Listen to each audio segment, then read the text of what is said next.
all right. Here we go. The Don Weir Memorial 2024 tournament is underway. 10 a.m. Saturday morning. There's nothing like some bar box 9-ball at 10 a.m. Here we go. Shane Van Boning, world champion versus Golden Fleece's own Cody Clark. So good opportunity for Cody to really play against one of the best in the world.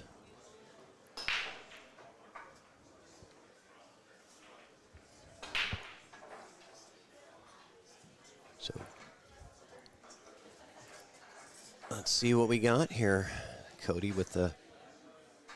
Oh, he's just getting practiced up. Oh, okay, so they're getting a warm-up rack in. I thought they were actually just getting started here, so that's good. That gives us some time to get everything situated and get you guys going with this. But this is Patrick Nix commentating to you live from Everett, Washington at the Golden Fleece Billiards. Everett, Washington, fantastic facility. Get on down here. They have tickets for live viewing of this pro event.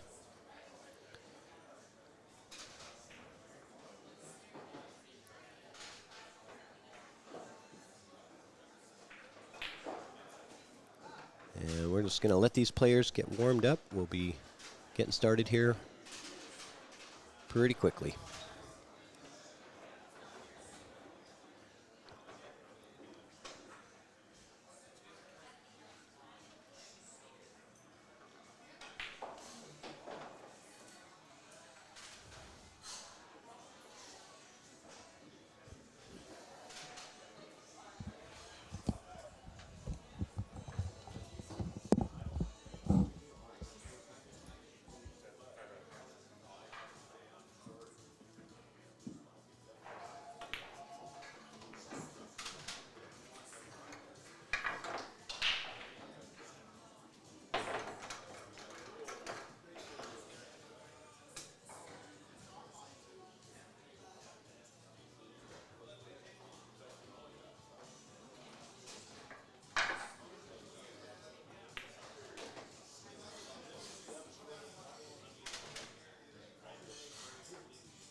All right, here we go. Shane Van Boning to break. And I believe that the match is just getting started here. Nope, I think he's just practicing. Okay, we're not getting ready yet. Just getting these guys warmed up. They should be starting here in just a couple minutes.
Okay, so now we're ready to get started.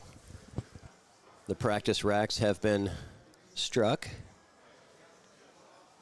Shane with a perfect leg right to the rail. Takes the first break. So here we are, kicking off the 2024 Don Weir Memorial at the Golden Fleece in Everett, Washington. This is Patrick Nix commentating to you. And yeah, this first matchup is pretty good. We've got Cody Clark, who is a regular here at the Golden Fleece, does all kinds of stuff here at the Golden Fleece. And he's actually built this commentating booth that I'm sitting in. So very handy craftsman and a heck of a pool player. Cody's almost about a 600 Fargo, so this is a huge opportunity for him to play arguably one of the best players in the world of all time. And getting that to be on the live stream as well. So we'll see what we got. So wood rack, bar table, 9-ball.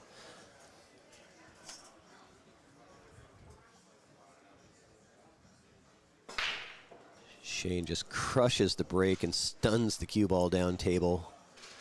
Doesn't have a look at the one, so he is probably going to be pushing out here. See where he decides to push it out to.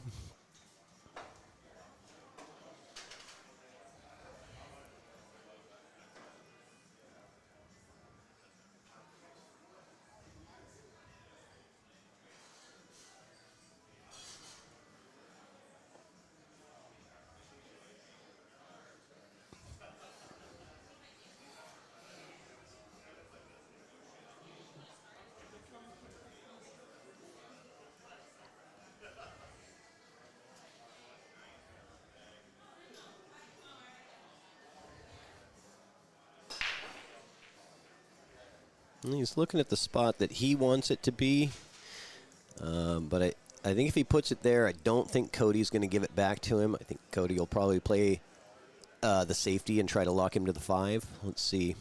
It looks like he's looking at putting the cue ball somewhere right in here, which I don't know. He would probably rather have it a little further away, I would imagine. Nope. Just sort of aiming right for that point, and yeah, that's a tough spot to play a safety on.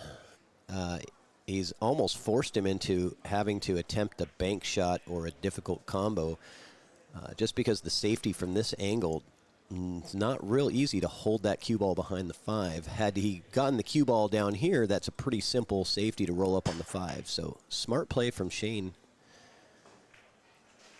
And I think he clipped the 1 first there.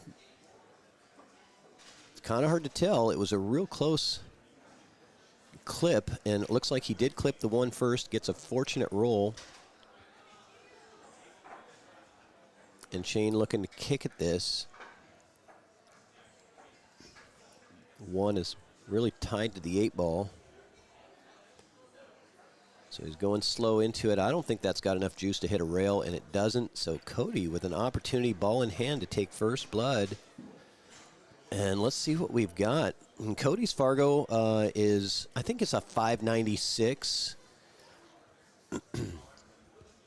He's right about a 600 speed player. Been playing the game for a lot of years, like many of us.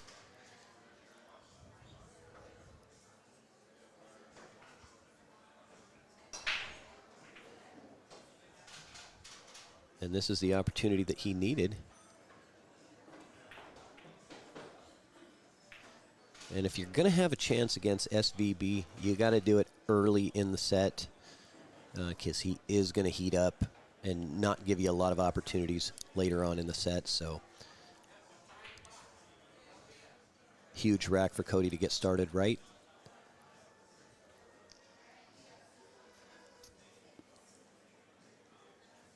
I got your commentator, Tyrell Flowers. Come on over. All right. I've got a co-commentator in the booth here to join us. All the way from the state of Wyoming, right? Tyrell Blowers.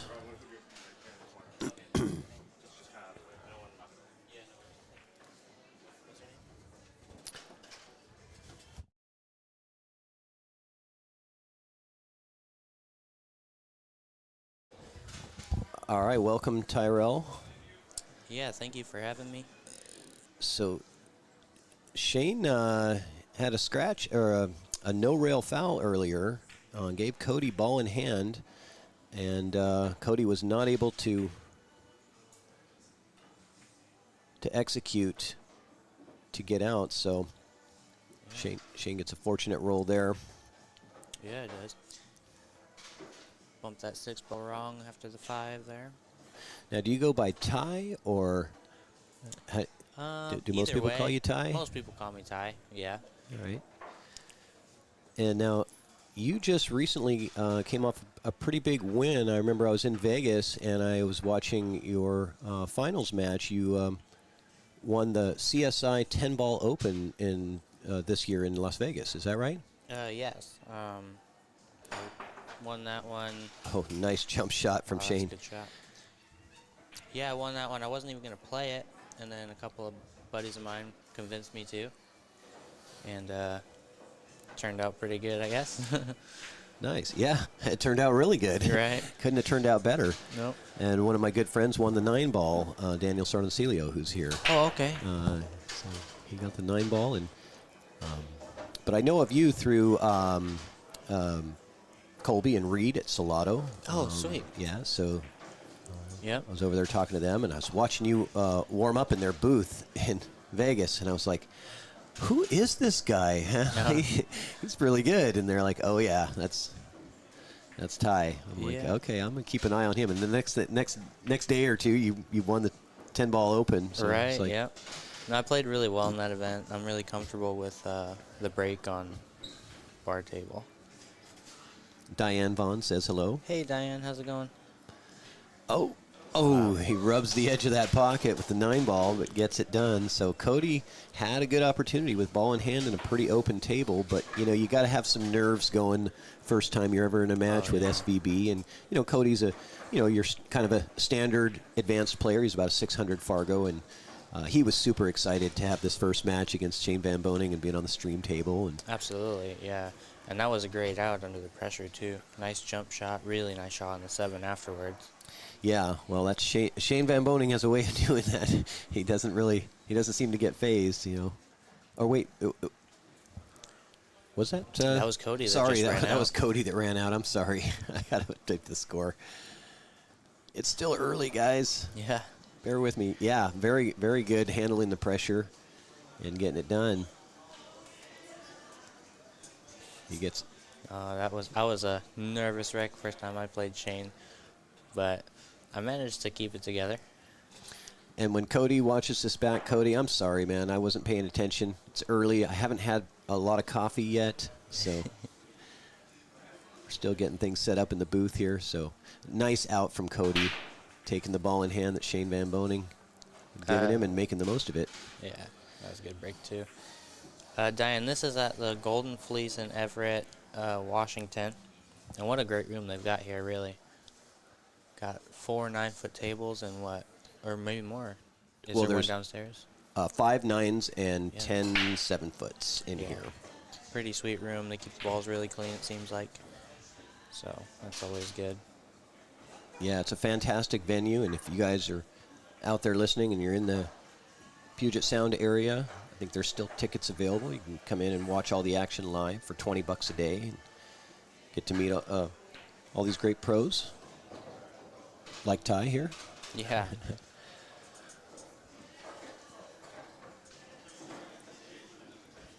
No, this will be a really great event, actually. I'm pretty excited to play my first match. I play at 11:30. Oh, he needs a little bump on that. This is going to be tough. I think he's going to have to play a safety here and try to thin off this. And Yeah, it just depends on where he can get on this ball. If it's going into the 5, he might have a tough time because he only has one ball to block it going up table. yeah, not sure you could go into the 5 here. I think he's so close to that 4 ball, but Right. let me take a look. Oh yeah, it is pretty. Yeah, it's really close. It's pretty tight to that. So is he going to? Shane might want to have somebody watch this one. I would Yeah. assume. Oh. Well, no need to watch that anymore. Yep. I don't think he could have actually executed that without a a double Yeah. hit foul. But I'm not sure what the rulings are here, if it is frozen with the push-through rules or not. But well, it wasn't frozen as we saw Oh, there, right. because we could Yeah. actually see it just roll, yeah, then for just sure a it short doesn't. distance before it hit. So this is going to be a tie game here, most likely, barring some unusual earthquake or something that might happen in the building. Right. Yeah, you don't see Shane mess up these ones very often. Yeah, it's pretty automatic for him. And last night we got to see a good exhibition match, a little bar box 8-ball to get us kicked off. Corey and Shane, sort of a classic Yeah. matchup. Yeah, I mean, for that 8-ball match, those two guys are how I learned my 8-ball patterns. It's like Corey has the best patterns when they're clustered, except for Chris Melling. Chris Melling is pretty great. But Corey has one of the best pattern play for clustered racks, and Shane has the best pattern play for open racks. So those are the two guys you watch to learn your pattern play. Exactly.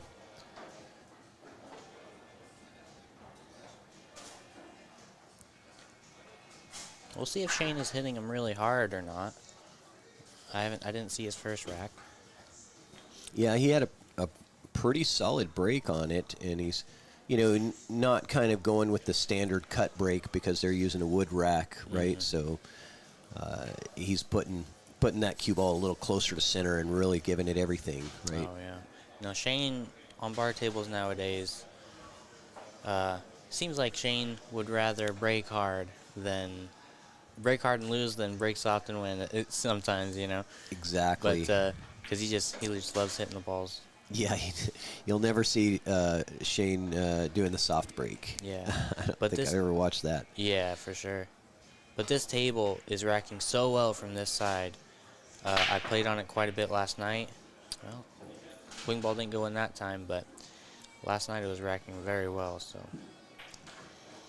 Yeah, didn't get the wing ball, but he did get a bonus ball and a nice look at the one ball.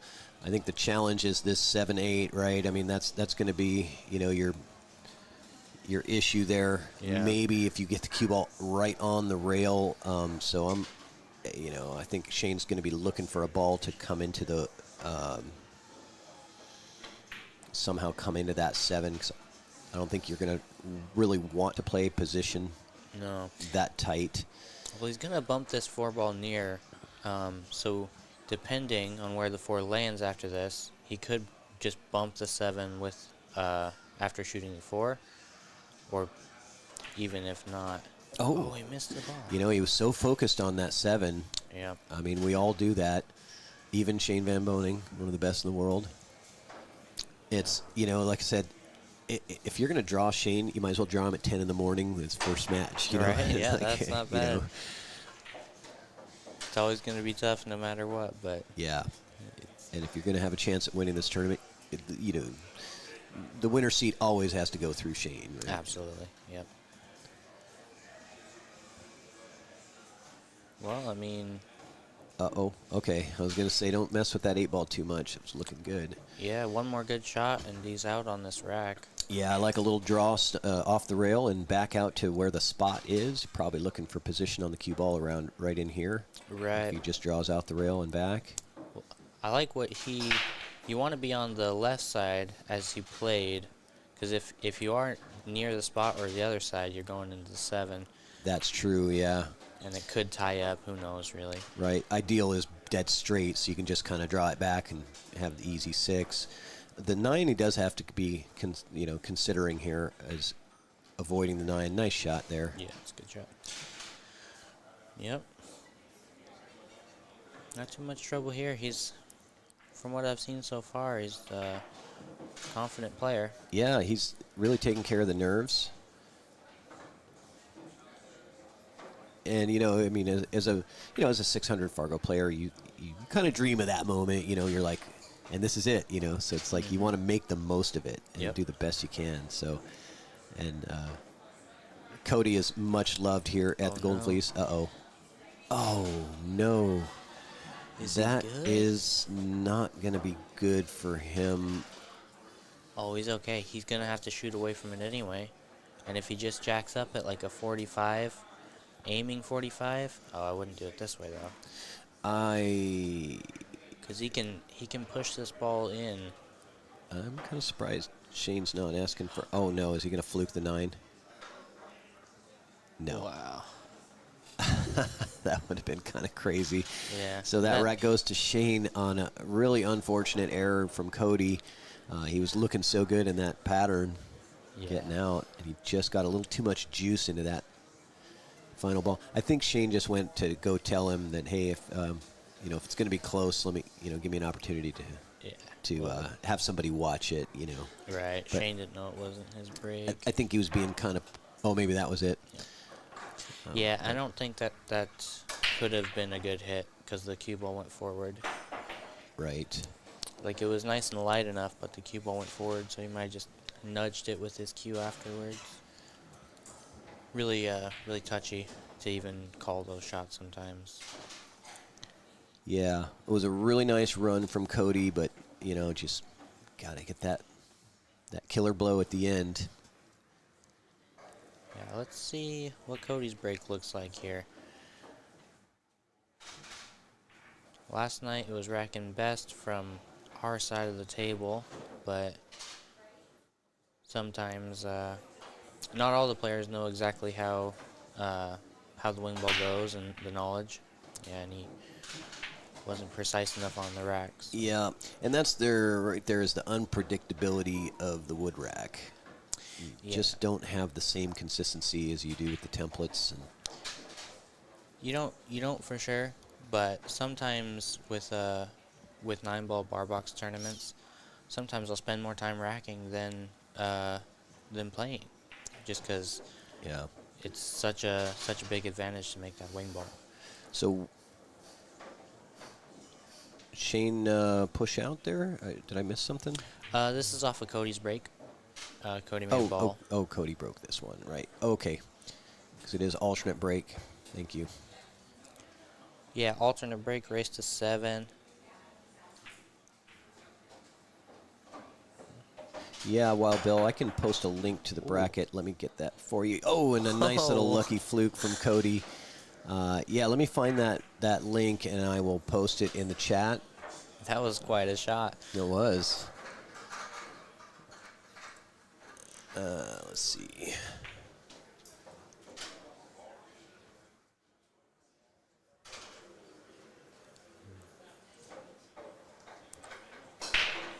Well, he doesn't have to go for this ball. He could cut at it and just go all out, but he didn't have to.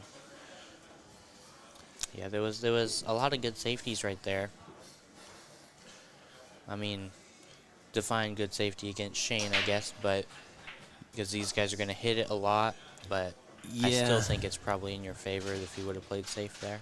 Yeah, you really do have to play the percentages, right? It's sort of like the percentage of a safety versus offense against somebody who's a 600 versus somebody who's an 840, right? Right. Your decisions sometimes you're forced to go more aggressive just to keep him off the table. Yeah, no, that's true. You want Shane to have as least amount of innings as possible. Right. But you still have to figure the percentage of, if you go for it. A little wrong side of the ball.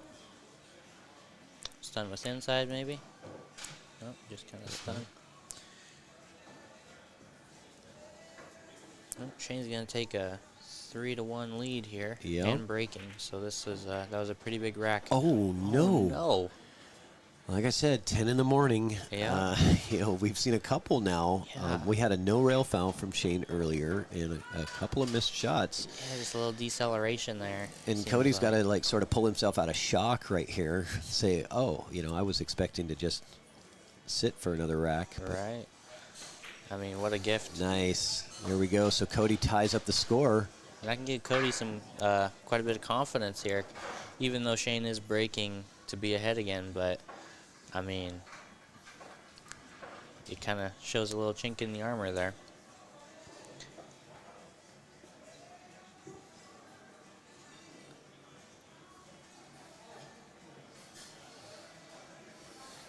So on this table, I found last night that it was racking better lower on the spot, and he's Yeah. racking higher. I was playing on this table last night as well, and I noticed the exact same thing. Actually, I was playing Cody Clark Oh. yesterday. We played a bunch of practice games, get warmed up, and this was the table we were playing on. And yeah, it was tough to get it to stick. You see how that one ball is just kind of, it's almost the spot, the sticker. It is, it needs to be kind of flattened out a little bit. I've noticed sometimes you just take a ball and you roll it over it and just sort of flatten it down a little more, and it Right. kind of helps sometimes. So he's going to try to pull it down a little Pull bit. it back to below. Yeah. On the low side of the spot, it racks a lot better.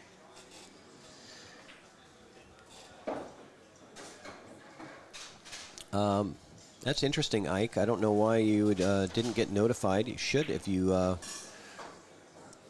click the notifications icon on YouTube and the Evo Sports streaming channel. And, oh, man. Stays up.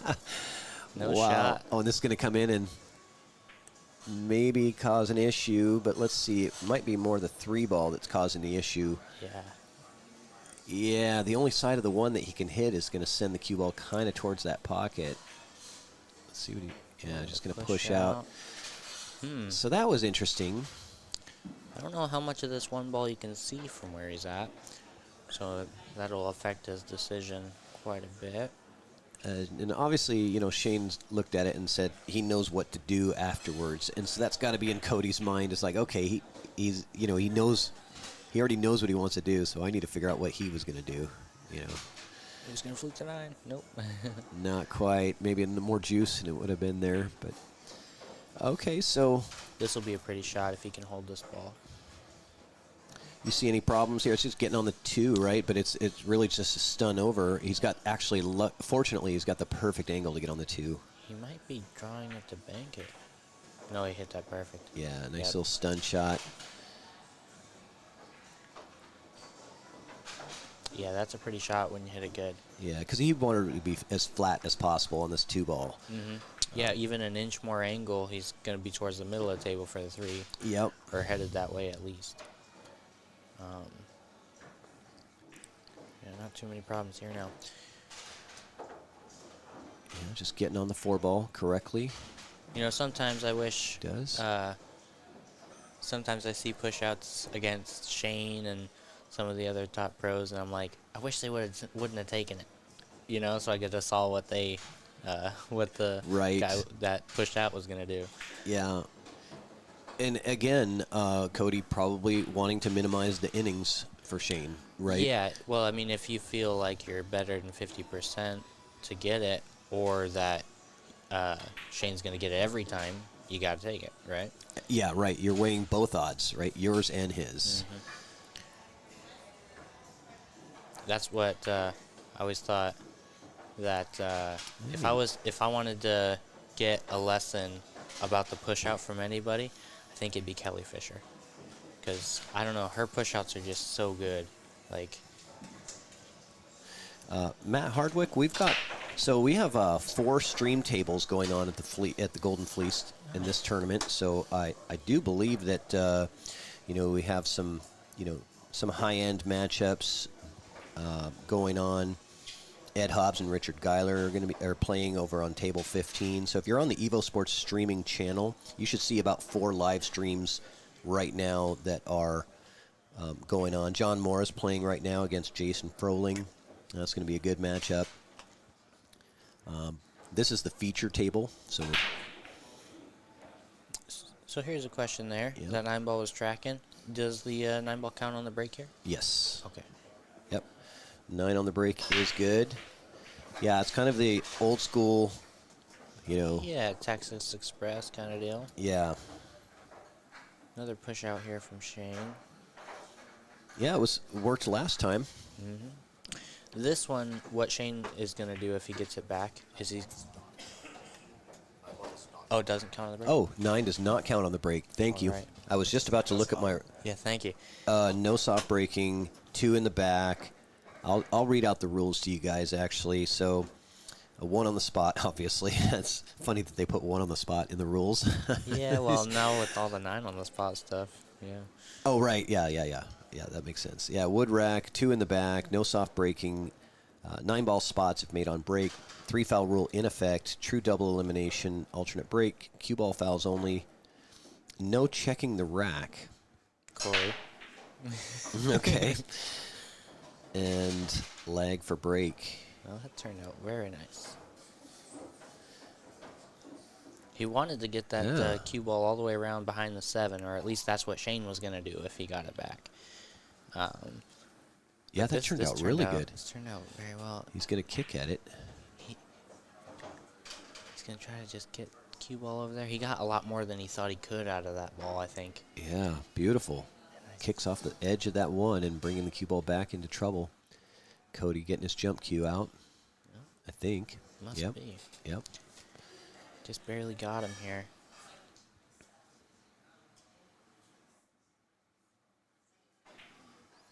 Never easy, unless you're Federer. Oh,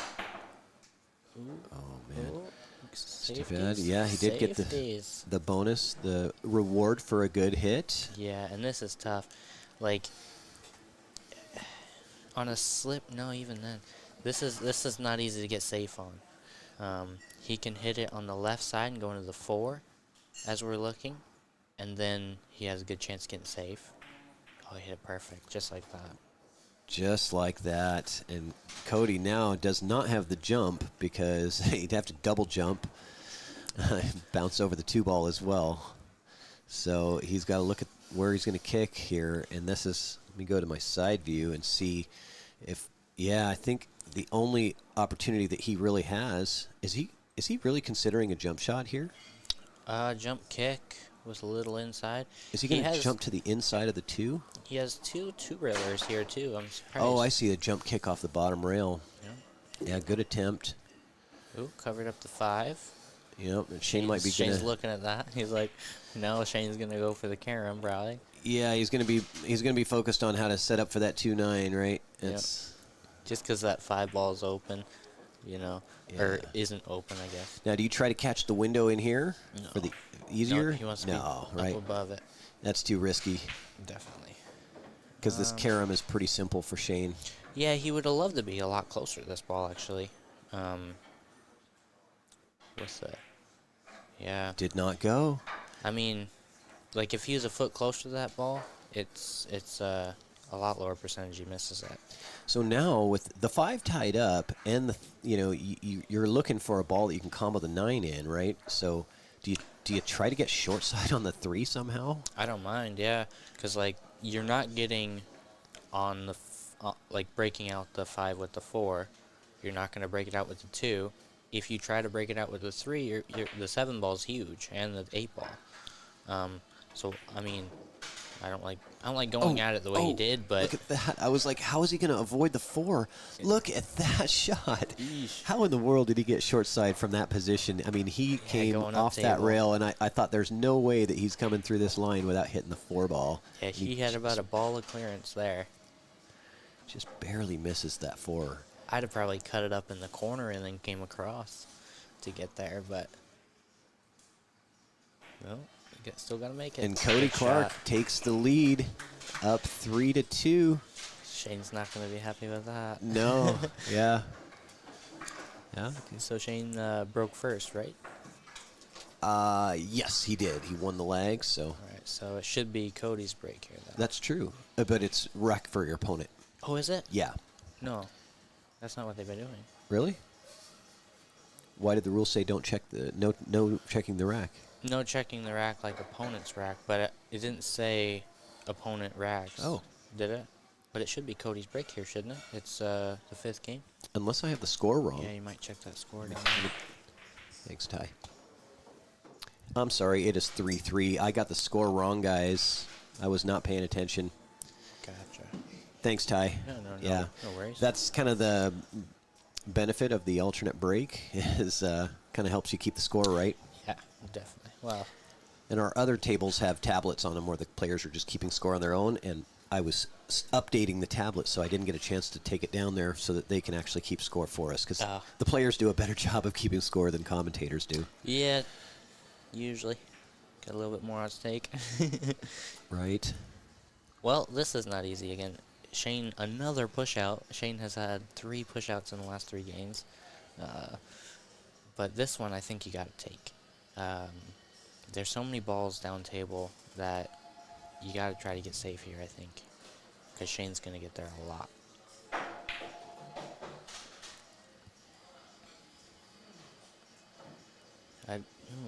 Jacking up here can be tough. That side pocket's huge. Ooh, he just barely missed the point of the side, but it's going to turn out decent. Yeah, he's going to have a thin edge of this. He might be able to cut it in, actually. Well, he got down on it pretty quick, so I imagine he's not cutting it, but... Yeah, I think you're right, being how fast he got into it. Boy, he just got down and tried to cut it. Wow. He gets fortunate. Yeah. So Cody, I don't believe now does have a look at this. I mean, you can see the edge of it here, I think. Yeah, but not the edge that you really want to see. Right. So is he jumping? It seems like he has his jump cue in his hand. Yeah, it's a long jump. Yeah, it's the 2 ball's far away, but he only has the edge of it to really make sure he's getting over. Yeah. But that cue ball's going to have some bounce to it. Is he going to get a fortunate roll? No. Sit on the rail? No. Well, but he did get a fortunate roll. Yeah. 2 ball ties up. Now this carom on the 2-8 may go. It's pretty tough to control the cue ball afterwards, but because you have to keep the cue ball and 2 ball. He could play it safe here. I wouldn't be surprised. He's going to go for the carom or safety. From this angle, the carom's really tough. Yeah, where are you playing safe here? I would just thin it and try to roll up.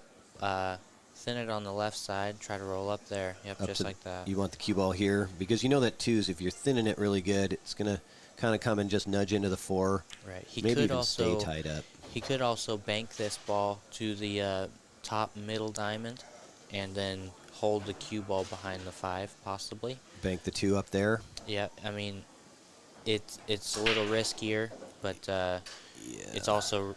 It's not as risky going at the 2 thin, because if you whiff the 2, which Shane doesn't do very often because he's very good at these shots, then it's still in a bad spot. Yeah, he's doing your first shot, thinning off the edge of the 2, trying to come up behind the 5. Yeah, perfect. Yeah, perfectly done. Very nice. No clapping from the crowd. Keeping Cody with his jump cue in his hand. Well, Cody's the hometown favorite here. Oh, I see. So maybe, they're all really rooting for Cody to... yeah. No, I mean... David and Goliath, you know what I mean? Everybody loves an underdog, right? And really, he's hanging in there well, because if Cody wins this rack, he's breaking to get 2 ahead. So it's pretty big rack here in a race to 7. And Cody's got a pretty good break. When I was practicing with him yesterday, he was smashing the balls, consistently getting 1, 2, or 3 balls on the break. Must have hit this thick. So he kicked at it. Ooh. That was an interesting decision to kick at that one, because I thought that was an easier jump than the one that he took before. Yeah, it was easier, but I think the kick shot might have been the right shot. But he needed to hit it a little softer, I think, just so it grips into the rail. You'd have gotten a little bit more into the 2 and less movement on the cue ball afterwards. Kind of rattled that one a little bit. Yeah, he got a little funny on the... Oh, no, he's on the 4 down there. Okay. Oh, it's the 4 down there. I thought that was the 8. Yeah, I did too. Yeah. Nice little back up and down. Yep. And that should be good for Shane, I believe, to take the lead in this match. So, Ty, what's your Fargo rate now? 721. 721. And how long have you been playing? About 10 years. 10 years? Yeah. Okay. What kind of equipment do you like? You prefer diamond tables or? Yeah, definitely diamond tables. My second favorite. I don't know what my second favorite table is, but definitely my favorite to play on is diamonds. So Mint Billiards over there, just opening up, right, Yeah, soon. in Wyoming. Yep. That's a huge deal for you guys to have Yeah. a pool hall like that in Wyoming. I understand it's going to be a Brunswick Yep. shop. Those are all Brunswick tables. They play really nice. And it's going to be a very nice pool room. Like one of the better pool rooms, if not the best pool room that I've been to. Like they're doing a good job over there. Shout out to Colby and Reed from Salado. Yep. And I've actually been working with them a little bit, putting the stuff together. We just moved all the 7-foot tables to in there, and they've got them set up. And yeah, it's gonna be pretty cool. And I actually might be working there, or will likely be working there. Nice. Moving to Casper and working with them. You're going to be like the house pro there? Yeah, Nice. yeah, I'll be the house pro, and then just kind of do odd jobs since I can't have a consistent schedule with the pool travel. Right. So do you offer lessons? Yes, I do. Nice. I will be giving lessons out of that room. All right. So if somebody in that area is interested in lessons, how do they reach out to you? Reach out to me on my Facebook page. Just message me, and I'll get back to you about it. And yeah, I'm hoping that I'll be able to teach some people some stuff. I think it'll be really cool. So Cody with a dry break there. Yep. Again, no real good shot for Shane off of the break. I don't know if he's had an open shot off the break yet. Yeah, he might be banking this one ball. Yeah, he'll be banking this ball for sure. No, he's looking at the cut. Nope. That's really thin. Cue ball's going to move. Oh, no, he is banking. He tricked me. Oh. For some reason, the angle got me, and I looked like he was cutting. So Cody definitely jumping this one. Yep. So there's really no kick available here. Pretty fortunate for Shane, really, having that ball rattle like that and not leave a shot. And not leave a shot. And, yeah, so the jump shot is there. And I'll kind of favor Cody to make this jump shot, even though he's got to get up and over those two balls quick, because the one's a hanger. All you have to do is really get it over the ball and hold it straight after that. It's just the position on the two after is going to be very kind of sketchy. Yeah, definitely. I'm not sure what kind of jump cue he's using, but jump cues are so good nowadays. Oh, he so missed close. I think he's using the air rush, I believe. it. Yeah, got over the 5-ball, no problem. But just a little bit of unwanted side. Nowadays, the jump cues are so good, it's just unwanted side that you really have to worry about.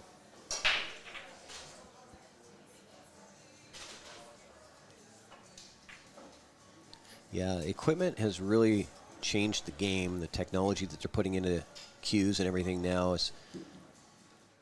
it's really changed the game. Everybody has a different opinion on that, right? Has it changed it for the better or the worse? And, some of the, I guess, we'll say older, more seasoned players that have, paid their dues and learned how to get out of jams by forcing to kick 2 or 3 or 4 rails, kind of feel like, okay, well, that's really not fair because I put in all that work to be able to do this, and now you just pull out this air rush and just, fly right over these balls like it's nothing. Right. So I get it. But I can see that argument. But at the same time, to be a complete player, those guys have to do the same. So it's any sport. You have to adapt, right? There's going to be new changes, different equipment, different tables, different things that are happening, and you have to adjust and adapt. it definitely makes the safety game a lot harder, at least.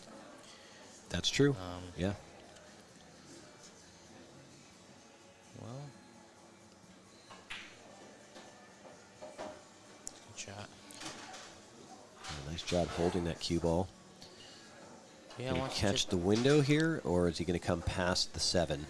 No, he'll go just above the spot. Yeah, I like that.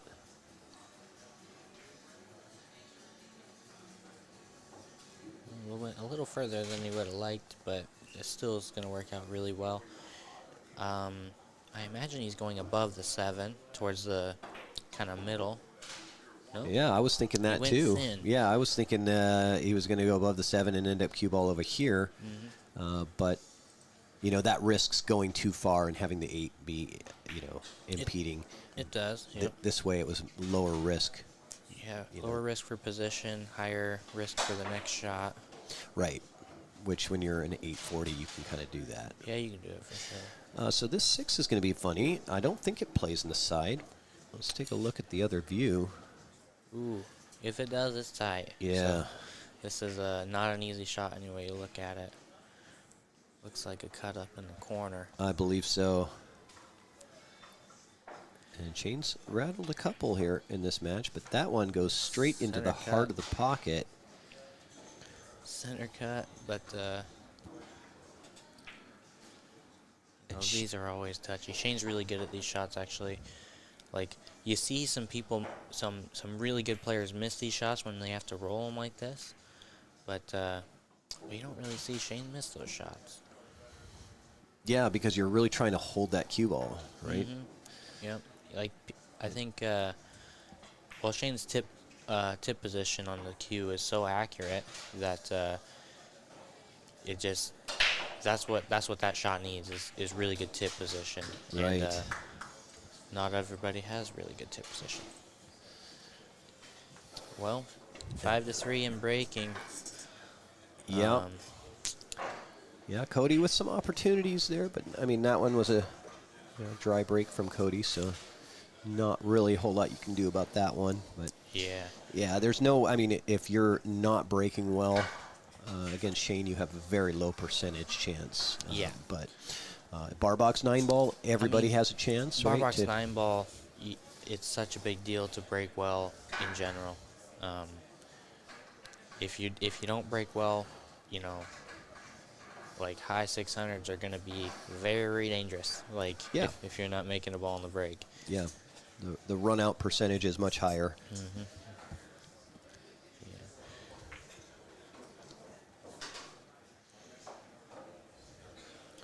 And again, Shane trying to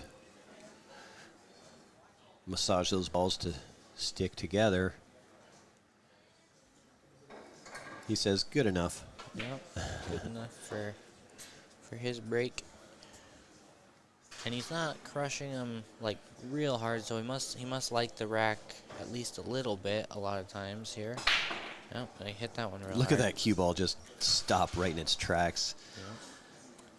No shot on the one. If he wouldn't have got kicked there, he'd have been on the one. He's got a shot on the one, I believe. Yeah, I say no shot. Oh. On a, I'm thinking big tables. Yeah, I mean, I think he's cutting this thing in the corner here, but he might does be. have to watch the 4 ball. I think he's banking it. Yeah, Oh, he he's is banking. it. Wow, good job. Beautiful shot. Almost gets the bonus with the early 9. Not that he really needs it, but No. always nice to have. A tiny bit short on this 4, but he's all good. Yeah, once Shane gets warmed up, it's pretty tough. I think you saw early in the set where he was making the errors, but you know when he gets closer to that finish line, Definitely. he tightens it up quite a bit. And I think it was only one game where Shane made an error and then Cody didn't capitalize on it, and that's all it takes. Like if Shane makes an error, I mean, especially on a bar table, if Shane makes an error, that's your chance. Like you gotta. Yes, because there's a lot of racks where you have no chance, like this one, right? Or your dry break that gets run out. So yeah, a dry break gets run out, and then a break and run. And So your dry break costs you percentage. 2 racks. Yeah. Yeah. And it's pretty high percentage for someone like Shane or Corey, where they'll get out and just not let you shoot for at least a few games a set.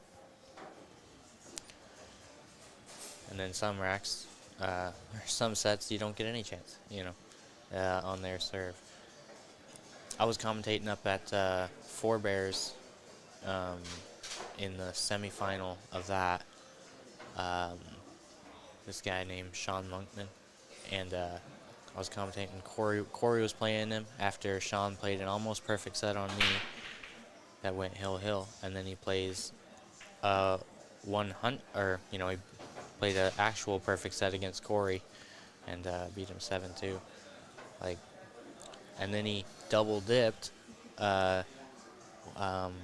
Stephen Hall in that Wow. tournament. Like, what a performance from Sean Monkman. No kidding. That's really strong. Yeah, this could be a pretty shot. The Yeah. force follow. This You- would be such a Using such a nice a shot. ton of inside here. Just like top outside. Yeah, top inside. Yeah. Oh, Load he- up with inside and He was a little better on it than I thought. I thought he was gonna have to play a fancy shot. You know, less safety now. I don't think he's obligated to go for this shot. yeah, with the position on the 4 being pretty tough to get to, he'd like to have less of an angle so he could come into that and bump that 9 out of there and have it open up the 4 a little bit more. I'm surprised he's not thinning this ball towards the 4, going 2 rails with the cue ball up table. Like this is just fine. But if it hits the 6 wrong, oh, he was cutting on it. Never mind. Or you could just do that and win. That's fine. Yeah, he got below the 4. Does he have the back cut on the 4? That's my question. He's going to carom it off the 5 is what he's looking for. Wow, he doesn't. Man, from the other camera angle, it looked like he had the cut on the 4, but he's gonna. Well- From this one, it doesn't. Yeesh. Wow. You know, he might have played the carom. He might have had the back cut, but the carom afforded the better position, Yeah, it could have been. right? He's on the incorrect side of the 6. I don't know if he's going to be able to hold it. He might have to go. Yeah, he does, man. He hits it so clean. Yeah. And me, I'm coming and I'm running right on top of the 7, you know. Oh yeah. So hard to hold that in that line. Last half of the match was Shane's here. Yeah, so Shane Van Boning going to take it down. Takes down Cody Clark, but great job from Cody Yeah.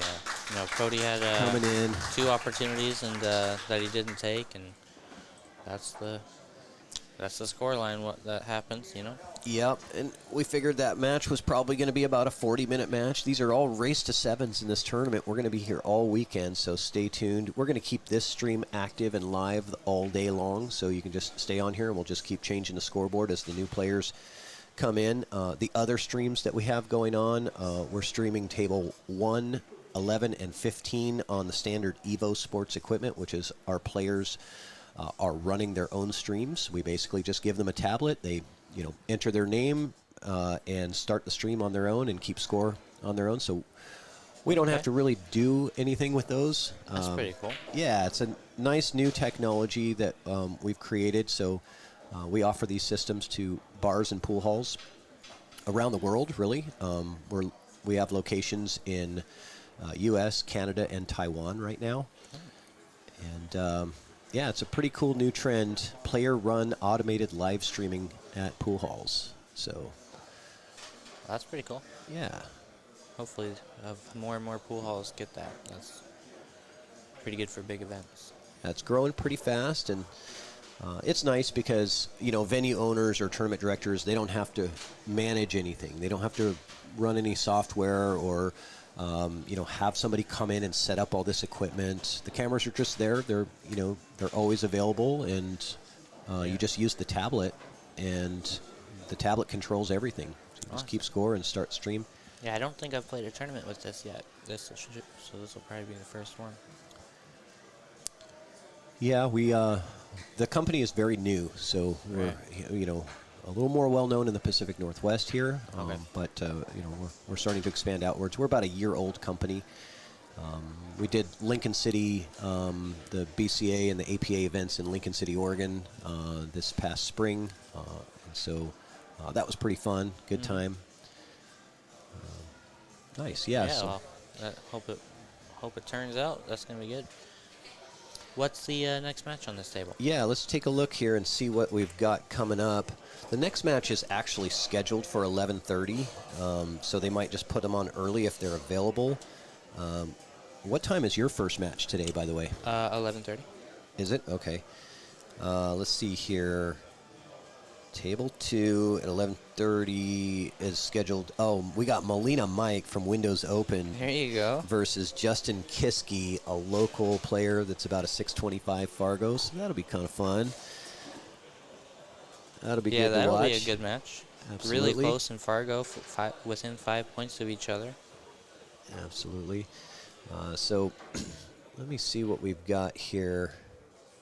I don't have my pan camera working, but let's take a look at this. I'm on table 11. Yeah,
Introducing Evo Sports, the future of live streaming. It's now easier than ever to stream and share your action. We use the best equipment for high-quality HD image. Invite a commentator from anywhere in the world. Evo Sports is the evolution in billiards entertainment. Live streaming has never been easier. Simply enter your name, add your race length, and start your stream. Join us on YouTube at Evo Sports Streaming or at evosports.live.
All right, we are back.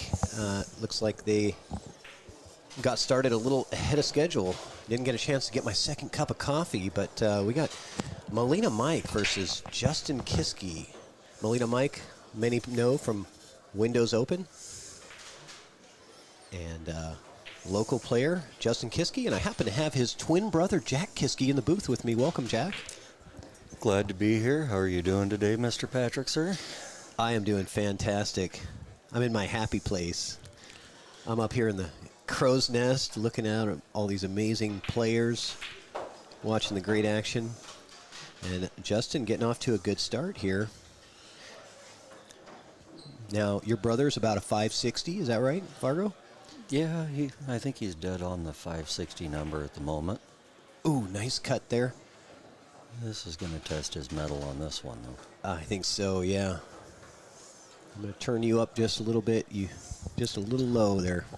Okay. And Melina Mike, I believe, is a 580 Fargo.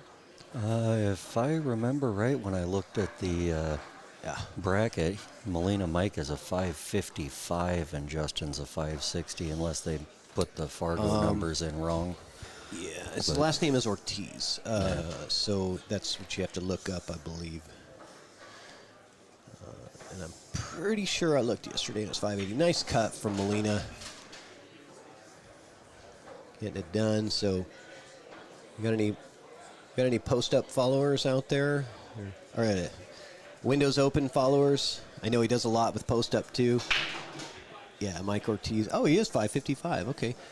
Maybe that's what the digital pool says, but I swear I looked in Fargo. Digital pool says 555, but I swear I looked him up in Fargo. Mike, not Melina. You would just say Mike Ortiz. I swear it said 580, but, you know.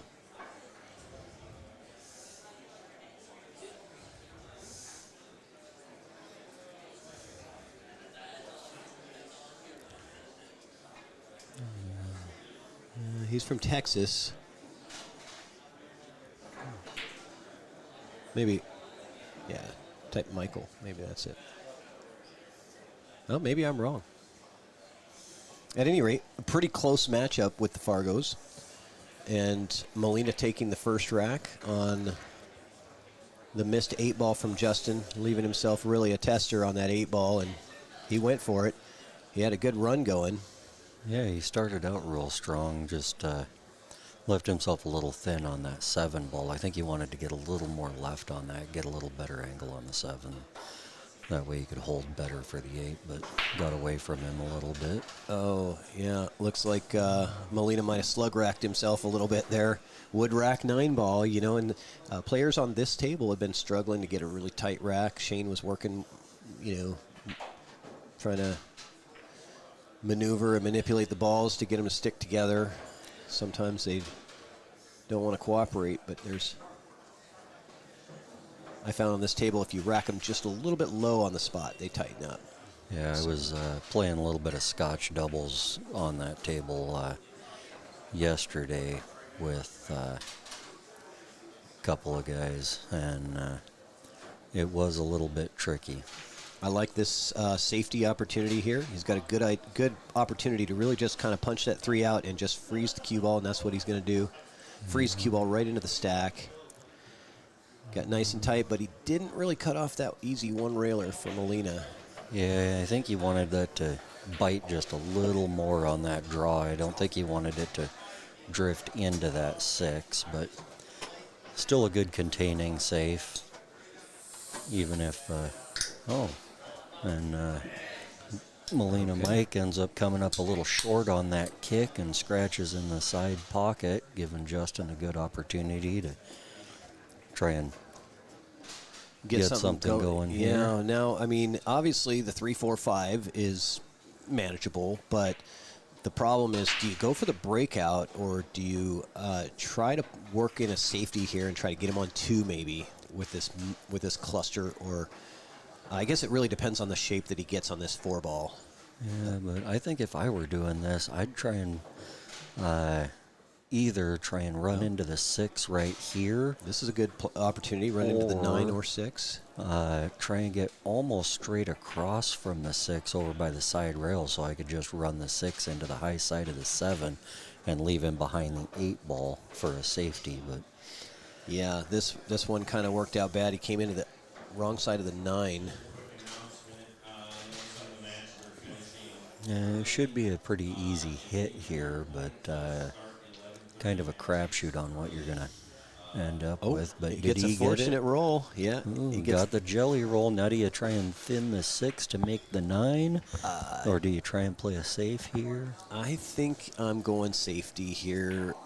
It depends. The cue ball's really close to the rail, so it's kind of harder. You have to elevate to play that safe. He might be going for the bank here. He is going for the bank, and he drains it. Drilled it. Great shot. Yeah, one thing about Justin is his Fargo's a little bit, kind of mid-500s area, but he can definitely play well above that.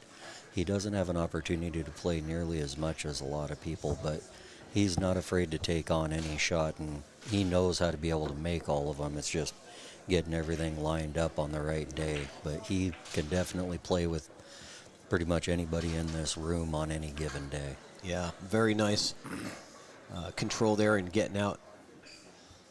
Well done, Justin.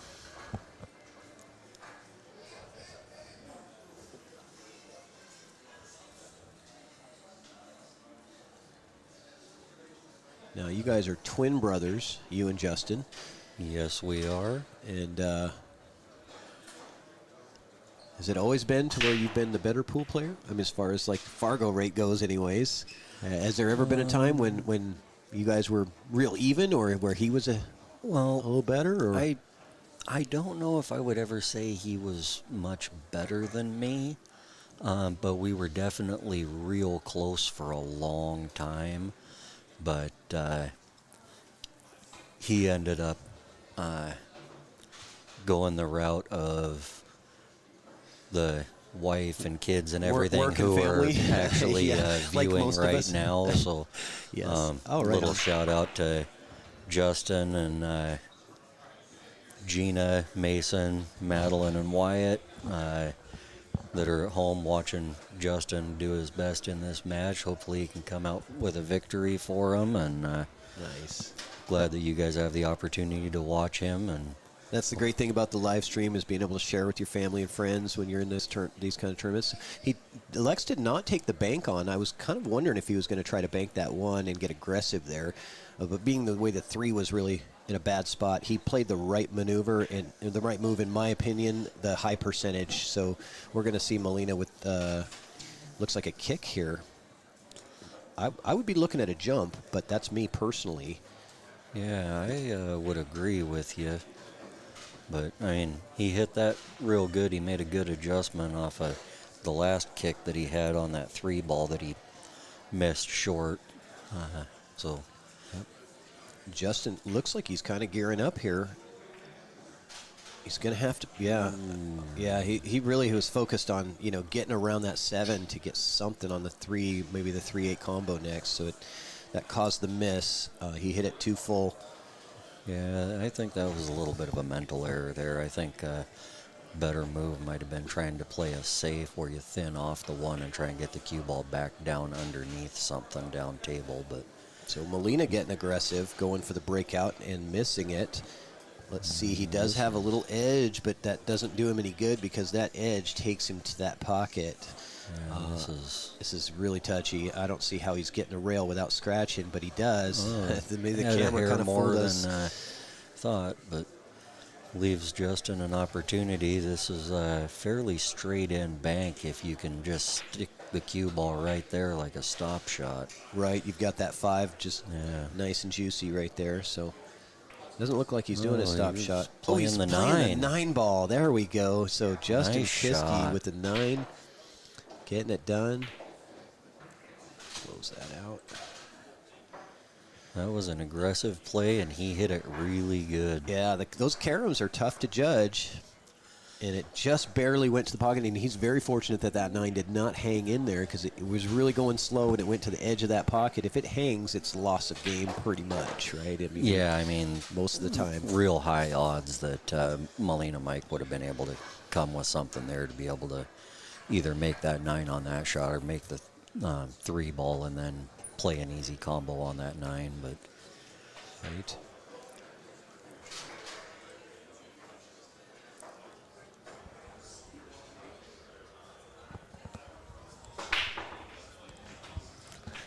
much better break by Molina Mike this time.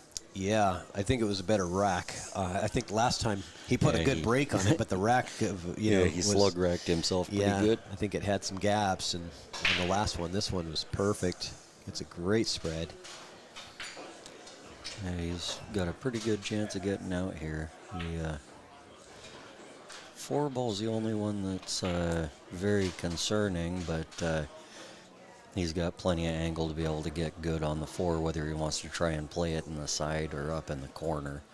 I mean, you could go for the 4-9 combination here, but I don't think that that's a real high percentage shot. I think you're a lot better off just sliding over underneath the 4 Yeah, and you playing can, you can stun this over here. I think it's pretty natural. You do have to hit it very kind of firm. Okay, so he's he was tried trying to playing hold shape for the side side. pocket, and yeah. I don't know if that might have skidded on him a little bit or if he just missed it, but that was a golden opportunity gone by the wayside for Molina Mike, giving Justin a really good opportunity to get a 2-game lead here, and in a short race to 7, that's a big swing. That's big, and on that shot from Molina, you know, I have to say that the advantage to stunning the ball over rather than rolling forward and taking that 4 on the side is this takes away the skid. You know, you're hitting slow. It you know, you hit that piece of chalk on the ball, and you get a little skid, and it throws it off. And if you watch, you know, You stun it over. They hardly ever. you watch any of the pros, you know, Shane and John Mora or Corey Dool, any of the guys in here, you know, they always hit firm because they don't want to take a chance on anything skidding. Yeah, this is a nice angle that Justin got on this 6 ball. Should be able to just come 2 rails to the 8. Yeah, if you go Like to middle diamond. Yep, get down there, Oh, get some legs. Hit that short. Yeah, you don't. I mean, anything but short. Now he's going to have to bank for the rack basically here. This is miss and lose, I believe, depending on if it misses, how it lands. But in most cases, in a bar table, if you miss on the 2 balls left, Looks in like most he's cases, coming this is straight good. back and Oh, man. Very close Great attempt. effort. I hear he got some oohs and ahs from the crowd there. Over there, so I like hitting this with some outside and spinning that 2 rails and coming a little closer to the 9. It's always helpful. He agrees. Yeah. Oh, watch that side Ooh. pocket though. Whoa. Watch that side pocket. Wow. He got away with it there. He did. He could have gotten hooked too, you know, if it goes just a little bit more. But Or maybe he's just good enough to know that speed better than the rest of us. But yeah, I think he just put a little too much right English on it, to shorten it up. But he got good, and we got a tie ball game, 2-2.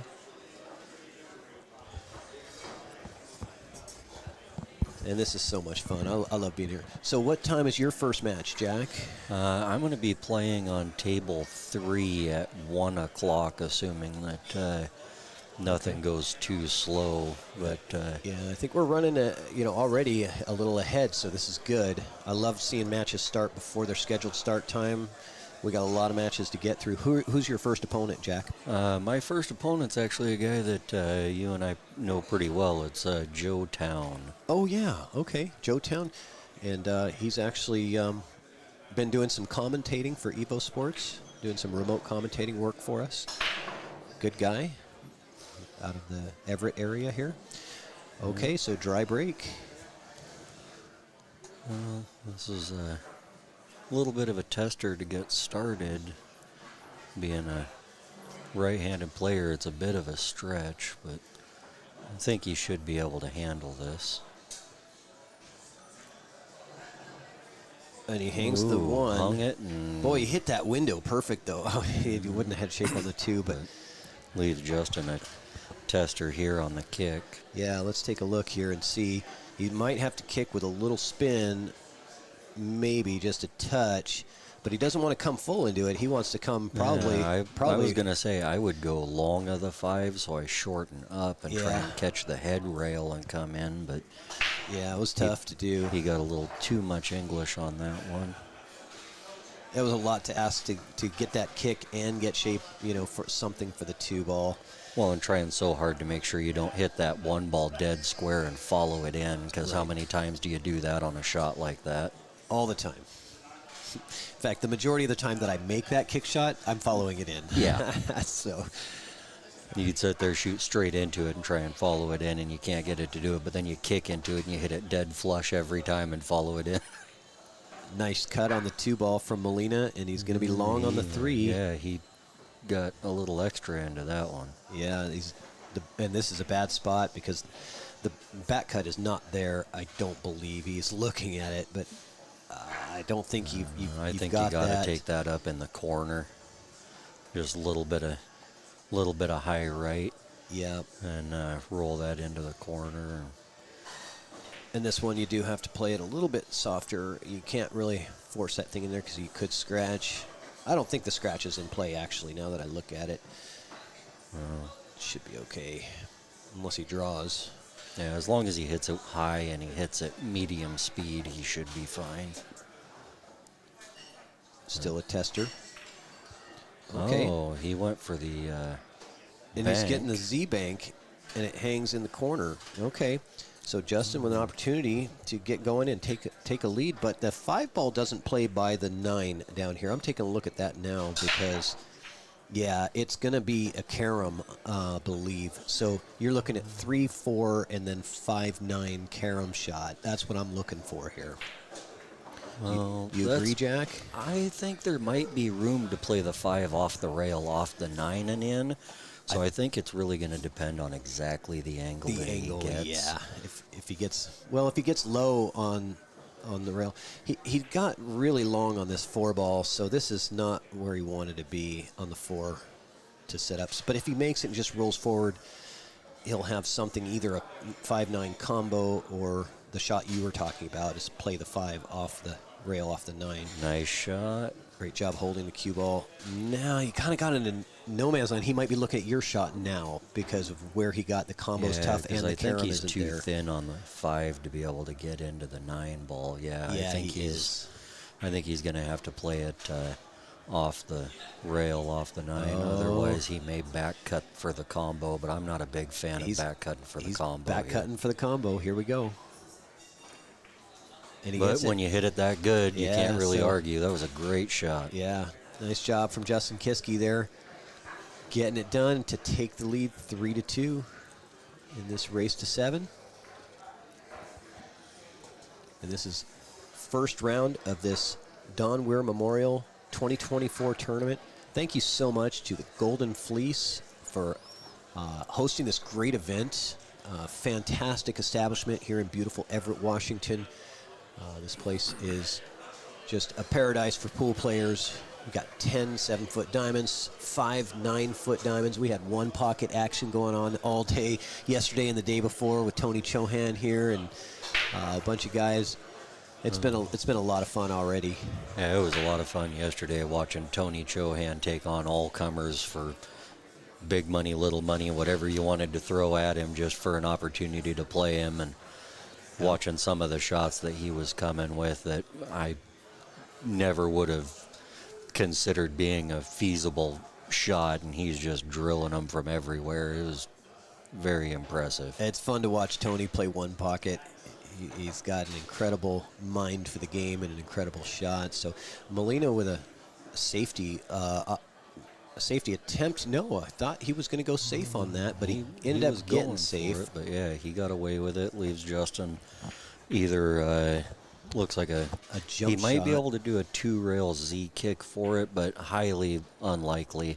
The jump shot's a much higher percentage, and if he happens to get good off the jump shot, make it, there's a real good chance he lines up on that 2-9 combo. That's what there's a high reward for making this. Okay, Well, he got the hit. make it, but he Might have, yeah. Oh, I don't think. He left Molina Mike pretty thin on this. Yeah, but I think definitely doable. It's but definitely a manageable shot, and again, high reward for who takes down the one ball first. But if you hit this and maybe end up a He hit little it too funny, thin. But he does. Well, Wow, he gets away with another he one. did two things there. He got the accidental hook, but he also moved that 9 away, so there's no more 2-9 combo possibility, right? So a couple of things happened on that shot that changed the trajectory of this rack. Is he looking at kicking around the 8 ball Yeah. and into the rail? Oh, good Nice try. Yeah, there wasn't a lot of room to get around that 8, was there? No, that was pretty tight. He had maybe a ball and a half window to get through there, I think, Yeah. if that. And then had to come to the second rail before the 1. So Molina with some spin. Moving Looks that like cue that ball. 2 goes past the 5. He ended up pretty good on this, I think.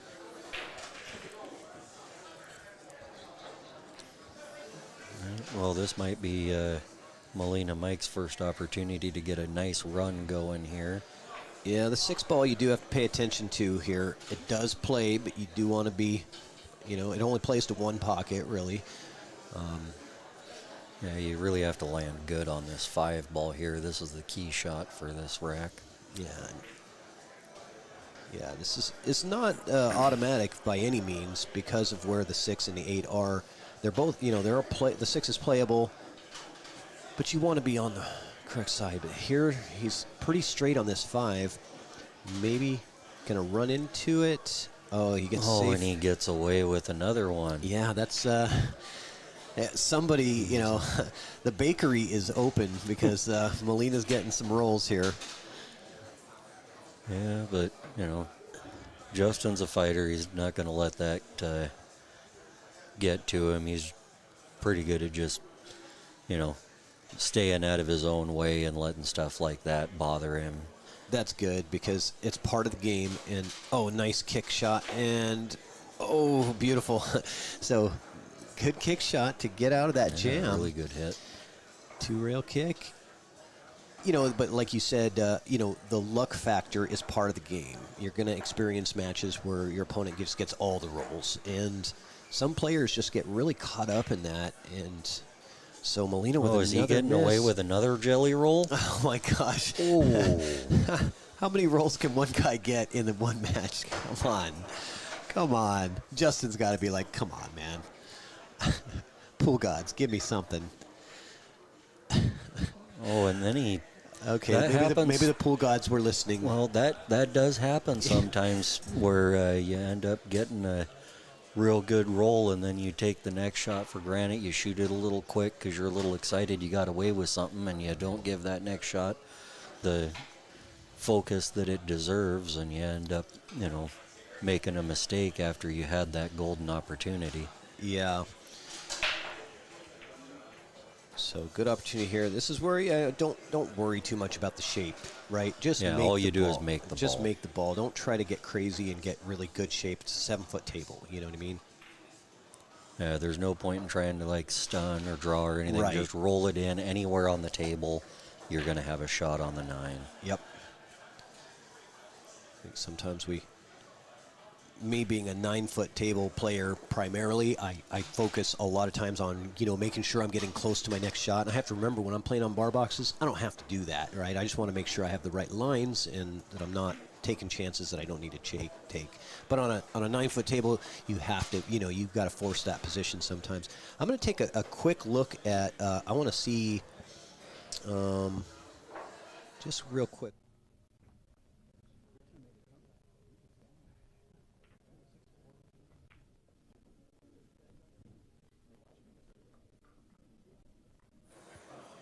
I'm just kind of seeing what's going on out there.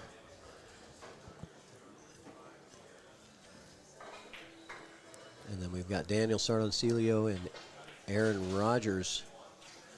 Daniel up 4-1 in that match.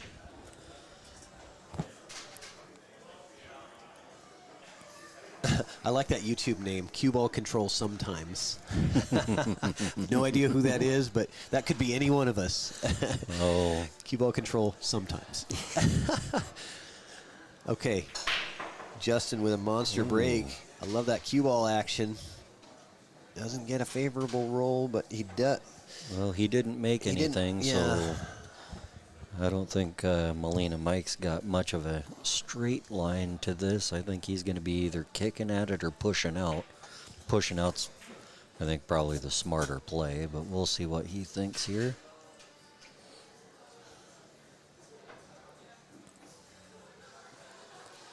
Yeah, he's going to the push out. Oh, I don't think that worked as good as he wanted. I think he wanted to put that right on the rail just off of that side pocket and have it in a real tough spot so that makes the run out a lot harder because he knew he was selling out a good shot on the one.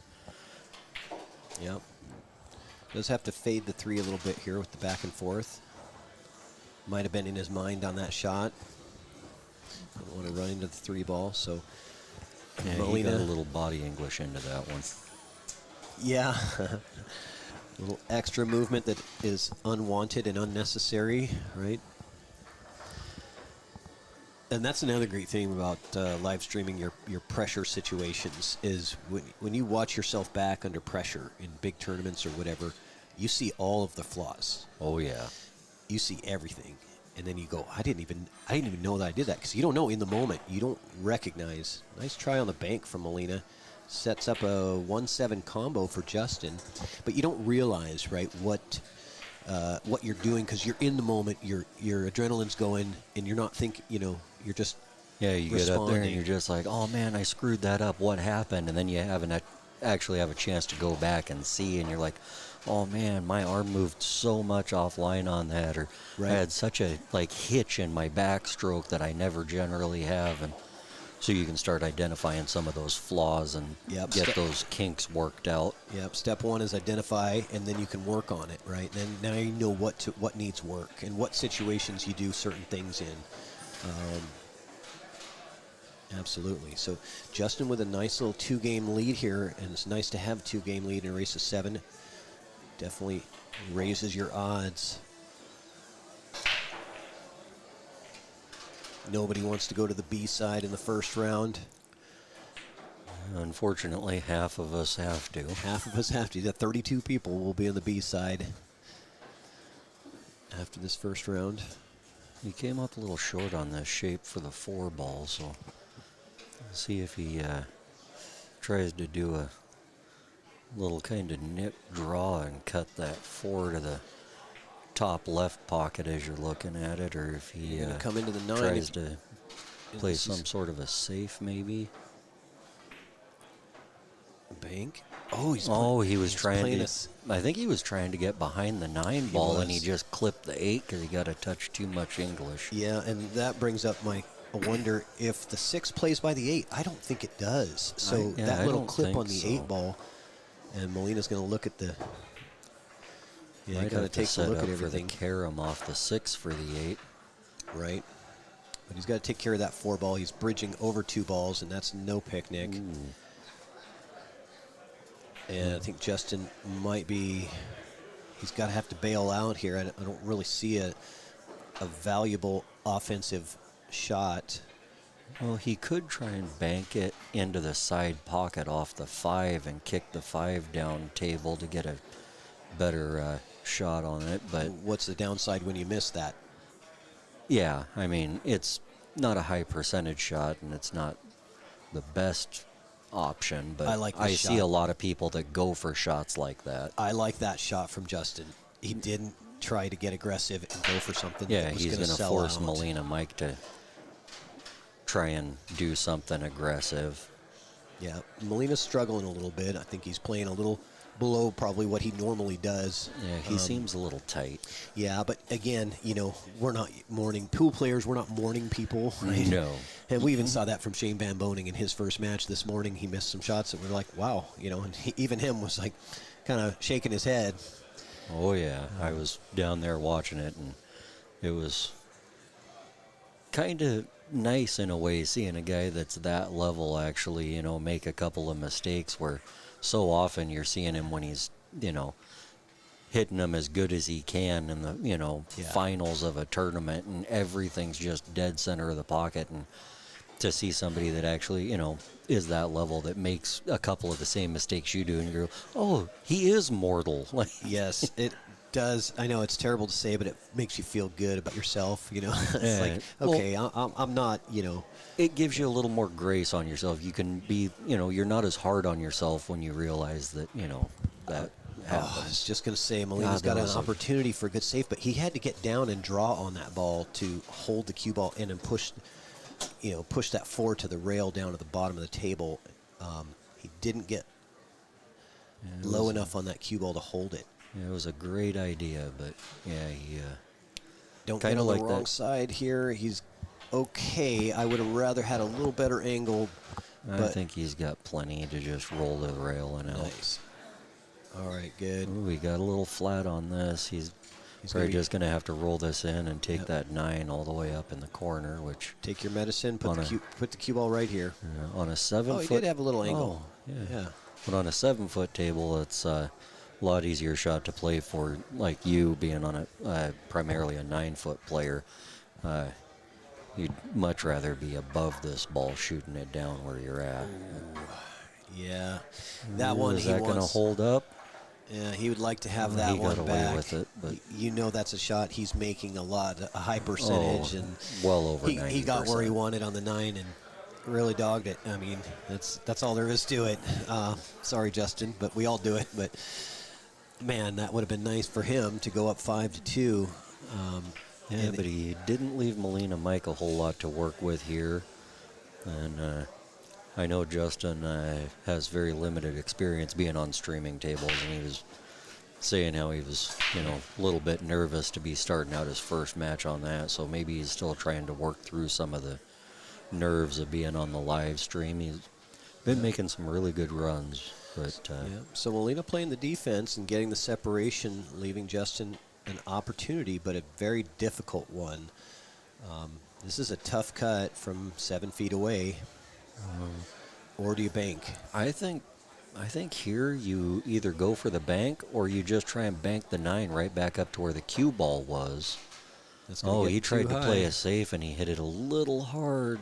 That's a little bit of a tight cut into the side, but it's makeable. Yeah, I think the camera's fooling you. That's pretty. I think that's pretty straightforward. Yeah, the cue ball's on the rail, but it's pretty straightforward shot from Molina. And we got a 4-3 ball game. I think that was a smart play by Justin. He just hit it about a foot too hard. And back over on table 1, I'm taking a look over there. We've got Daniel Sardoncilio versus Aaron Rodgers, and it's 4-3. 4-3 Daniel. It was 4-1 It was 4-0, so Aaron has won 3 in a row. So pretty exciting opportunity for him. I know this is a big moment for him as well. So.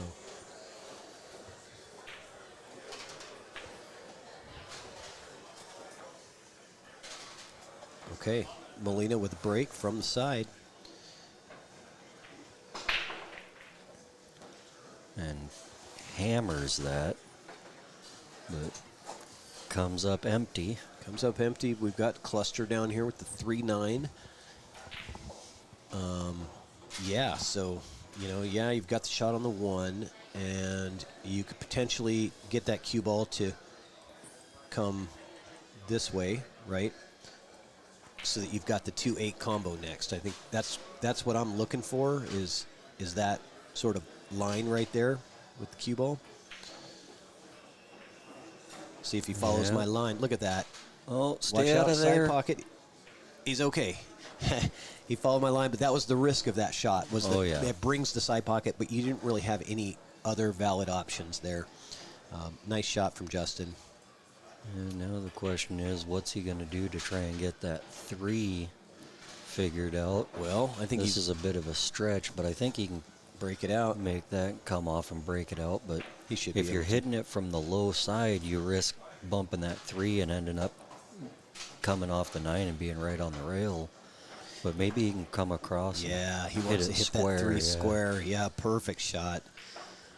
Great breakout shot, and I like stun this to the corner and try to get your cue ball right in here, so you're nice and tidy on the 4. That's what I'm looking for. You might have, if you have enough angle, you stun off the rail and back out a little bit. I don't like floating the ball, but that's me.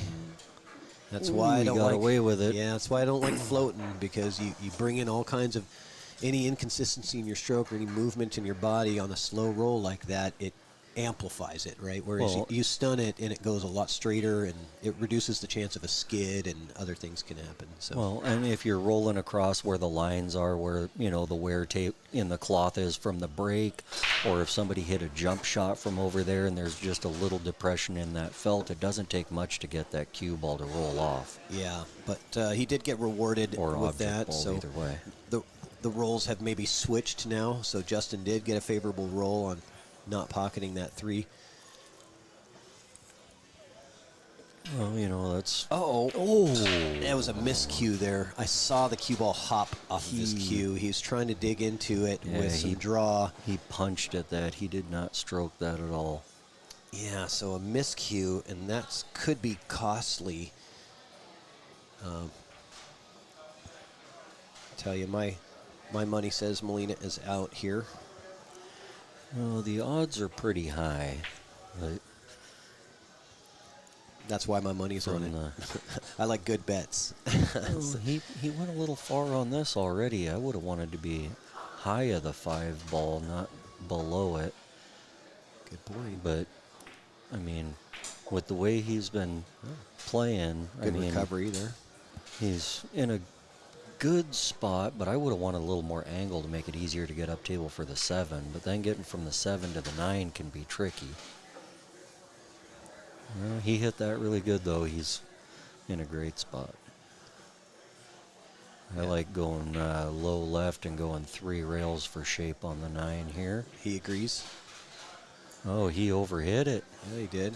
But it worked out. Ooh, he might. He's being He stretched might over the have table. cut, but that's... For a right-hander, That's- this is a tough shot, right? For a right-handed player, even on a 7-foot table, you might Yeah. have to use a bridge even. Well, I'm not even sure if the cut's all that viable. He may have to go for the bank here or try and play it safe. I think the cut's there, isn't it? But he's not looking at the cut. It doesn't look like. From that angle, it looks like it's there, but from the angle from the end of the table, it doesn't. Well, I always say the players know best because they're the ones that are at I the think table. he's cross-facing this up in the corner. And it Ooh, he banks it tried to, quite a but- bit short, and this has got enough steam to get back down to the corner, maybe. No. So, bank for the win. Yeah, bank it and you're try going and all make sure in? you... Yeah, but try and make sure you play it where if you miss it short, and that 9 ball ends up in the middle of that long rail. But short at the right speed. He did it short. Yep. Short. It's got to Put be it- at the right yep, speed. Put it in the middle of that end rail and force your And- opponent to come with something here. He did exactly that. Yeah, that's one of those shots that, as long as if you're going to miss it short. Because if you miss it long, it's coming out to the middle of the table, and it leaves your opponent a whole lot better. I mean, none of us want to try and air to miss anywhere, but that's one of those you do have to take that into account because it's easy to sell out if you hit that long. Yeah. So, this is one of the more difficult 9 balls that Justin has seen. But an opportunity. I like his odds on this one. I think he's going to focus a bit better on this after missing that easy 9 earlier. I think he's really going to focus and, He did. yep, stroke that great. Yeah. Great shot from Justin. Goes up 5-3. And over here on table 1, I see Daniel Sardoncilio is up 6-3. He's on the hill now. And doing what he does. And then what do we got here? Let's see what's going on over on.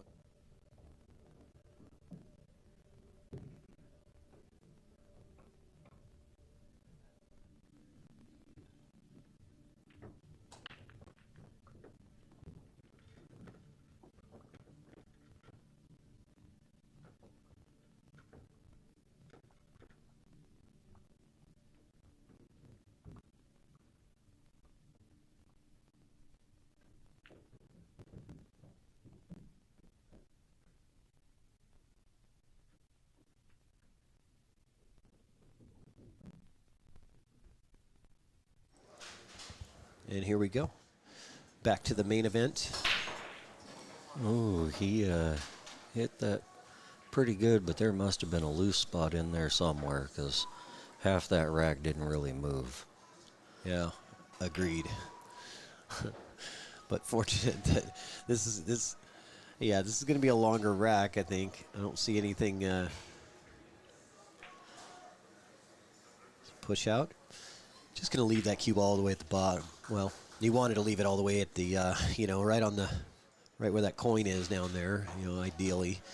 Yeah, But, he left Justin a good opportunity here. If he can make this one and run into the high side of the 4 to kind of open that up a little bit and end up with shape on the 2. Oh, he wanted just a little more draw off of that, but yeah, he's still got good safety opportunities here, and he did open up the pack. So yeah, he had to do 3 things on that shot: pocket the ball, run into the 4 and break out the 4, and get shape on the 2. He did 2 of the 3 things, right? yeah, which most things in life, if you get 2/3 of it, you're doing pretty good. But Well, he is going to doing good because that did allow him to play the safe.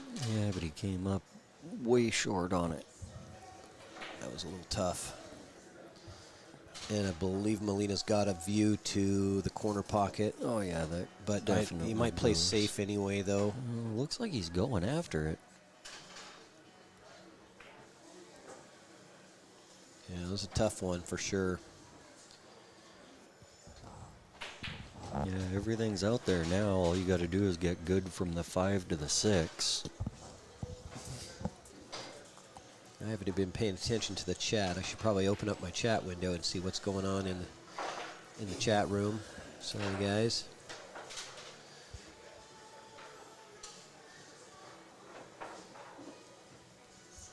Let's refresh that.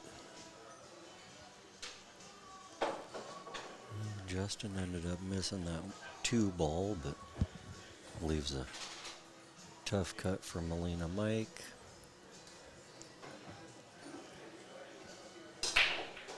Who leaves Justin a similar cut shot, just from about 4 feet closer.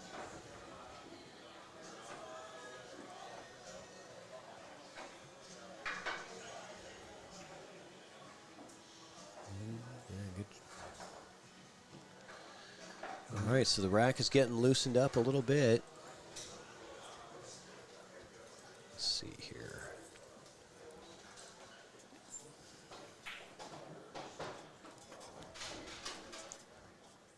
Good shot there from Molina Mike, but he hit that really hard and puts himself in a real tough spot here on this 3 ball.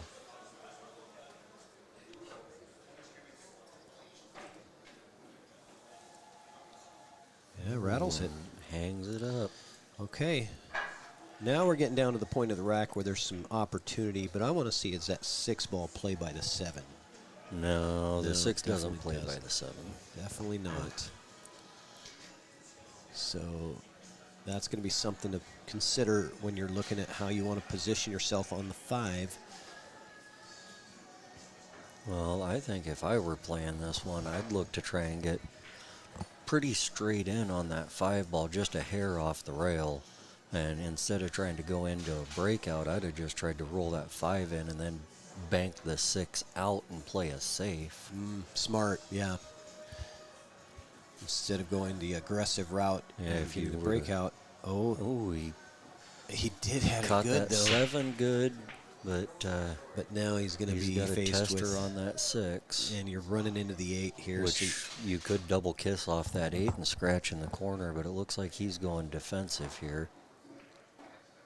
Got to get a little bit higher on that. Oh, Yeah. such a great idea, and just 6 inches short. It was the right idea, I think. I agree.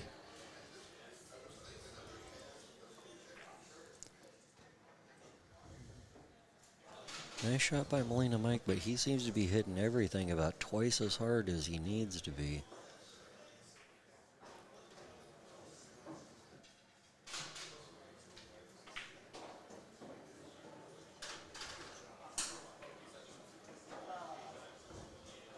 There again, he overrolled his shape a bit. This should be very manageable for him, but he'd have liked to have been a lot straighter in. All right.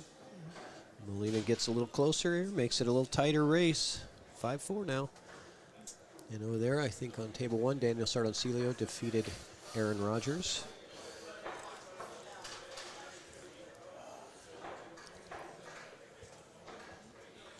And let's take a look at what's happening.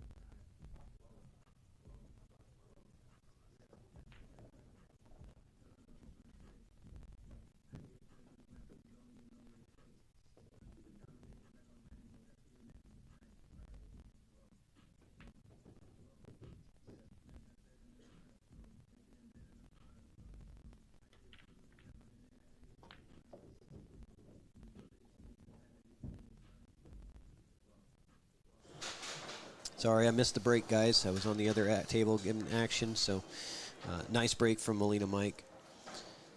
Get a good spread there. And made a couple balls on the break. And he's This tree is topped. going to be a tester. Yeah, tree topped over the 7. And long way to go to make that 2 and get back to that 3 ball. I mean, you could try and roll it in, He's but got that's the wrong so angle. hard to do. He's got the angle on the roll that's going to take the cue ball into this area, which is not going to give you anything on the 3, right? He's got that slight angle that takes the cue ball off to the left, as you see it here. Yeah, I think you really got to try and just force this one in with a lot of top and to touch a right. And I don't like forcing this one because you're tree topped, right? So you try to force it, and it's really hard to. yeah, cue if you're it going to be accurately. aggressive, then I think that's what you got to do. But What's the what's defensive play? I like trying to cut the 2 just past the side pocket Yep. and bring the cue ball right back down behind that 4-9 a couple of rails. Okay. So he played a little different safety pattern there. I think he was going to try and make that, and he just didn't get it there, but it's hard to tell. Yeah. He may have been trying to bank it down table and try and have the 5 in between the 2 and the cue ball.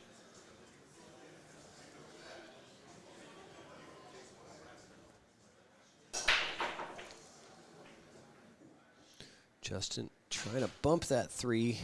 He did, but he didn't get. He needed to miss that 7 going into the 3 to get All much right, out so of it. I like thinning off the 3 and bringing the cue ball this way, back up table this way, and it moves the 3 over into this pile here. I think that's the play. See, I like hitting that harder. I really do. He hit it good, but that was a precision shot. You had to be so perfect. It's really with that. easy to come up short or long on that and end up selling something out. Right, but if you hit it hard enough, that 3 is going to come into the 9, and the cue ball is going to be down here. So I really like that shot. I think he just underhit it. This is the right idea. So Molina selling out an opportunity now. Yeah, but from the 4 to the 5 still kind of tricky here. So even if you make this 3 and you can get to the 4, there's no guarantee you get real good on that 5. And you can always try and play for the cut up table, but It's not going to be good. So we're going to see Molina most likely dealing with that 4-5 transition. I think I like just trying to stop on the 3, play the 4 in with a little inside and try and come between the 9 and the rail to bump the 9 out of the way so I can get better on the 5. What do you think here? I agree, and actually I like what he did. He kind of cheated the pocket a little bit to get the cue ball to move a bit more to the right, so now he has that little angle. He can get some Looks like inside. he's drawing. Oh, he's going the other way. I was thinking he was going to get it inside and come into the 9 and try to come on the inside of the 9 that's what ball I there. was thinking. Especially with where he got on that position. I thought he was in a perfect spot to do that. But he liked the outside. But the outside only afforded him a potential difficult 9-ball combo. And late in the game, to take a difficult 9-ball combo is not a good idea. He may be playing for the carom here, though. Yeah, he went for the carom. Which was also very difficult. Yeah. Ended up leaving Justin a difficult spot here, but I think if you thin the low side of the 5 with just a touch of inside, bring that cue ball right between the 9 ball and the corner pocket. It's like he's listening to you, Jack. It's like he's listening to you. Oh man! If he It doesn't was catch so that close. tit, he's Yeah. looking so good. Yeah, if he doesn't catch that tit, it comes But, here and I mean, here and I comes don't right know, into he the may nine. he may be a little hampered by that tip, but it looked like it bounced out. So I think he's got to look at this. But this isn't going to be a piece of cake no matter what he goes for here. I think maybe he tries to kind of. Oh, Oh. Molina gets the cheese and Wow. ties the game. All right, so whether or not he was intentionally going for that or not, it was a good shot. Yeah, I was surprised that he went to kick into that. I figured he'd have tried to cut it up table or bank it up table, but what he did worked better. Yeah, it was the best possible outcome, which was the win of the rack. So there you go. Better, And I'm gonna- whether by choice or by chance.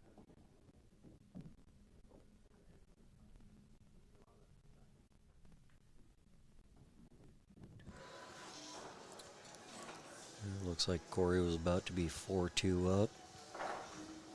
Yeah, it did. I just didn't want to miss the action again. Just keeping you guys updated with scores. You know what I'll do is I'll pin the bracket in the chat because I know a couple of people have asked for the bracket, and I should just pin it in the chat so it's always there for you guys. Ooh, great break Yeah. from Justin. Does that 7 clear and give him a shot on the 2? man. No. I tell you what, Man, he hit that good, too. the pool gods have not really been that kind to Justin in this match. Yeah, it's seeming like it's a good 3-1, 4-1 roll favoring Molina Mike here, but What's he doing here? I think he's just trying to kick underneath the 2 and get the cue ball up table. That worked out.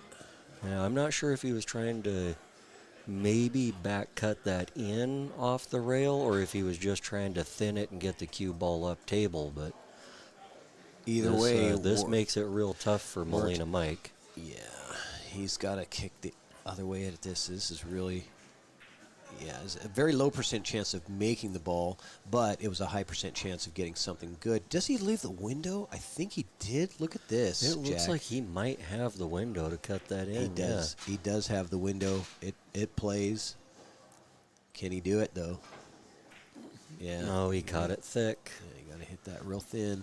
But he got a roll back there. Yeah, he was due. I think Molina Mike's probably kicking off just above the side pocket to try and run into this 2 ball.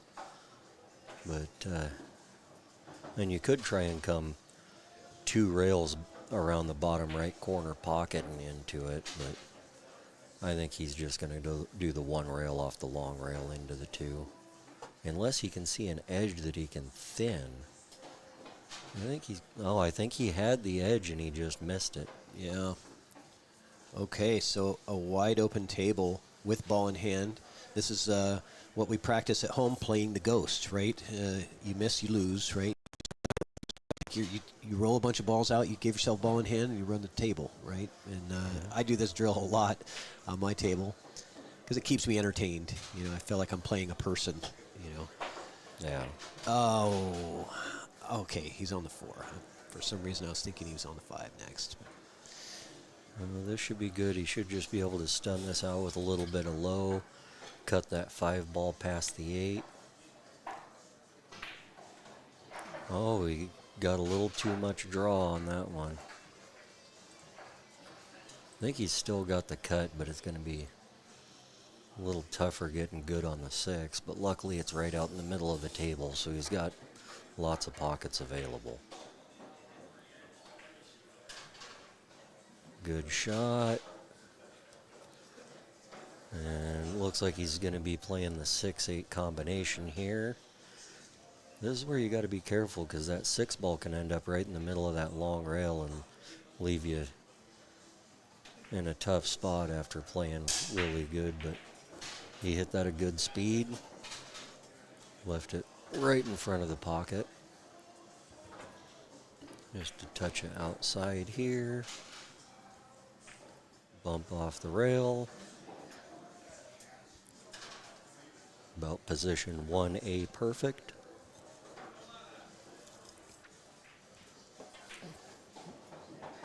Ooh, got that cue ball right on that rail. should definitely be a huge favorite to make this, but you always would prefer that cue ball be an inch or two off the rail. Ooh, and he caught it a little thick, but it rattled in. Good out by Justin. Yeah, very good out. He beat the ghost. Got the 7-ball run out. And on the hill, always good to be on the hill first. Yeah. That was what all of my golfing friends would refer to as a working man's par.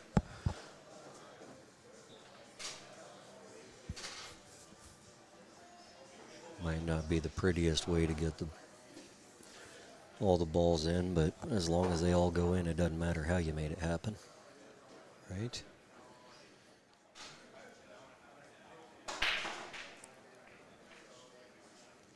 Molina, Mike hit those pretty solid, but they didn't really open up as good as would have been expected. That looked like that might have been a couple of gaps in that rack. Leave Justin a good opportunity to play a safe right out the gate here. Ooh, well played. Yeah, very great nice. shot. Good control of that cue ball because there's a lot of things. There was a lot of things happening on that shot.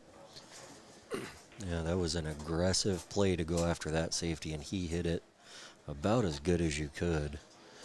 You got Chad Raswick in the chat saying Jack Kiske is sexy. I think he's talking about your voice, maybe. He must be talking about your voice. I don't know. Well, It's your North Bend buddy. yeah, Chad, nice to see you in the chat. Hope you're having a good day at work while I'm out here playing pool.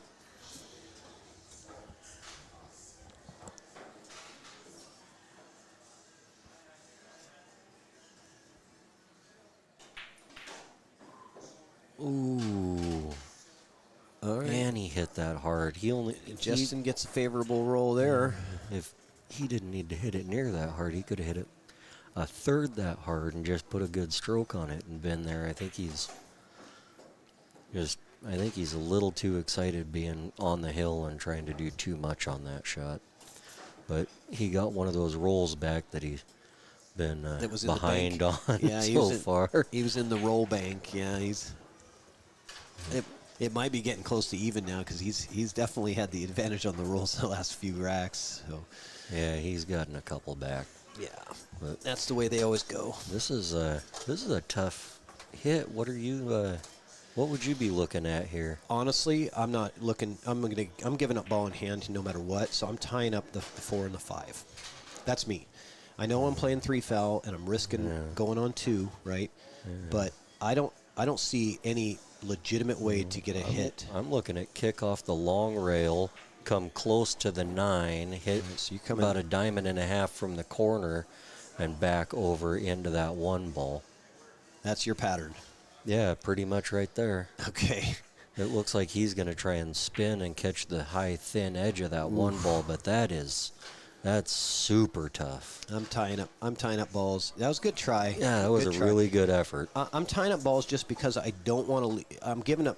There's probably a 90+% chance that I'm giving up ball in hand, right? Yeah. So if I'm going to give up the ball in hand 90% of the time, give him something tied up. Even though you're playing with the 3 foul rule, he's still going to have to work for either getting me on a 3 foul or getting out, right? I don't want to give an open table, but When you're already on 1, and that would have been an easy second foul with where the 1 and the 7 were, to be able to just come off of that 1 ball, leave the 1 behind the 7, and bury you back down in the corner. yeah, maybe. So, I mean, I'm taking my chances. I'm not saying that it's, not definitely a, Uh-oh. Okay. a reasonable idea, but it just, I think I'd just rather take the shot at trying to get the hit because you've got a couple balls that are in a tough spot anyway.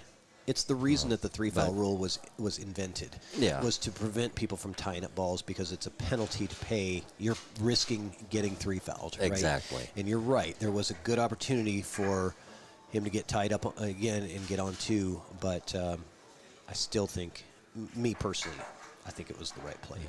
But I'm a really aggressive player anyway, so I generally go straight for what can I try and do to get out of this, not what can I do to try and mess the other guy up. But Now I mean, here in this situation, he's pretty straight on the 4, maybe a little bit of an angle that takes the cue ball towards the 8, which I don't like.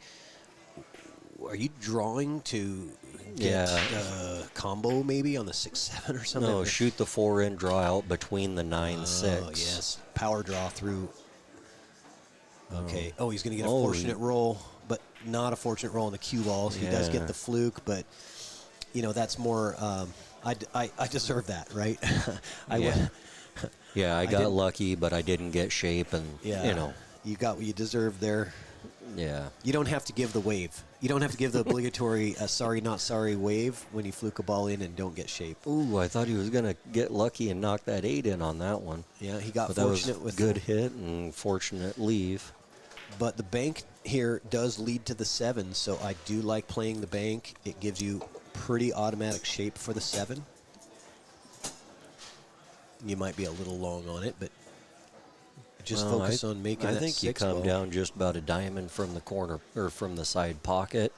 Probably end up right between the Right there. chalk and the 9 ball with just enough angle to be able to roll that 7 in and come across for the 8. If he makes this, he's in good shape. But he overcut it and the cue ball rolled out a lot farther. Leave Justin a good shot on the 6 here. I think he's just going straight top, maybe a touch of right, and try and come right back down the middle of the table. With the 7 being froze, he should be pretty good on this. Just a touch of inside and just over and back. Oh, that was a nice cut. Great shot there. Man, that's some smooth. That's calming the nerves right there, being on the hill. This one's a little tricky, though. You want to draw this, but if you don't draw it real good, you slide right into that side pocket. Yep.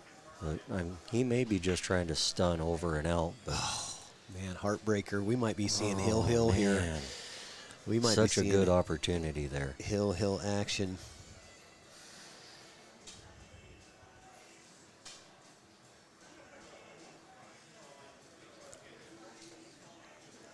Yeah, I had somebody in the chat that agreed with me on the intentional foul.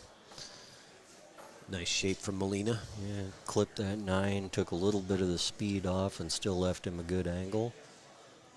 Oh, slides that 9 ball in. So we got hill action. Here we go. One rack to see who goes to the B side and who continues on to the second round. And Well, it'll be a good time for Justin to get a break and run here. yeah, we'll take a look at these.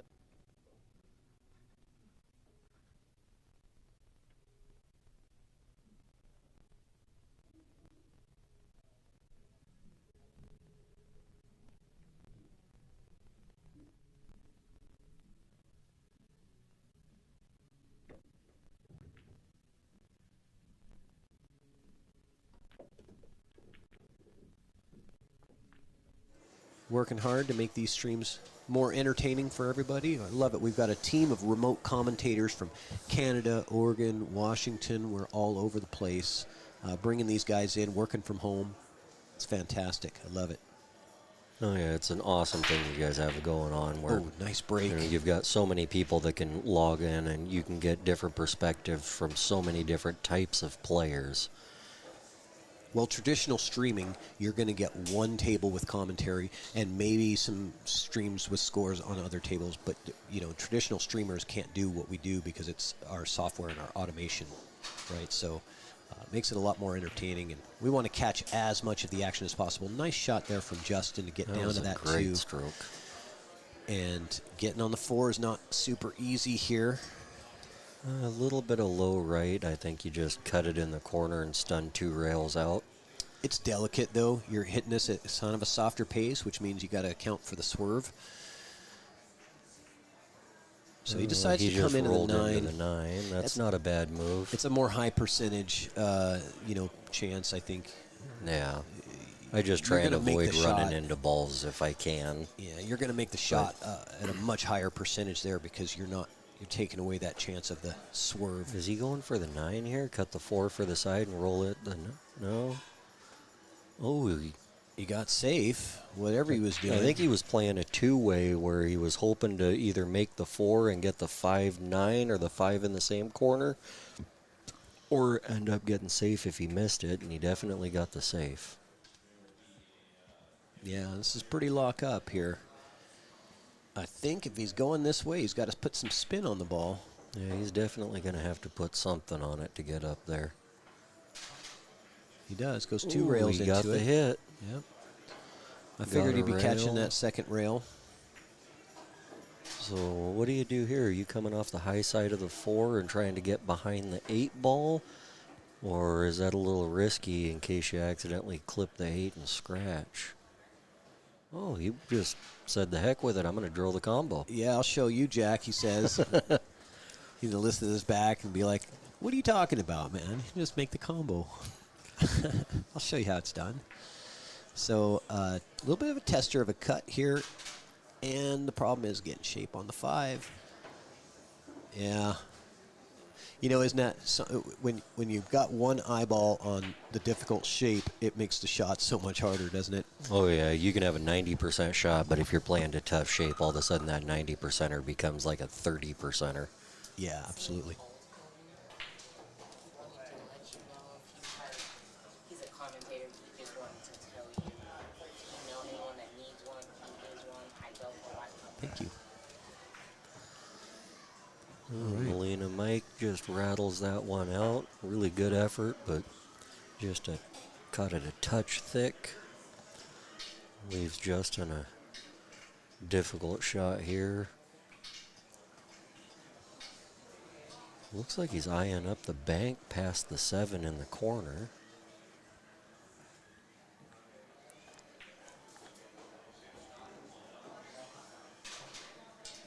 We got somebody from Stockton, California that Oh, great shot, very good. Justin. very good And shot. shape. Yeah. Do you want to stop? Put a stop shot here and freeze to the 9? I think I'm playing the stop shot from the booth, but being down there and just drilling the bank, it's hard not to just go for the throat here and say I'm running out. Oh, he's going to have to work for this one, though. He's going to have to. He's got a really good draw stroke. I don't see much of a problem. A little bit of low left, Okay. and put a good stroke, and I think he gets right out by the head spot for a nice easy cut on that 7. Oh, he got a little right. more into it, You're but right. this He's is got still perfect. All he's got to do is roll this in, get down by the side pocket for a nice shot on the 9. You know your brother's game. I know he's got a good draw shot. He does.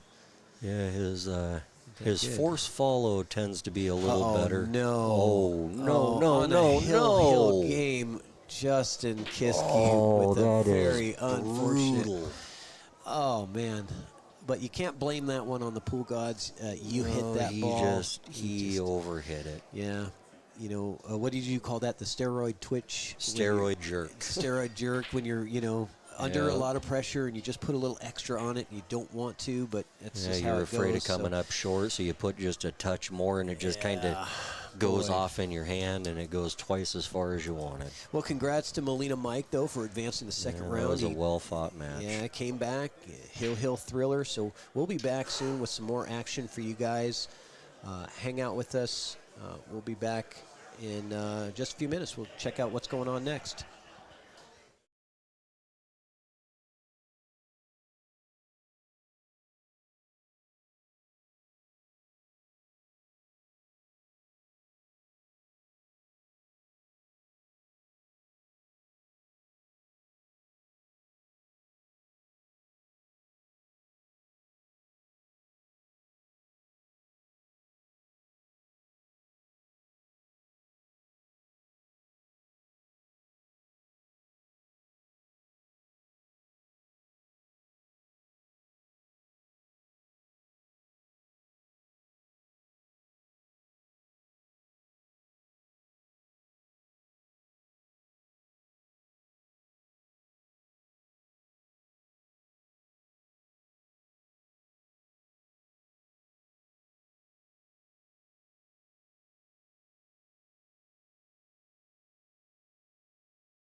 Chohan.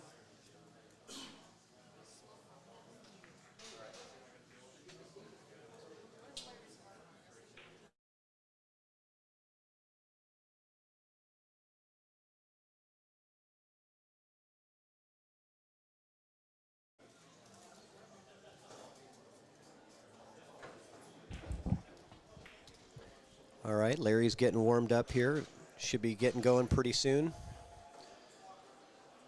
Give him a chance to hit a few balls. This match is scheduled for 1 o'clock. But they're going to try to start it a little bit early. We're running early, which is great. Matches are going pretty quick. So we'll be getting this match kicked off in just a couple minutes.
All right, looks like we're ready to get started here.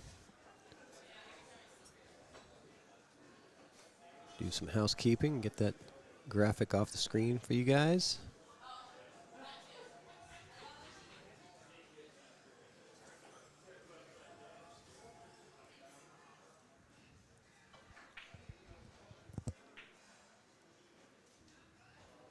We got a good matchup here. Tony Chohan versus Larry Mays. Good opportunity for Larry to play against the top pro. Larry is a 530 Fargo rate. Tony Chohan, who needs no introduction, also known as T-Rex. And Greg Prendergast in the chat, no templates allowed in this tournament. It is wood rack only.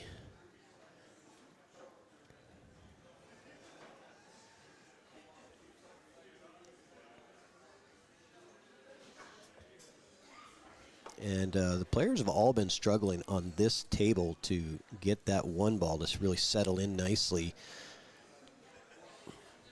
And Tony having the same issue that SVB had, just getting that rack to sit tight.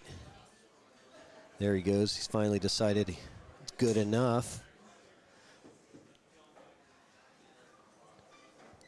And we are off and running. Perfect timing, Cassandra. Once you get your microphone situated, I'll take you off mute. Just get that microphone, yeah, right there. All right, welcome. We got Cassandra Bryant in the booth with me. Welcome, Cassandra. Hi. All right, so we just kicked this off, so you got good timing. Yes. Tony Chohan won the leg and broke dry. Time for Larry Mays to clean up. Yeah, it's a good opportunity for Larry to play against a top pro like this. This is what's exciting about this Don Weir tournament is you just have such a mix of, from really the 300 Fargo rates all the way into the 800s. Yeah. And nice cut on the one ball from Larry. We have some ladies representing here too. That was a great combo. Yeah, and then followed by a nice one ball. Good shape on the two. Maybe a little bit lucky with that kick onto the two. Oh, he's hammered that two into the side. I wasn't sure at that angle if he was really going to have to, a good opportunity to put some pace on the ball to get the cue ball back out. So he played that really clean. Yeah. I like it. I like what we're seeing so far from Larry. He's coming out strong. Yeah. Got to watch this 8 ball getting in the way. Let's take a look. That's why it's not transitioning. Let's go. Ooh, it might be in the way just a little bit. I think he can see the edge of it. It looks like he's going to try and masse around it a little bit. Yeah, I don't like it. He got a kick, and is he going to get fortunate? I don't think so. No. All right, so Tony Chohan. It's so strange to see Tony playing bar box 9 ball. Yes. We're so used to him playing one pocket, right? Yeah. And so it's like, or 8 ball. You see him in some 8 ball tournaments sometimes. yeah, it's just strange to me to see Tony playing any game but one pocket. Yeah. But we got to see a lot of one pocket so far this weekend from Tony, getting into a lot of action matches. It's great for the game in the area. This is Yeah. a big one pocket area. There's a lot of players here who love one pocket. Yeah, he had a lot of challengers, so Yeah. he had no real issues getting some action. I know he was giving up some weight in a lot of those, which is just normal. Yeah, I love that back and forth. Perfect control. Nice little bump off of the rail. Yep. Smooth as silk. Tony Chohan makes it look so easy. 1-0. And you got to make sure you tap the tablet for me, Tony. Yeah, there you go. He's on it. These guys running their own live stream. We're just here to commentate. Yeah. That's the beauty of the Evo Sports platform. We got 4 live streams going consecutively right now. We've got matches. Let's see here. We've got, I got to take this out of studio mode. We've got Just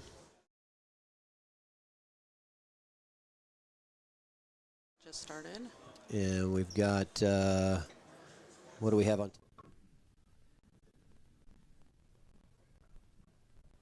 We're still waiting for matches over there. Yeah. Awesome. There's my food. All right. You can just actually leave that there because this match will probably be over. I'm guessing, no offense to Larry personally, but I'm thinking this is going to be a 30-minute match. Tony shoots pretty quick. Yeah, they both do. Yeah, they both do, right. Good break from Tony. This looks like, sorry, that was not Tony. That was good break from Larry. Yeah. And a good opportunity to get a run out. He got 3 balls on the break.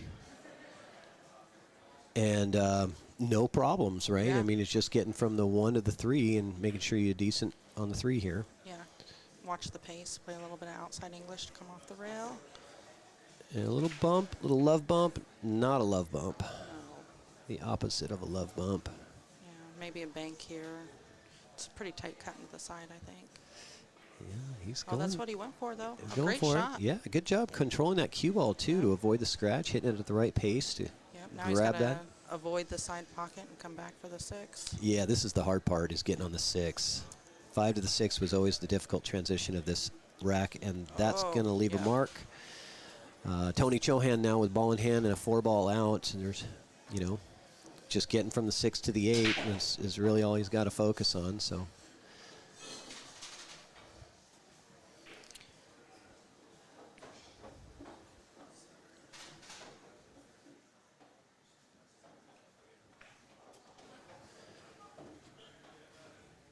Just play a little bit of top, come around naturally, or center ball, whatever your preference is. Yep, 3 rails.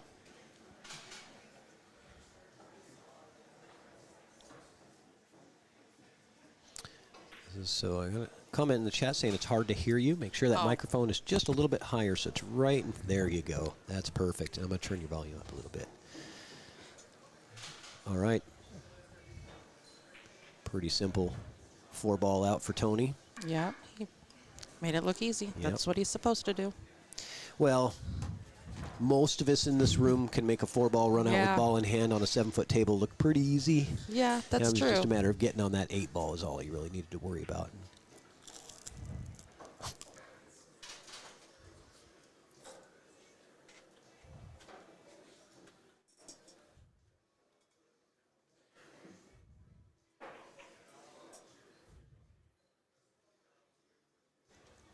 All right, Tony breaking from the side.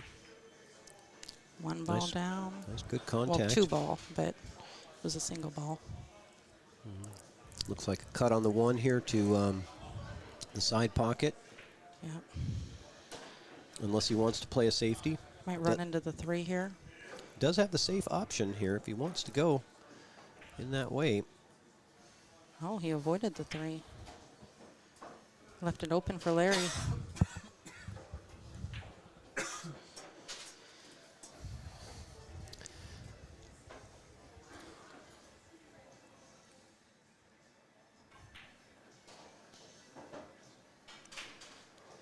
Yeah, like I said, I love this event with the mix of skill levels because, Yeah. I mean, how often does just the average Joe pool player get to play against Tony Chohan and SVB and John Mora and, Yeah. you know, Chris Reinhold is Yeah. here, and I saw that. you He was know, just outside, actually. it's super exciting for the players. I mean, they know that they're not, you know, super high odds of cashing, but they're doing it for the experience. Absolutely. Got to play somebody better to get better. In my opinion. Yeah, and it's always nice to have that live streamed moment that you can go back to, even, you know, Even if you lose. even if you lose. Yeah. Yeah, it's like, hey, here's me playing, you know, Yep. maybe you have a couple of good outs, you know, Yeah, against a yeah. top pro, right? You know, it's, Even if you get ran over, it's like, hey, I still got to play. You know, I got to be there. yeah, so I think he's going to follow forward. I would follow A forward. little bit of inside. No, he came out. Yeah, I don't know if that's there, though. I don't know. I think it is. I think he's just got to play bottom, come off of the rail. I think you really got to stick it. Bottom right, come back out. Yeah, oh, he's he's gotta- playing top. He's got to barely miss the 8-ball to get this 7 to go in the corner. Oh, so, Oh, okay. he played safe. Yeah, it wasn't there. That's what I was wondering about, kind of why he played a stop shot on that last one, because Wow. it didn't look like it played. And maybe it did, and he just missed the shot. Kenny Brown in the chat. I've got Cassandra Bryant with me. Hi. And, sorry, her name doesn't come up on the screen because I didn't have time to build her a profile. It was last minute. Yeah, I so- popped in last minute. Yeah, that's what we're doing here in the live commentary booth. We've got 3 other tables live streamed with remote commentators from all over the Pacific Northwest. I used to commentate a long time ago. It's been a while. Yeah, you do a good job. Well, thank you. I appreciate that. Well, you've got a lot of years of knowledge and a passion for the sport, and I that's do. really I all miss it playing takes. as much as I used to. A That little- was a good kick. Yeah. Unfortunately, he left it open. Yeah, good opportunity for Larry. Yeah. He's got to capitalize here. You have 3 to. ball out. Yeah. Yeah, I would say to be a good commentator, you just need to know a little bit of knowledge and a lot of passion for the sport. Yes, and absolutely. That's what it takes. Okay. I think he overrolled that a little bit if he wanted to go for the side, but it's okay. He can take it all the way up in that top right-hand corner. Yeah, he got a little funny, so he's going to draw. Yeah, take it to the top right corner with some draw. Yeah. Yeah, he'll be fine on the 9. Just focus on pocketing the ball. There we go. There Great it is. shot. Just You like know what? that. I'll tell you what. The score doesn't show how well Larry is playing. No. He's made some good shots. Yeah, he's just been getting a little bit funny, Yeah. towards the end. I tell you, About I mean, 3 or just 4 from balls what out. just from what I've seen so far, I would put him higher than what his rating says, which is 530. Yeah. I would put him a bit higher, just by seeing the stroke that he's putting on the balls and following Yeah. through. He's got good fundamentals. So, good job, Larry. Yep, 2-1. It's Yep. better than 3-0 for sure. Yep. Keeps you in it. And the players are in charge of updating their own score. And if they don't, I'll lean out the window and yell at them. Throw something down at them.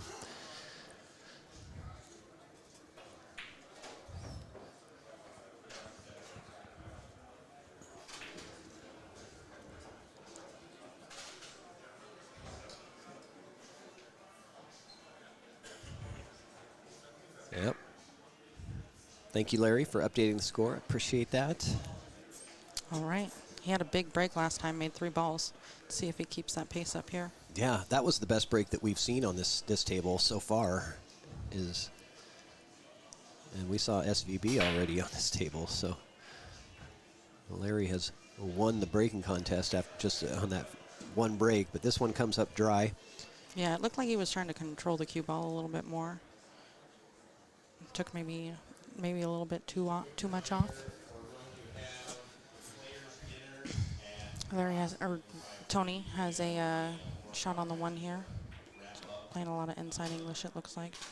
Come back on the 2. Yeah, he might try to Oh, no. use No. 3 for position to get on Yeah. the 2. Oh, Yeah. that was a good shot. Oh, he barely missed it, though. Yeah, he wanted to He's- make that and just hit the 3, so he's using Yeah. the 3 ball to hold the cue ball for position on the 2. He didn't leave it easy, though. He's got to kick at that.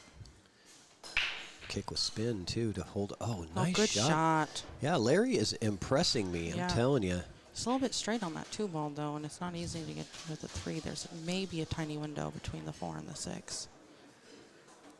I'll tell you, most players at 530, I might give a game or so of weight in a Yeah. match too, but I don't think I would with Larry just from what I've seen so Yeah, far. he I kicked don't off the know. rail to make that ball and come around. Yeah. That was a smart play. Yeah.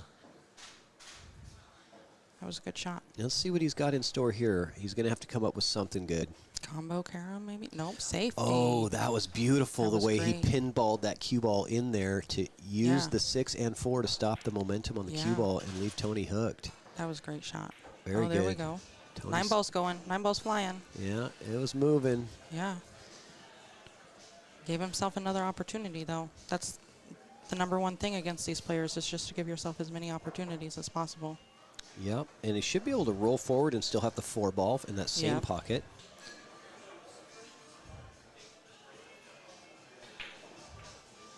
Yeah. Oh, he missed it. Yeah, it was a slow roll, right? So when you slow Yeah. roll the ball, funny things happen. Yeah. And I mean, these tables were recently recovered, though, so...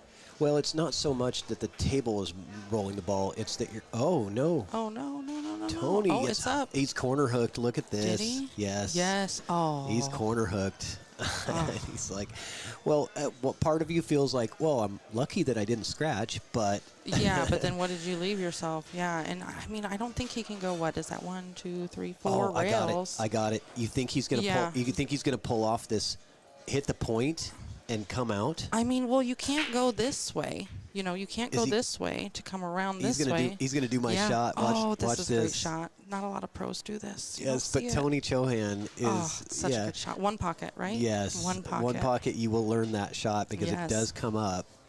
So I knew that's what he was. Because That there's was a really great shot, no other yeah. way to go. I mean, he made a great connection. Didn't give up ball in hand again. Yeah, he that was. He did leave it though. Yeah. For Larry. Let's see. And if he would have made it, he probably wouldn't have had shape on the 5. Yeah. Right. So.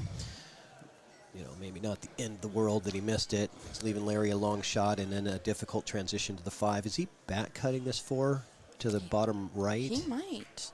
No, he's okay. going straight, yeah. It looked optical illusion there. Looked like he was kind of aiming on the other side of it. But The 6 goes by the 7 there, so. I believe it does. Yeah, so he just needs to come back a little bit, Oh, good.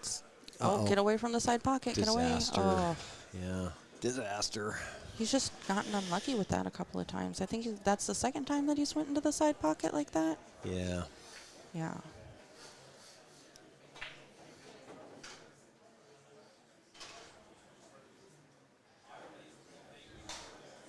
So Tony looking for position right about here. Yep. Oh, no. Oh. Going to go the extra rail. Okay. See, that's the difference between pros and me. They take the extra rail a lot, Yes. right? It's a higher percentage that you don't overrun anything. So you've got a bigger Yeah. window. That's smart.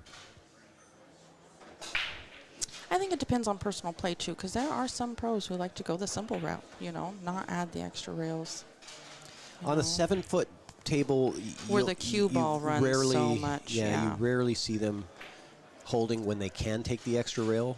Well, it's so much of a gamble because if you overroll it, you hook yourself, or you got bad Yeah. position, or And it's easy to overrun stuff on a 7-foot, and you don't want to slow roll stuff because then the skid comes into play and Yeah. other things can happen. And we were talking about before, slow rolling a ball, it's not so much really about the table conditions. I mean, it is, but it's also about your stroke. If your stroke is not absolutely perfect on a slow roll shot, it's amplified. The errors are amplified. oh yeah, right? absolutely. So here we go. Tony up 3-1 and breaking. Ball in on the break, but not a great opportunity at the There's 1. a good save here. You might be able to get the behind the 2 ball, leave the cue ball behind the 2 ball, depending on how straight you are on that or how much of an angle. Well, he tried it, but he used the rail and then popped into that too hard. Can't figure out how to change my name. This is Evan. I'm wondering, is that Evan Olson? Mr. Lefty 300? I don't know. Maybe. Is Evan Olson a lefty? He is a lefty. Then it's probably him. But I'm guessing it's- 300, what's the 300 about? I You don't need to know. add about 300 to that Fargo. Right, exactly. All right, so nice shot on the 1 ball from Larry.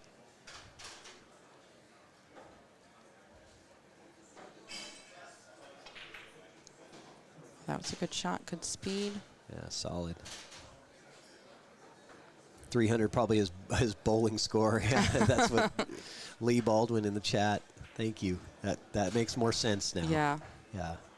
I didn't know Evan bowled. He's a very good bowler. Oh, Yeah. man of many skills. Yes, he is. In the side pocket here. Uh-oh. Oh, no. And Evan, if you're listening, I'd love to have you do some remote commentary if you're interested. Maybe this afternoon or evening.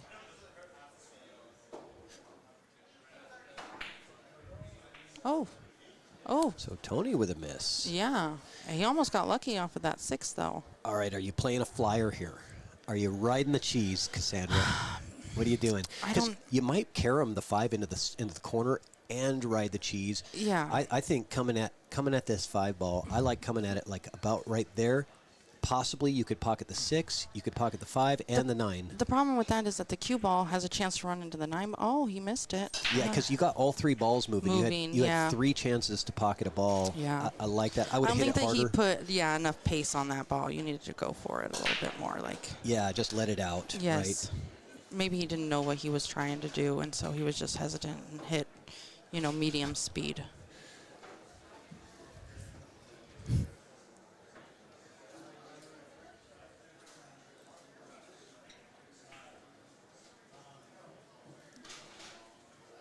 It's a good angle.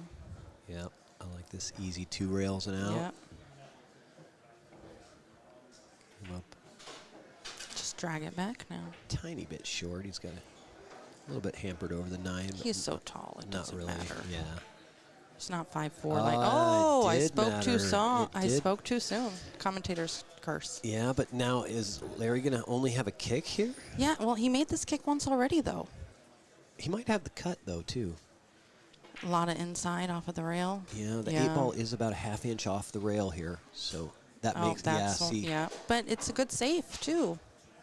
You know? But, I yeah. mean, this is one pocket. You know, this is a one pocket bank right here. Yeah, you don't want to ever give another inning to Tony, especially a bank shot, but I think he might be playing safe.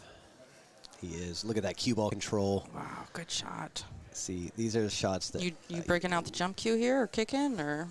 If I can see it, well... Maybe he can see the edge of He's it. not going to give us a chance to guess. There it is. Oh, what a shot. Oh, you yeah, dropped there it it. is. There it is. The drama. Yes. So if that hangs, it's 4-1. But going in, it's 3-2. What Big swing. Yeah, That's a big huge swing. swing on that 8-ball, just barely dropping Yeah. it. I think it stopped and then dropped. Yes, it thought about it. It did the old stop, drop, and roll, right? So great shot, man. I mean, that was a highlight reel for Larry. No matter what the outcome is of this match, he can clip that off of YouTube and, have that forever. That was a heck of an 8-ball cut. Yeah. Tony played a great save, only left Yeah. him the edge of it.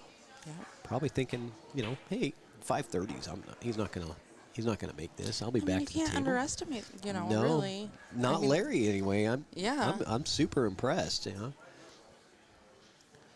Well, my first time getting to watch him. Sometimes in 9-ball, all it takes is just to be a good ball maker. You're just making balls out there. Yep. And at some points in this tournament, we are going to see upsets. We Yes. saw Jeff Jimenez defeat Tyrell Blowers, who's a 700. Yeah. That 720 or something. That was a big upset there. Jeff is a good player. He plays a lot better than I think people give him credit for. He is a good player. Yes. But Ty won the 10-ball open, CSI 10-ball open in Vegas this year. I mean, he's very strong. Yeah. And so, it's bar box 9-ball. Yeah. You're going to see some upsets. Yeah, and it's not like it's a race to 13 or 21 or anything like that. 7 is still a comparatively short race. For bar box 9-ball, it is. Yeah. You're right. So a push out. It's not a bad push, but you're pushing Tony into a bank. He's going to opt to take this. Yeah, I would and it's say going to this put is, him this on the is- right side of the 3-ball. Yeah, this is almost automatic for Tony, Yes. and I don't want to commentate or curse him, but the guy's a one-pocket machine. Yeah. And this is a very standard one-pocket And it puts shot. him on the right side of the 3. Yeah, Just like that. yeah. Maybe a little bit more cut than he would like to leave for the 4, but I don't think that he's going to have a problem, coming out for this 4. Yeah. I love. Oh, he went down. Yeah, you like that. I like Tony's jersey. It's Yes. got all the flare on it. It says, "Don't be a Yes. nit." Yeah. Bet something, it says on the collar. Tony loves action. Absolutely. Most one-pocket players do, though. I don't know a one-pocket player that doesn't like action. It's funny. I heard him talking down there, and he said, he goes, "I don't love pool, but I just love to gamble. And pool happens to be something that I'm good at, so that's his sort of outlet for gambling. It's like, hey, that's cool, man."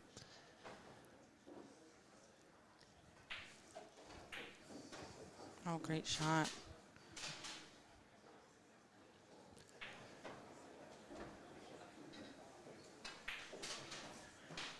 All right. 5-2. 4-2. Oh, 4-2. Yeah, I'm so sorry. No 4-2. problem. I was just making sure that No, I I read had that it number right. wrong. I'm making sure the players have it right. 4-2. Hey, it's a lot closer than 5-2, like I was saying. Mini Mosconia is going on today, huh, Evan? At Scratch. James Fox, I think, is running that.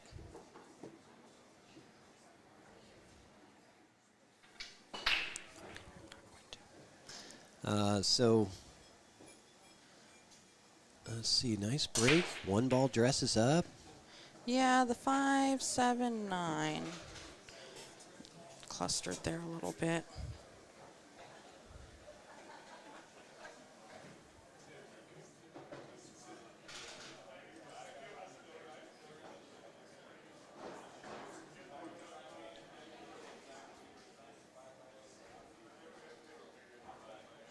Oh, nice pace to come up.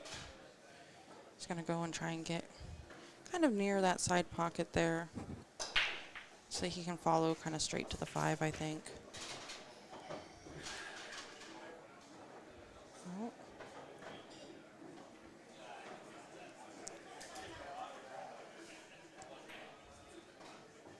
Nice little bump on the 5 Yeah, ball. absolutely. Loosen it up a bit. Yeah. And you run it into the 7, you think, here? I mean, I think you got to try and run into the 9 almost. That way you don't. What do you kind of slow? Oh, yeah, no, he went into the 7. Yeah. See, I don't like not knowing where the 7's going to go. Well, I I think he figured if he hit it hard, you know, it's going to be down table somewhere where Yeah. he's going to have a look at it. It's not going to be clustered to another ball. Well, and these guys have bigger strokes than I do, you know, so I'm trying to control. Yeah, he kind of one-stroked that. I mean, Yeah. I'm not going to criticize Tony Chohan, of course, but Yeah. I mean, They're fast shooters, a lot of these guys. right.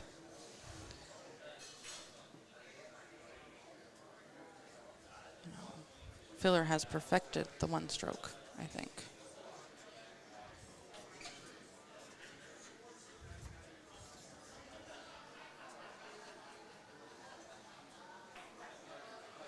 Safety here. Safety gets behind the 8.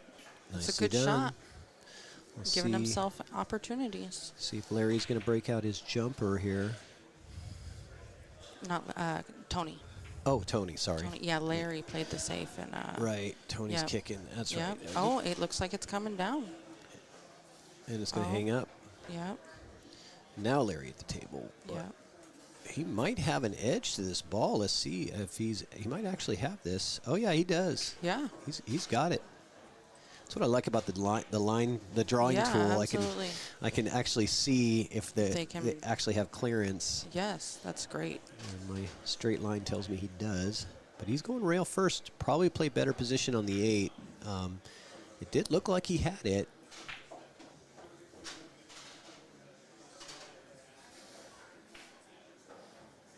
Tony with a Oh, bank, Yep. How could you think anything else? right? Great shot. And Tony to 5. Yep. 3 ball out with a little bit of a flare there. Jump cues are allowed in this tournament, Yeah. Greg. We have seen several jump shots already. So if they weren't allowed, they were being used illegally, but I'm pretty sure jump cues are allowed.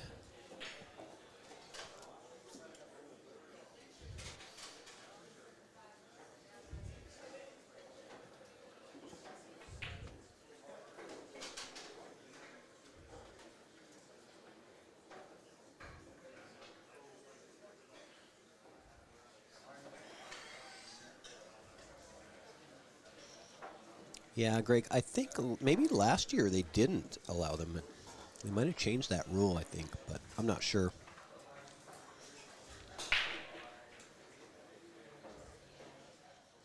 All right. See if Larry can crush that break like he's been doing. Gets the ball in. Yep. 3-8 is funny.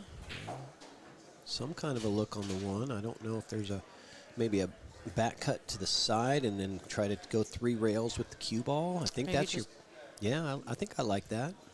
Right, one to the side. Cue ball goes bing, bing, bing. It looks like And that's out. what he's looking at. That's what I'm doing. Yep. But he missed a shot. Yep. I would have preferred to bank in that situation and try to bring the 1. If you don't make it, it should be behind the 4, and then you can bring out the cue ball down table and maybe get some coverage with the 6 or the 2, you know. Yeah, that's an idea. Yeah, I mean, It's an offensive, defensive shot. right, and kind of a two-way. Yeah, yeah. So Tony with the trying to carry him. That's a two-way shot there, Yeah, actually. yeah. Perfect example of a good two-way. So this would be where we're going to see a jump shot if he has one, and he does. He's Yep, going he's to get going his to jump get it. cue, as you can see. Taking the end off of it. Yeah, I love people being successful in jumps. Yeah, and this one has, you got to get over that 6. It's not Yeah. easy because the cue ball's farther off the rail. It's Yeah. more middle of the table. Yeah, Yeah. boy, he didn't take a whole lot of time with that. skipped off the top of that 6 ball. Yep. And Tony's going to most likely put that cue ball right around here, somewhere like that, and break out that, have a nice controlled breakout on the 3, That was which a he good did. shot. Yeah. That's what you'll see. Natural to come to the 4 too. Yeah, top pros will, when they break out balls, they do it very precisely. Yeah. When most of us mere mortals break balls out, we're kind of rolling the dice a little bit. Like, I hope you get good. Yep.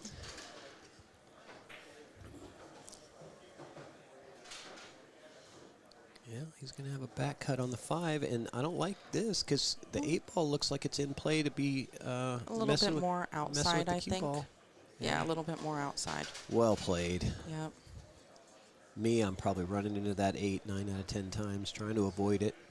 Or I'll miss the shot because I'm trying to avoid the 8. That's what's going to happen to me is I'm going to put so much English on that ball that I'm going to miss it. Just Yeah. So he's draw back. either that or go short side on it.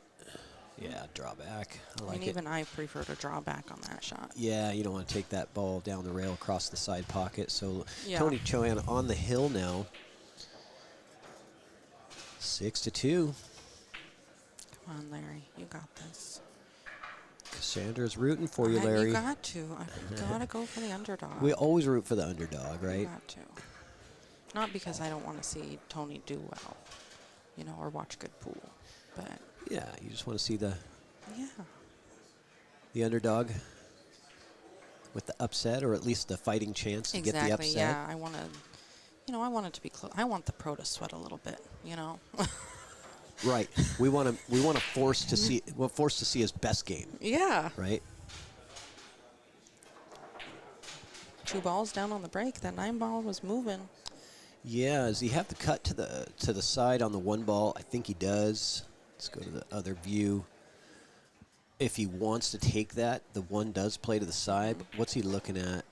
He's looking at moving the 1 into the 8 and Well, you maybe gotta go- trying to hide the cue ball. Oh.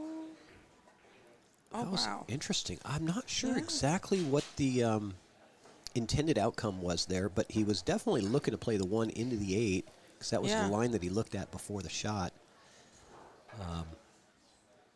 I'm not good enough to know what. Everything Yeah, that what- they're thinking. yeah, It what- doesn't matter if they draw a line. They got to spell it out. I know he had a plan, and I know this wasn't it. No. But it gives Larry a good opportunity. Oh, look at that stroke. Yeah. That was a good shot. Maybe a little bit more angle than he wanted, but it's okay. It's going to come up naturally for the 6th ball over here. Just speed control. Overrolled it. That's hard because the angle was so severe. Stay focused. Yep. Oh, good shot. what a Nice, shot. Yes, nice little kick off of the 8 to Yes. stay on this side. That was the only way that was going to work. Yep. Is if he had a lot of inside and clipped the underside of the 8, and that was beautiful. Yep. Well played, Larry. Now, get it done. Close the door. Oh, I like this angle, Yep, too. This is. natural, yeah. He might even be going short side on the 9, which I'm okay with, right? Well, yeah, you have a choice. You, You can could- draw nah, down and yeah, I kinda draw skid. it. You're right. I'm going to draw for the easier shape on the 9. That's good. Yeah, a little bit close to your work, but Yeah. you know. But the speed was right. Yes. Yeah. And it's still a good shot. I'd take that 9 ball all day, right? Larry Mays. There we go. Good shot. Yeah. 6-3. Making Gets- a comeback. He gets to keep playing pool. Yeah. That's what I tell myself when my opponent's on the hill. Yep. I say, I just want to keep playing more pool Yep. because I like playing.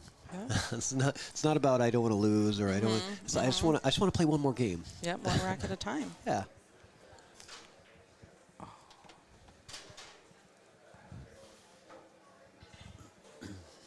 Let's take a look at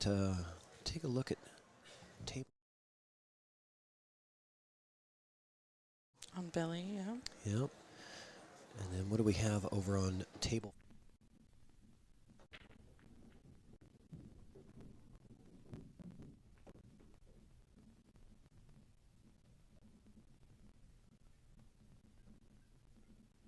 Jacob Easley. So a little bit of score updates for you guys. And I pinned the bracket in the chat. So in the YouTube chat, you should see a link to the bracket. Thank you, Christian. Really appreciate it. Hi, Christian.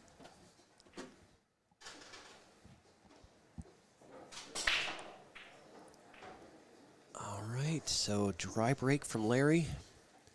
And a piece of the 1. Might be able to combo the 1-5 in. Yeah. Or get safe. It's a good opportunity, you know, to get safe. I keep saying that, but these players don't play safe that much. They play a lot of two ways. Their knowledge But is... you're right to think that early in the rack. Yeah. Right? That's the more higher odds time to play safe. Tony going for the 2-way. The bank, yeah. With the bank, knowing that he's going to freeze. But if he makes that shot, he's got nothing on the 2. So Yeah. I don't know if it was... I don't know if it was really on purpose. Yeah, he didn't want to freeze behind the 4 ball, but... There it is. Nice bank from Larry. Yes. And look at this. Nice bump. He is really... He's got to go 3 rails back around to try and get short shape on the 3 ball, I think. I like it. Yeah. I like it. You've got room. You've got to avoid that 6 ball. Avoid the 6 ball. Yeah, that was the challenge. But he's going to have some kind of a look at the 3, just not a one that he can pocket it with, If but a it's safety on the rail, opportunity. he might be playing inside English on it. Oh, yeah. That, You know, that inside little off of the quick rail. first. Yeah. I love that shot. And even if it bounces off the rail, it can kind of come, into That the 3 ball 5 and makes go the in, pocket right? big. The 5 ball, yeah, right. Or yes. The 5 ball makes that pocket big for the 3 ball. I like the safety here just because you've got some... Oh, he did your shot. Look at that rail first. I mean, that's... I'll tell you what, Cassandra, no matter what, no matter the outcome at the end of this match, Larry is going to be... He's got to be thrilled with, just the performance that he's put on under pressure on the stream, playing Tony Chohan. Yeah, and it's his first match of the day. This is still the first rounds. Right. The first matches are always the hardest. Oh, look at that. Good shot. Wow. He threaded that to go past the 7. Did I look up the right Larry Mays when I saw 530? I don't- Because he's putting down some good shots. I'm not saying that 530s can't play. I'm just saying he's doing it consistently. Yeah. And he's had a couple of unfortunate scratches that cost him racks, but minus those out, and Yeah. we have a really close game. If there were a rail there, he'd have been perfect. Yeah, how many times have I said that? Yeah. Who put these side pockets in here anyway? Right. Earl Strickland. So we don't need I side still don't pockets. know. I still don't know if I can agree with that, though. I need those pockets sometimes. Yeah. Unless the cue ball is tracking towards it. Yeah. Nice inside check, too. Look Yeah. at this. Yeah. God, maybe he's just hitting them float like up a this pro. cue ball a little bit for the 9 ball. Don't do much to it. Just pocket the ball. In my opinion. Yeah, see? And Tony might be over there going, wait a second. What is going on right now? Did I check this guy's Fargo yet? Do you think pros look at other people's Fargo? No, probably not in a tournament like this. Yeah. Because no, I don't think they do. Because I I don't think think that they the do. other pros that are, Yeah.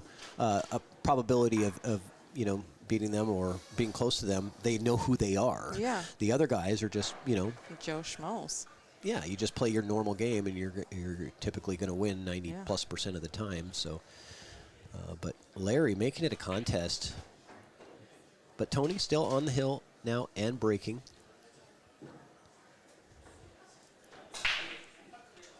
Let's go, Larry. Good job. Oh, All right, cue ball gets kicked around a little bit. yeah. Dry break, no look at the 1. Well, I think you can see the edge of it.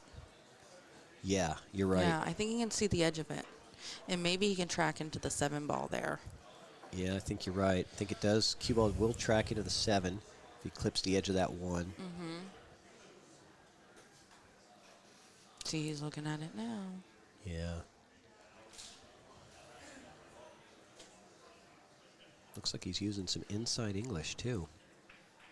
Just like that. And nice Wow. safety, too. Yeah, he got safe out of that.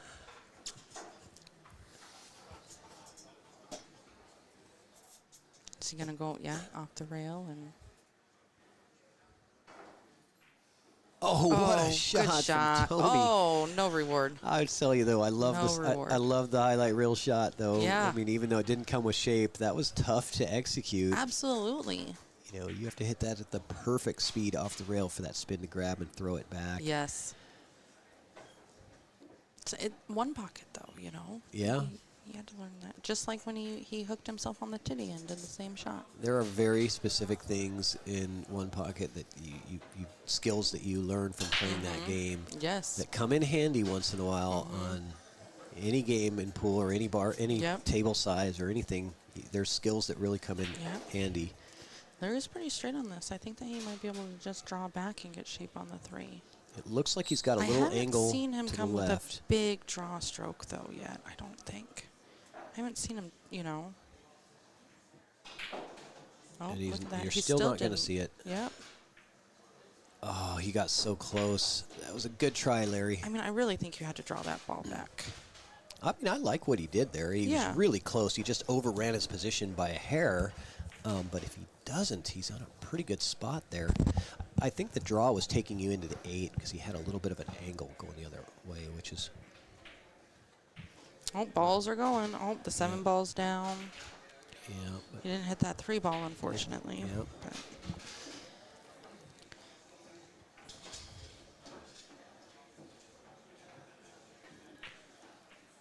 all right. Easy pickings for Chohan. yeah. He wants to take Nice it down. speed. He doesn't want Larry to get any more confidence than he's No, already he got. doesn't. No. It's just put him away now. Oh no! Look no, at no, this. No, no, side pocket. There Look it was. at If it this, wasn't there, if it Cassandra. wasn't there and it was a rail, he'd be perfect. Oh my God! Yeah, right.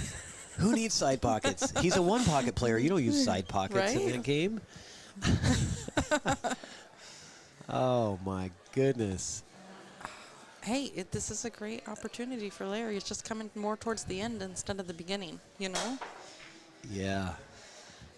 I mean, Larry was, probably sat back down, almost ready to unscrew his Right? cue. I would be. Oh, no. But you got to get back in and get your head back Yeah. into it. Don't get excited or overconfident. You got to, breathe. I think what Breathe. happens is we sort of mentally, we've already lost, when we give up, Yes. to somebody like Tony, in that situation. You kind of already lost the game, and then when they miss, you're like, oh, and you have to actually switch your mental focus back Yeah. into like, oh, I can win now, Sometimes that's hard to do. And Tony's not missing again. yeah, Tony gave him a window of opportunity there to make it 6-5, but Yeah. I think that's probably going to do it. Tony Chohan it takes is. it down 7-4. Great job to Larry Yes. Mays. Yes, that Congratulations was for great. putting on a great performance for us. And we're going to just go on a break here. I'm going to have a little bit of lunch, Yeah. and we'll get back with another match shortly. So hang out with us, guys. Thanks, Cassandra. Thank you. Thank you for having me. Have a great day. Enjoy your food. Thank you.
Introducing Evo Sports, the future of live streaming. It's now easier than ever to stream and share your action. We use the best equipment for high-quality HD image. Invite a commentator from anywhere in the world. Evo Sports is the evolution in billiards entertainment. Live streaming has never been easier. Simply enter your name, add your race length, and start your stream. Join us on YouTube at Evo Sports Streaming or at evosports.live.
let's see.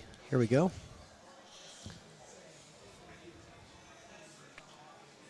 Have they already lagged? I believe so. All right. It looks like JD with the break. Good, strong, crushing break. Doesn't really get a lot of love with the one ball traveling down table.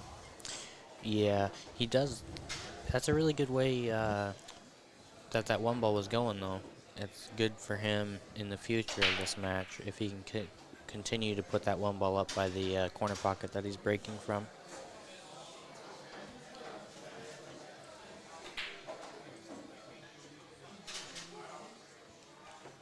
Yeah, that is kind of what you're looking for, right? Is to have that one ball travel towards that corner and Yeah. right, hopefully not be sitting on the bottom rail.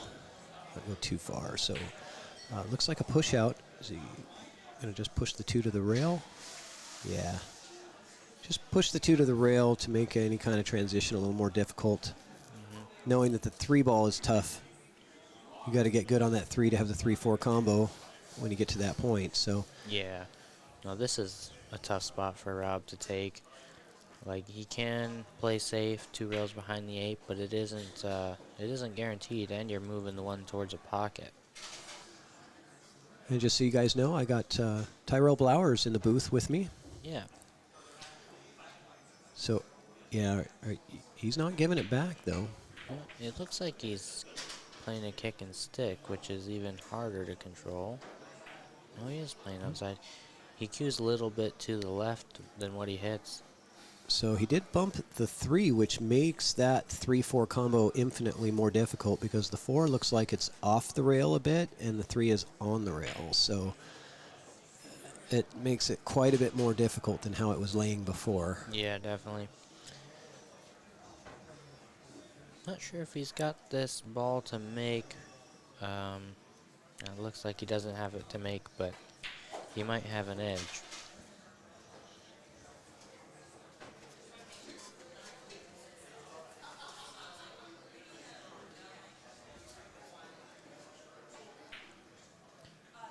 If he's just got the left side, he's gonna have to shoot a pretty creative shot here.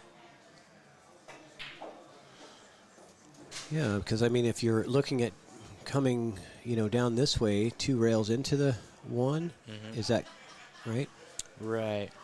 I guess my line is not quite the same as his line as we're looking at, but what do you end up with? That's the question, because the 1 doesn't play by the 8 to that corner. Yeah, Corey told me that with these kind of shots where it's not looking great, you just have to play it as good a speed as you can to maximize your odds. Yeah, maximize odds. So like for that one, I would have tried to hit it to have the one ball travel up to the top rail again and just try to hit it at a speed where a few different hits on the object ball turn out with it on the top rail. And that's just, it's a feel thing, and you also, just use your experience.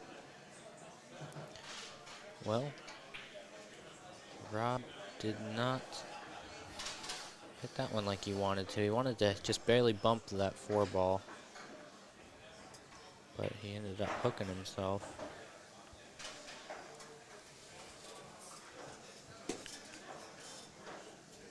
All right, so Rob Saez, 740 Fargo, I believe.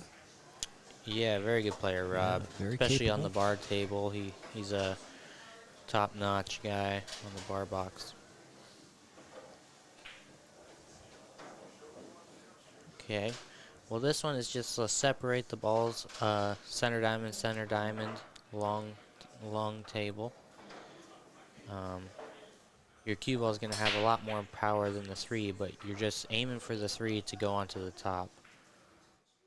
Yep. A little light. He's left both balls right on that center diamond of the table, but it shouldn't be a problem for JD to hold this cue ball for the 4. I'm thinking he's taking it in the top right, would you assume, and then traveling the cue ball off 2 rails and try to hold for the 4 in that bottom left? Yeah, definitely top right. The scratch is there for a few hits, especially if he hits it full to the pocket. That scratch is there. Yeah, I don't mind him doing that. Yep. Even though a lot of times he'll sell out a shot here like he did, but Yeah, I'm not sure if he's got the shot, but let's see. Yeah, he might actually. yeah, it's kind of a handy little tool. Yeah, he might have that.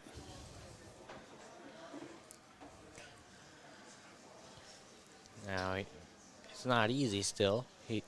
A natural ball comes to the towards the 8 ball, and inside makes this shot way tougher. Yeah, I tried to hit it with a little inside. That's kind of an example of the speed that you were talking about. You can get, we say lucky rolls a lot in this game, but you can manufacture some luck by hitting Yeah. at the right speed. Oh, And definitely. I think that's kind of what we were looking at there.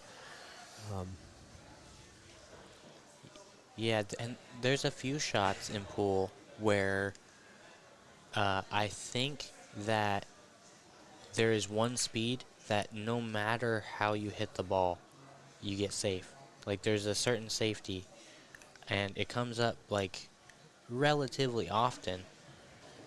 I can't really explain the setup over the mic, but I want to do an experiment with it with like a little ramp and a set spot, and then with multiple different hits on the ball, because I'm pretty sure you get safe every time, no matter how you hit the ball, with if you use the same speed at that shot. It's hard for me to explain, I guess. Okay.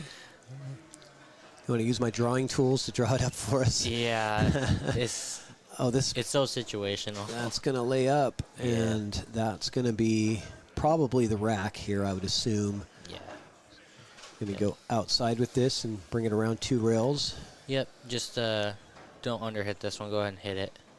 Oh, he went Oh, you that go way. inside. Well, inside does take away the potential to scratch in that side pocket, like you see sometimes when you use outside 2-rail position for those. Yeah. I mean, It- it definitely was there. Yeah, it brings the scratch into play. The inside had no chance of scratching, so might have been why he chose that decision. I don't like rolling the ball like that on these tables. We were talking about that earlier. Yeah. Well, you got a couple of skids in your match, and sometimes when you have to roll the ball in, that's when the skids come into play, Right. or the It's that- potential for it. Yeah. That just cut induced throw. Just it's a little more when you're cueing across the face of a ball. And so I've got to adjust my strategy a little bit for my next couple matches and go from there.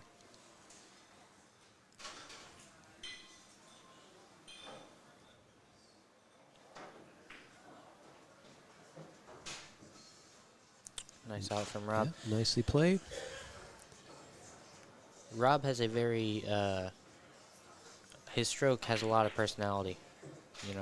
Like it looks from afar, it looks pretty textbook, but like once you actually start analyzing it, you notice a bunch of little, I guess, little character marks of his stroke, like how he cues to one side and then he comes through the middle, and he doesn't hit where he's aiming a lot of times, even though it's side to side, which is kind of hard to control. But it Interesting. just definitely makes it work. That's the thing about pool. There's textbook ways to play, but so many great players, they have their own twist, Oh, yeah. their own styles, and they may not be, sort of your mainstream styles, but they work for that player. Oh yeah. Well, I mean, Shane is a perfect example of that. Like you would never teach somebody to shoot how Shane does and how he cues at the ball, but like Right, he you puts watch so him. much work into it, and he's done it for so long it doesn't matter at all. Right, it's very effective for him. Mm-hmm. So a good break, but let's see what we were looking at for the 1 ball here Yeah, boy, this is tough here. for Rob. Now, I'm not sure exactly what he's got, but there's a chance that he can just hit and spin behind the 3 here. Oh, I You know, see. Cut the 1 towards the 5-ish. He might not cut it all the way to the 5, but and just kind of hit it soft with some spin, and that spin will grip her and go right behind. I the see three. I see what you're saying. So come off the one ball, try to zip it here with some spin, and get it to come back this way, sending the one ball down towards the 5. Yep. That's kind of your shot there. Yes, that's what I think. As far as looking from the booth. Yeah, it's hard to tell if you have room to avoid the 3 ball on that, right? It's Right. sort of like, yeah. Like from this angle, it looks tough, but Yeah. I think it's doable. The other option is just straight draw, right? And just straight draw the cue ball back this way if you can. Yeah. But then It's just either way is really tough. Is all. you think he was trying to do your shot? It just No. didn't quite. No, he got really good on that. Yeah, real fortunate there. He was shooting to probably like 3/4 of a pocket past the 5 or something, and just played it at a speed where if he does hit the 5, then he doesn't leave it over the pocket, and he hit it. Yeah, Got pretty lucky. that was very, very good because I think the only way to get to this one is right here. Yeah, with a little bit of bottom English. Yeah, it's the only thing that he can do, is come down here and come into it and then hope for the best, kind of. And this is one of those, like you were talking about, the speed matters, right? If you're going Yeah. to come full into it, you really want that cue ball to hold behind the 5, ideally, right?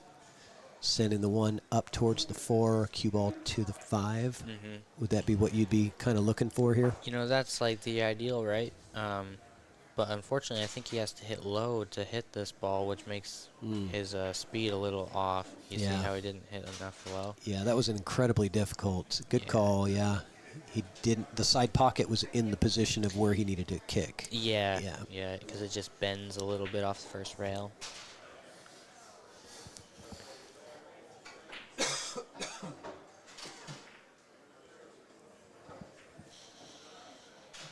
Well, Rob shouldn't have any problems here. Yep.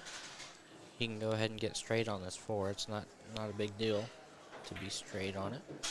Yep.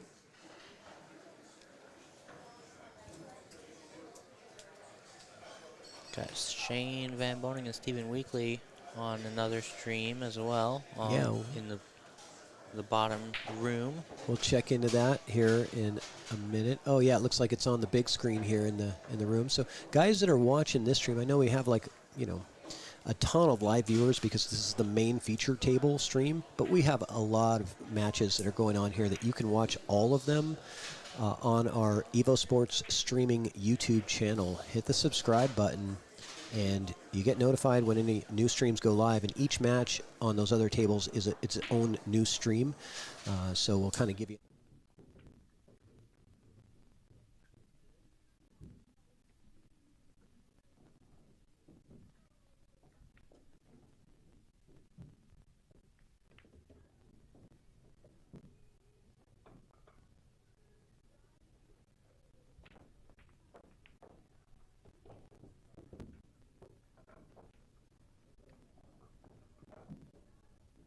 Commentated as well.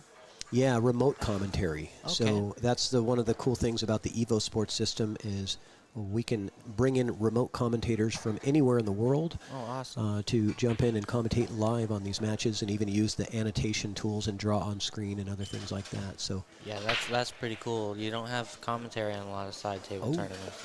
that's going to hurt for JD, being down 2-0, and then the scratch on the break. That's painful. Yep. Yep, that's pretty brutal there. Yeah. I didn't see if he got kicked in or if he went straight in. It but did get kicked in. Yeah, that's brutal. So tough in 9-ball. I mean, that's how the match can turn on you. Yeah. And after this, with if Rob gets out here and then breaking, it's really difficult to come back.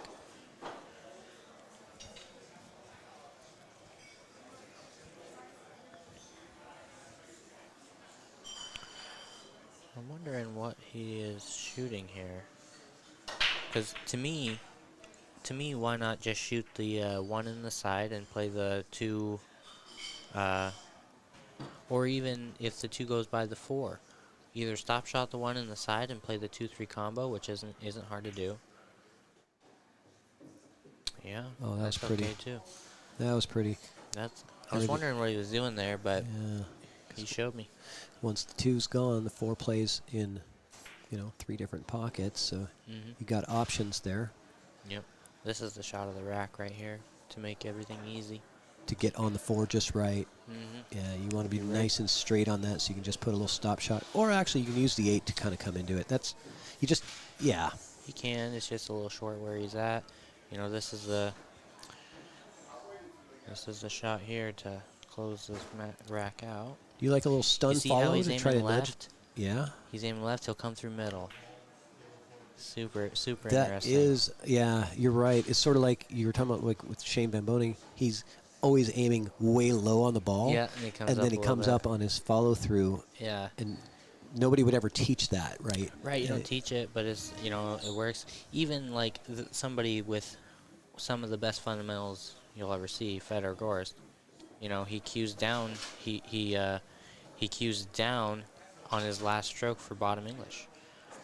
He aims towards like kind of a stun shot English, and then he'll cue all the way down on his last stroke. And he's like, I don't like it, but it's how it works. Yeah. And that's. You Just goes to show you don't have to have perfect stuff. And Dennis Acorlio is also known to do that as well. He's cueing just like SVB does, really low on the ball. And I think I remember hearing somebody commentating saying that one of the reasons that they do that is because it gives them a better vision of the shot, and with the ball, they can see the ball better because the cue is not in the way as they're running their practice strokes. Sure. And their body automatically knows exactly the mechanics to where exactly they're going to hit that cue ball when they follow through. Yeah, and like I was saying before, as long as you're hitting the cue ball where you want to with your tip, it's gonna be fine. Like you can run up to the cue ball, and if you're hitting the tip in the same spot every time, you're gonna be good. Tip accuracy is way better than having perfect stroke mechanics. Stroke mechanics just help tip accuracy be more consistent. Good break. Cue ball got kissed a little bit. Gonna be a little bit tougher on the 1 here. You back cutting this, Ty? This one's tough to see from the booth, I think. Yeah. Like, I'd have to be on the table to know exactly what I'd be doing here. Yeah, good point. The bank is definitely on. If you like the bank to the side, and it does get you position on the 3 automatic, you can just pretty much stop the cue ball in place or pretty close to not moving the cue ball much. But it looks like he's playing a safety here, isn't it? Or is he Playing going to to the the side. side? Yeah, he's going to the side. Okay. Good shot. Yeah, that was a good shot there. Very good, yeah. All right, just don't decelerate on that one. That's one shot people tend to decelerate on. The one that he just took on the 3 ball you're talking Yep, the 3 ball where you just have to stop it. You don't have to baby it too much though. about? Why is it that people would decelerate on that particular shot? It's because you're not trying to draw it, right? You're not trying to draw it, and under, playing in a match, you don't want to. You subconsciously try to make the pocket play bigger a lot of times, especially on diamonds. Like on valleys, people just kind of pop that in, because it's not even a question whether it's going. Yeah. But yeah, sometimes people try to make the pocket play too big and end up decelerating. It's good that you bring that up. That's one of the things that I've been working on my game is my stroke and my follow through, and reducing that deceleration, right? Yeah. Making sure that I have that smooth, consistent follow through, and I've seen my game improve dramatically, after doing exercises to make sure that happens. So Yeah, no, it's that's very good advice. That's a good thing to work on for anybody.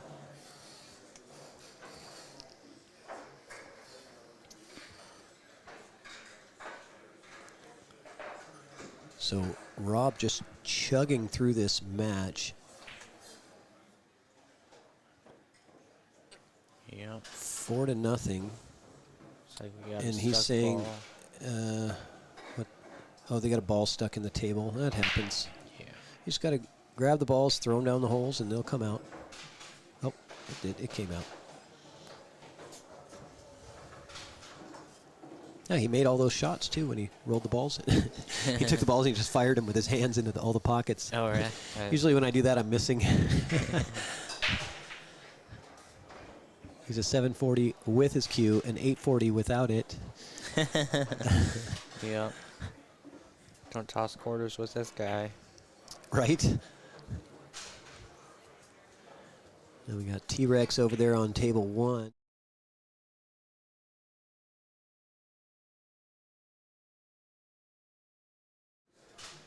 We'll find out, but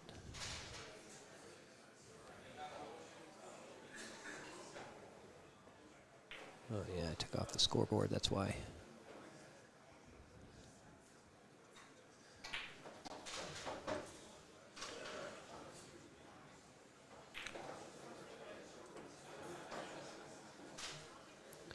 Yeah, table 1 has got good action on it.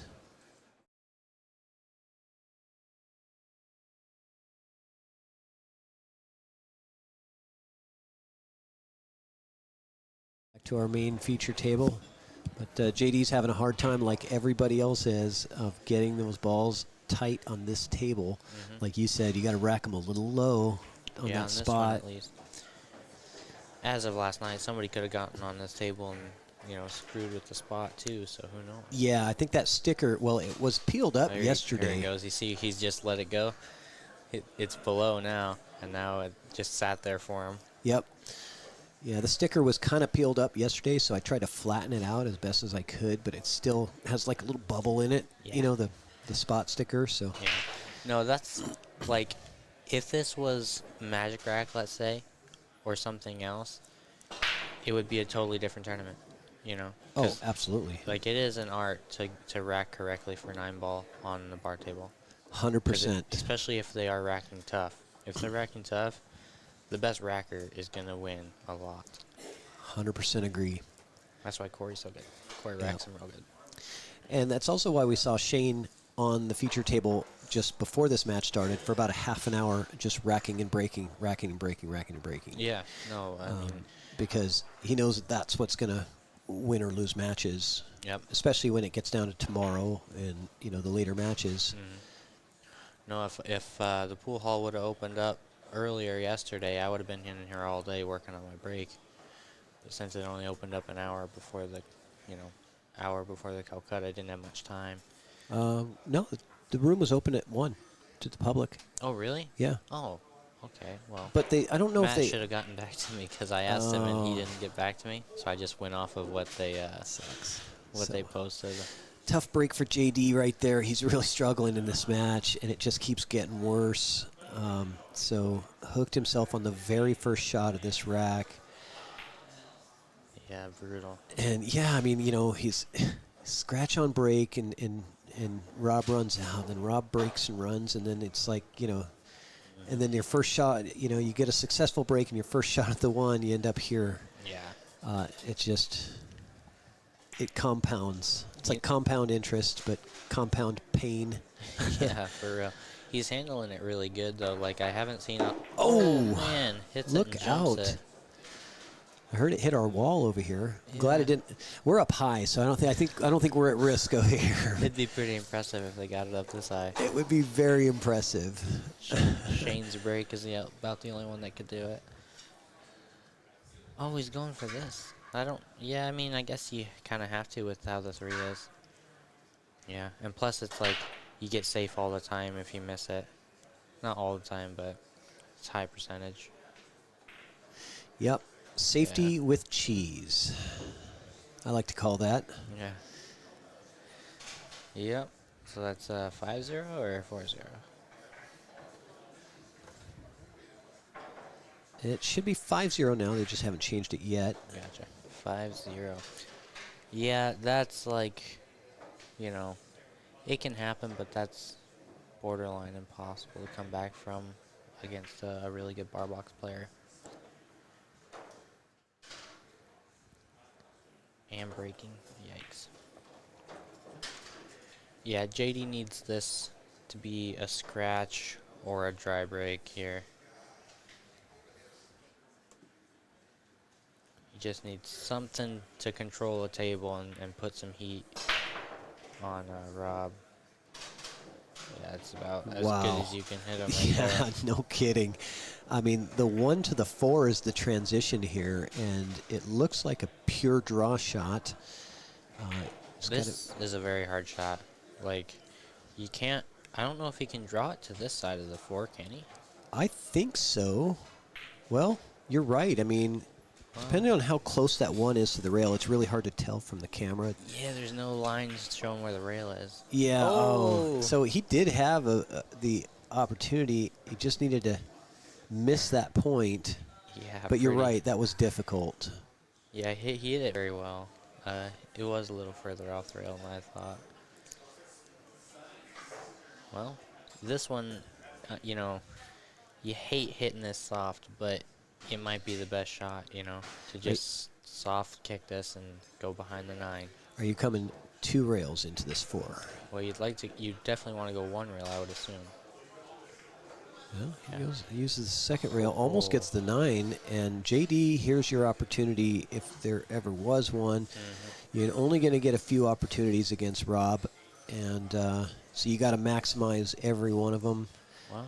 Wipe away the memory of the previous 5 racks and just go to work, because you can clean these up and then break and get yourself a couple wins.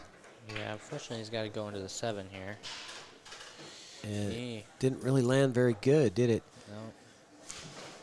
Now, did you favor like sort of popping that a little harder and moving the 7 further?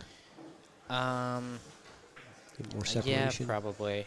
Yeah, I'd have played a little bit firmer, because then it's gonna bend more forward to hit the 7 on the left side, which has more options to get a shot.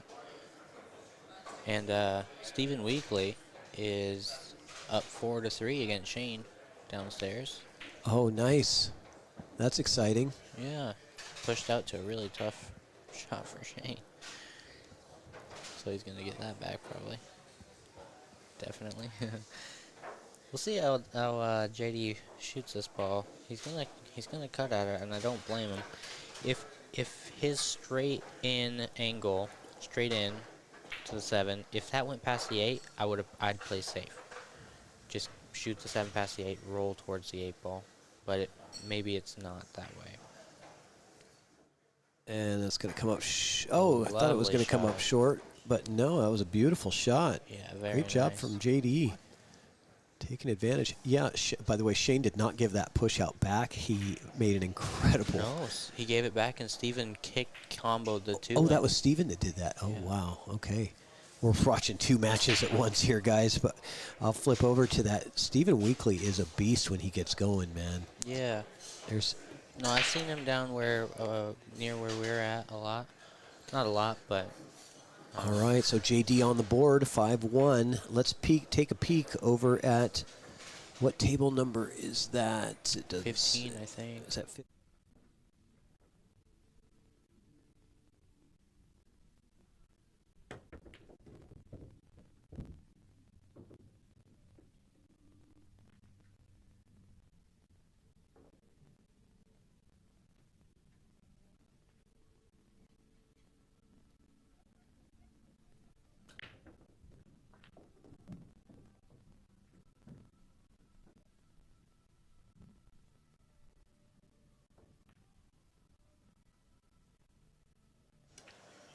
Sorry about that. Get you back. I just didn't want to miss any of the action.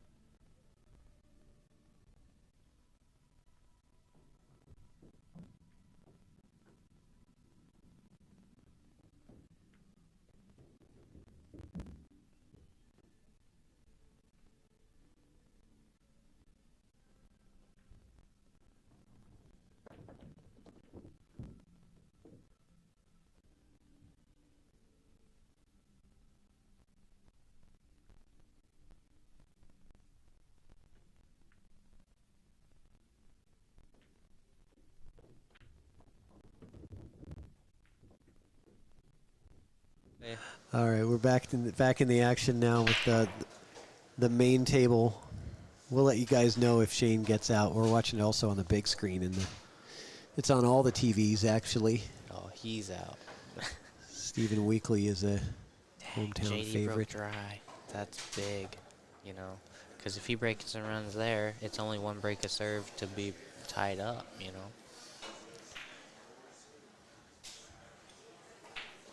Well, he can draw this behind the 8, or if the angle's right, play behind the 5. Yeah, that's what I was looking at, but I don't know if he's got the angle to play behind. Yeah, I don't think he does. So he's gonna shoot this in the side.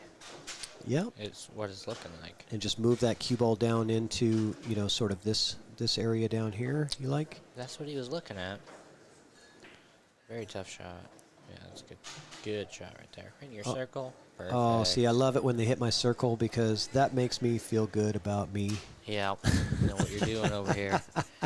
I can draw better than I can shoot, I'll tell you that. All right. Inside to kind of, oh, yeah, inside to come through that window. Beautifully done. And Shane Van Boning and Stephen Weekly are tied 4-4, in case you guys were wondering.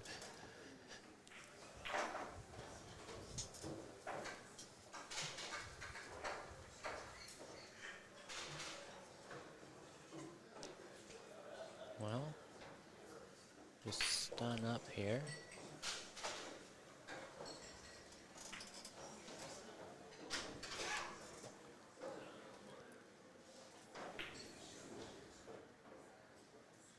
Stun up towards the first diamond by the side. Just like that. Hit it perfect.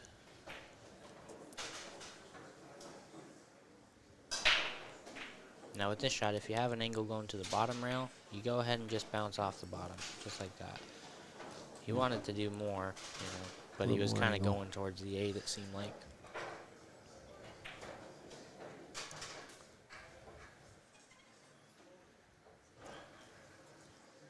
You see any pitfalls to avoid here with probably not much to that could go wrong.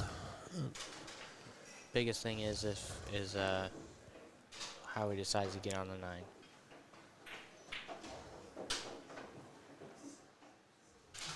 Yeah, from here he's gonna draw just below the side pocket on the left. But he's old school. He might go 3 rails. Nope. Just like that. Beautifully done.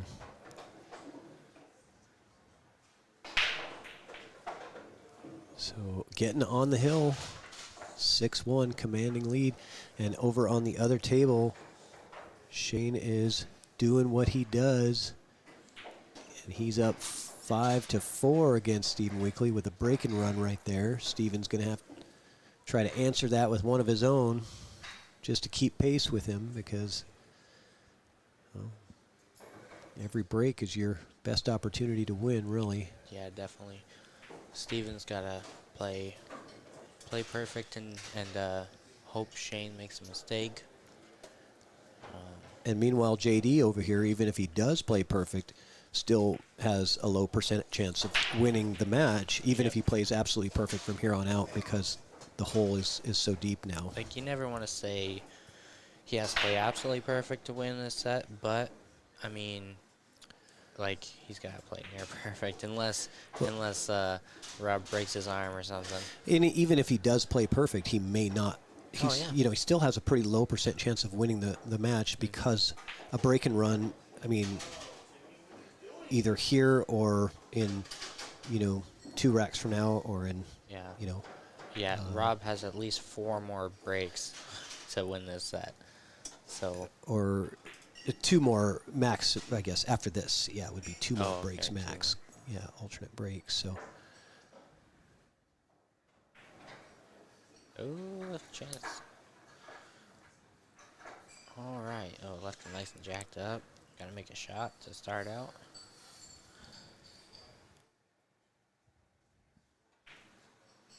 Well, just don't baby this one, but you don't have to smoke it. Just make sure you don't let up on it. On this one ball here. Get out to the middle of the table. Yeah, it's not an easy shot here. So are you not babying this? You're going to bring the cue ball out to this open area out here? Yep. Yep. Oh, and he can cue it, so still just don't decelerate and you'll be good. Just like that. Perfect. Okay. I like it. Good stroke there. All right. Well, this is touchy. It's like you want to play this with low and go to the middle, but if you do bump the 7, it can get in the way of the 3. It's going just off of the 7 like this. Still got in the way of the 3. Oh, yeah. Now he's going to have to play a combo. There's really no other option. Yeah. Don't think he's... No, yeah. you got to go here. Yeah. For sure. You got to pull the trigger. And the downside is the 3 is going to go off the 7 and kind of out the other way. So getting your shot on the 3 ball here is going to be a little difficult. Yeah, just make sure you have a nice amount of top English on it and don't hit it hard. Just like that. That's a good shot. Nice. Hit it really thick to the pocket, so that helped him with that.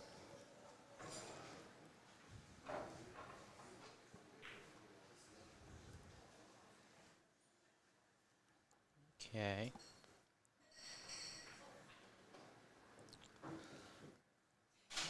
Match is not over yet. Not yet. Andy's going to be breaking, so it could be 6-3 here if he gets this out and breaks and runs the next. Yep. Like, really, JD hasn't done a ton wrong in this set, but he has missed 1 or 2 balls, and also Rob has gotten a few lucky rolls off of his misses. Yeah, and I think Rob's been a little better with the break as well. Definitely, yep. Oh, he's on the wrong side of the save, He's maybe. flat on this 8 ball. It's just good enough, I think. God, it's like either way, you're, the worst thing is to be flat on it. But, okay, he had enough to be able to cheat the pocket a little bit, get it down. Well, it's interesting. All right, so JD making it 6-2 now. 6-2, match is not over yet. 6-2 and the break. And break. And let's go back over to Shane Van Boning and see what's happening over there.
And JD with the break to try to stave off the onslaught of Rob Saez. Well, he took his time racking, so hopefully he was able to get a good rack.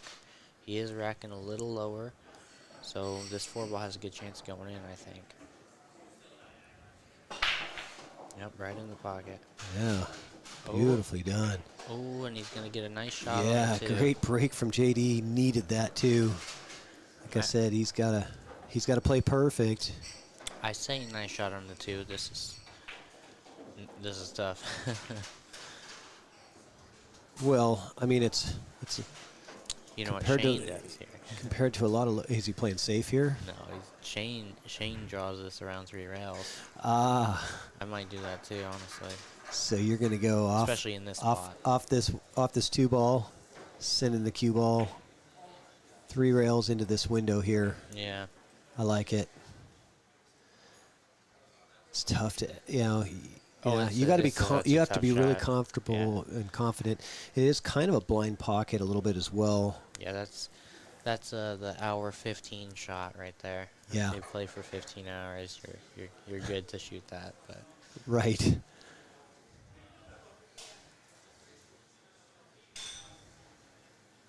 The hour 15 shot. I like it. he's gonna go below it and go for the side pocket, which is probably pretty good or safe. Yeah. Rob is kicking for the make on this one. I don't mind jumping at this ball either. Jump bank, possible safeties. I don't think the bank is there. I believe the 7 is in the way. I was saying to the bottom left as we're Oh, looking. yes, that bank. Yes, that one is available. I was looking at the bank to the side. No Going why. this way. That's an interesting way to kick at it. I wasn't even considering that. No. I was looking Yeah. at the long kick. Like, he's kicking safety, kicking this way. But it does. Oh, I hit it What really, a smart hit it really play. nice. But I don't think he went far enough, and I think there's a 9-ball potential here. Yeah. If you want to roll the dice a little bit, I don't know if the 2 plays clean. Obviously, if the 2 doesn't go clean, you're going to take a stab at the combo. Yeah.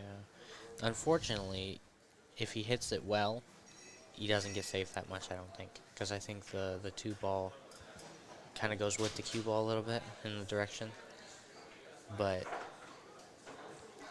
I mean, things can go. This is just so many things can happen on this shot. It's tough to call. You just hope he makes it. Want to see more pool here? I'm pretty sure it looks like he's really trying this combo. Oh, I would. I think I would be shooting the it. 2 doesn't play, as we can see from this angle. I don't believe it does. And if it does, it's by a fraction of a pocket. Right. If I didn't, I would shoot the 2 thick into the 9 and go up behind the 7-6. Oh, there you go. Oh, he did get safe. All right, lucky rolls. And That's the what he 9 needs. sat by the pocket, so that puts a lot of pressure on Rob. So much pressure. He's got to release it. He's got to go. Is he taking a little break here? I guess. Yeah, we got a quick player break. While we do that, let's get back to take a look at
Here, hold on. My last match. We're back in JD's Yeah. back at the Rob table made here. a good hit. Yeah, I missed that. Sorry, guys. I didn't see Rob come back from the bathroom that quickly. Hopefully he washed his hands. It was pretty fast. What's JD going to do here? Oh, he's banking it. Oh, what a shot. I'm glad we got back to this just in time to see the highlight reel. 9 ball. Man, he had to really hit that thin Yeah. to get that to go, and he hit the thinnest possible piece. Cut that right in. Just, All right. Well, wow. Razor thin cut it right in there. is Rob on tilt now after he banked that ball and cut it in? No, No, I don't think so. I don't think so. But it's like it puts question marks out there because now Rob needs to, he kind of needs to win this rack to minimize pressure. Well, yeah, I tell you what, like a bad break from Rob or a scratch on the break here could, start to, really start to drive that doubt, like, oh, maybe I do, maybe it's not guaranteed, right? Yeah. Rob is not breaking super hard, so it's not really a huge likelihood that he's going to scratch unless it gets kicked in. And this 8-ball is probably pretty wired because Rob racks him pretty good. See where the 1 ends up. He made the 1 his last break.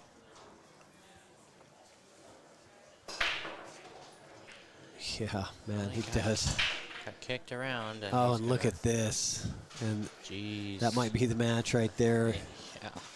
Like I said, if JD plays perfect, he still has a low percentage chance to win the match, and he really pretty much has played almost perfect since that moment. Yep, just Your beginning hole of the once your hole match. gets too deep against a good player, your odds of winning the match in alternate break are just so dismal. Well, last chance to do anything funny here.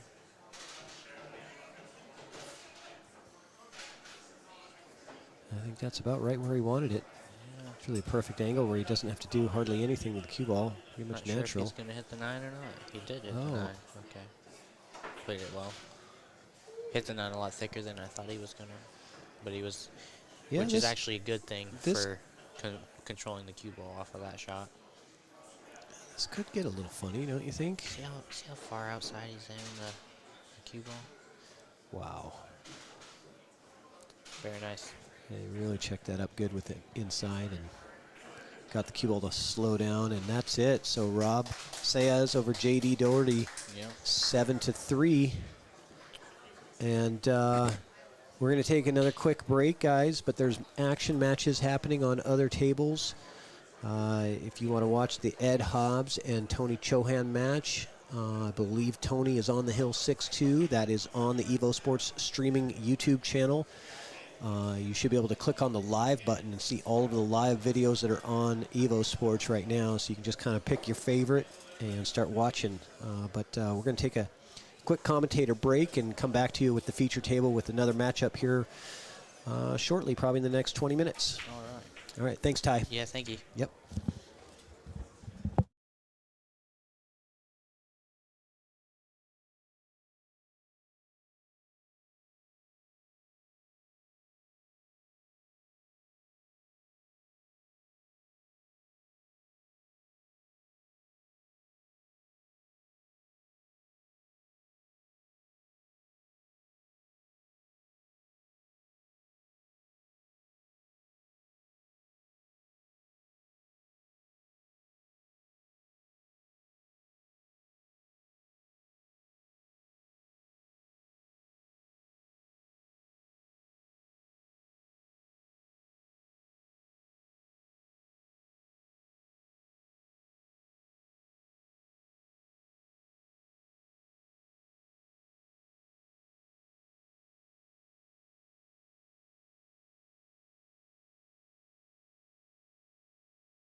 All right, guys, we're just going to be a few more minutes. We've got a great matchup coming up. Corey Duell versus Stan Taranjo.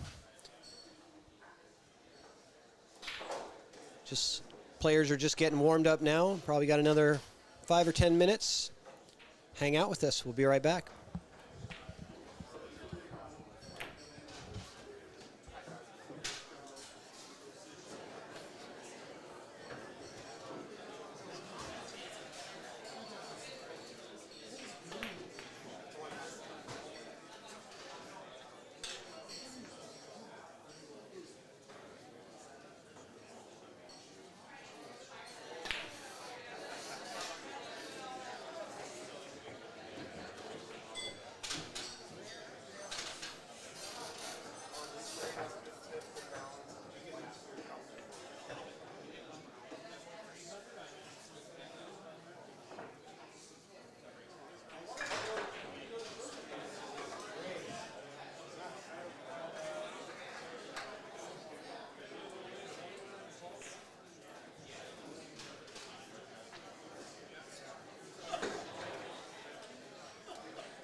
looks like we are getting ready for action here.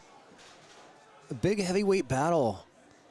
Pacific Northwest favorite Stan Taranjo playing the legendary Corey Duel in a bar box battle. Stan wins the leg. I tell you, let me get this player break off the screen for you guys. And I'm going to be joined in the booth with our one and only Ed Hobbs here in just a minute. He's just coming in. He's getting his Corona, getting ready.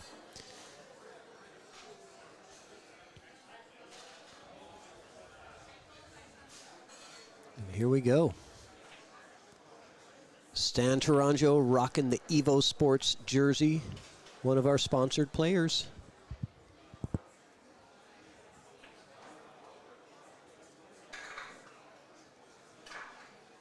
And a lot of the players have just been having a real tough time getting that one ball to stick.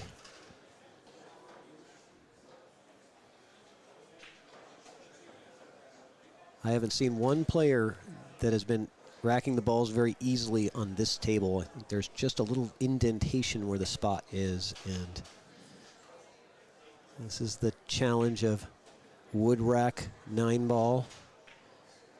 If you've got freshly refelted tables, it racks up nicely, but if they've got some wear to them, it's a little bit of a challenge. So he says, good enough, let's go.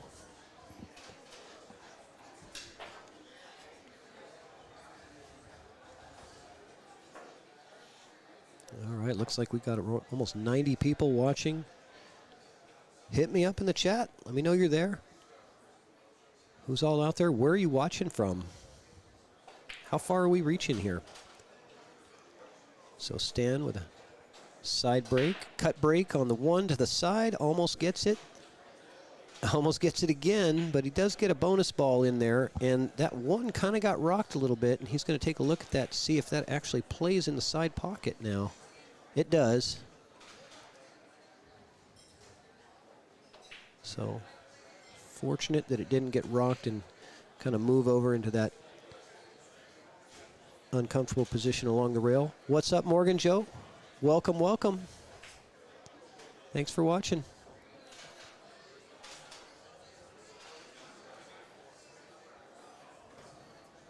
Stan is tough to beat, and the guy just doesn't seem to age. I tell you, you know, every pool player when they're 70 wants to be as good as Stan is. He seems to just get better and better, like a fine wine, better with age. And he's setting up for this 3-6 combo. He's going to have to play this careful speed to come back out and dress up the 3-ball nicely. But if he does that, it looks like a break and run to start off. Gets a nudge off the 9, but he comes out okay. Omaha, Nebraska. Thank you, Kathy. That's cool.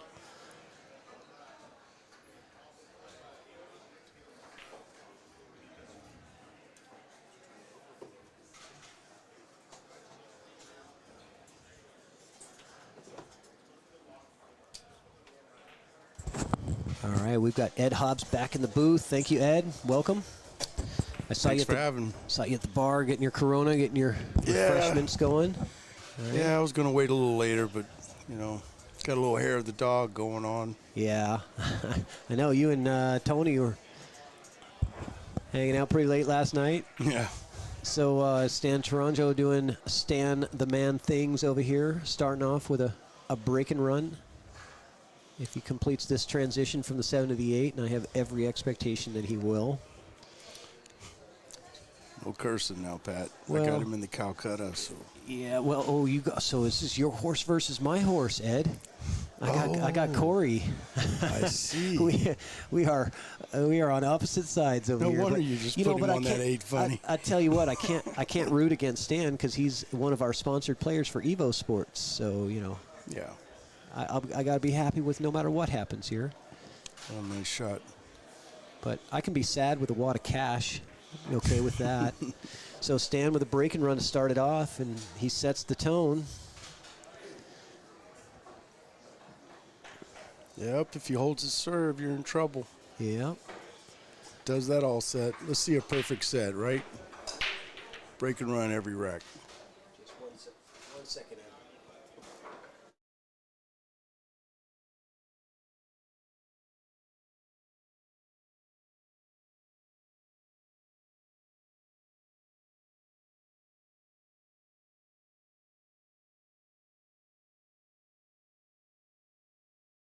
Got a little issue with the scoreboard, so they did move it, but let me see if I can refresh this here.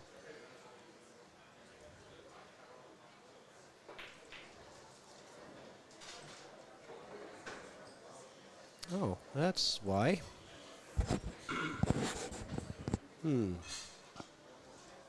Interesting. Okay. I'm a little scoreboard issue. Just a second, guys. Ooh. No bueno. Big opportunity here for Stan to still a game on Corey's break right out the gate.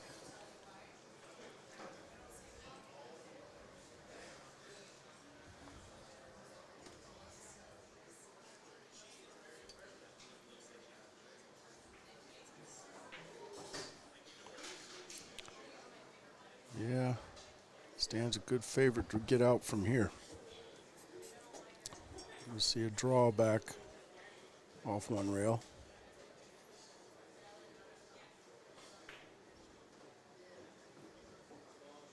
Hey, something's wrong with the scoreboard on table 2. I can't get it to work. It's got the overlay URL right on, but it's not showing up right. It says table undefined. Okay, thanks. It's what we call pretty much a connect the dots. And we're working on getting that scoreboard fixed, so it is 1-0 stand. We'll get that done. Just a minute.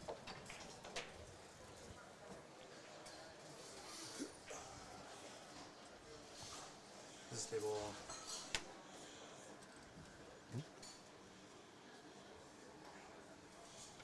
What happened? Stan missed, huh? Yeah, slash, please.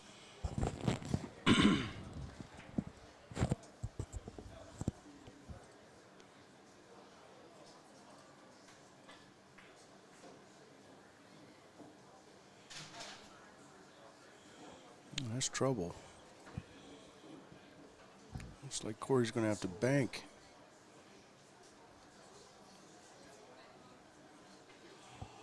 Want me to trade spots with you? You always don't mind me being your wife. No, I don't mind. I just want you to be able to reach. Golden Fleece _2. And I they're the ones I that like go- getting the lap dance. this table Oh, is nice fine. shot from Corey there to take care of that 6 ball. And we're looking like we're going to have a tied score. We're working on getting that scoreboard fixed for you guys. Should be done. Oh, that was unexpected. It shows us the one that's close. Boy, it laid up right to the 9, though. So, Yeah. what's Stan got here, Ed? I mean, is he? The combo's tricky, Yeah. you know, for the side pocket. Oh, you're, And I don't see an easy safe because he'd have to cut the 7. He loses his cue ball to get behind the 9. He's pretty much forced to go for this combo, I I believe. changed it just to see if it works, but it doesn't work either. So it's something else. I did see your drawing on screen. I wasn't drawing it. It's someone on table 1. Nice shot. I'll go on my computer and check. Well, Stan drains it. Heck of a That shot. was a huge rack. Goes up 2-0. And just going to take off this scoreboard for now, but we're going to bring it back. We'll just keep you guys updated. It is 2-0 Stan. Bear with us through a little bit of technical issue. Oh, sorry.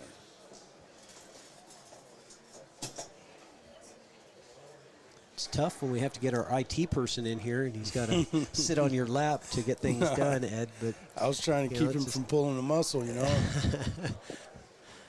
he's young. You don't pull muscles when you're 30. All right, so Stan looking to take charge here. And last year, I believe he also beat Corey Deuel in this tournament last year. Absolutely. So a little bit of history. You can come in all the way, Justin. Yeah, there we go. So, yeah, I believe last year Stan did defeat Corey Deuel Yeah. in this tournament. So, Yeah, I'm pretty sure you're correct. 'Cause Stan, I believe, took third, right? yeah, I think so. Yeah, Stan got third, Spencer Layden got second, and Shane got first last year. And Rob got fourth. Rob Saez. Yes, we just saw him. Great match there, Stan and Rob. One of the Wouldn't be surprised to see that come up somewhere in this bracket again this year. looking at safety here. I think. Oh my gosh! Overcut the ball, but he's going to get fortunate and not leave Corey a shot. So Yeah. yeah. You might be able to see it.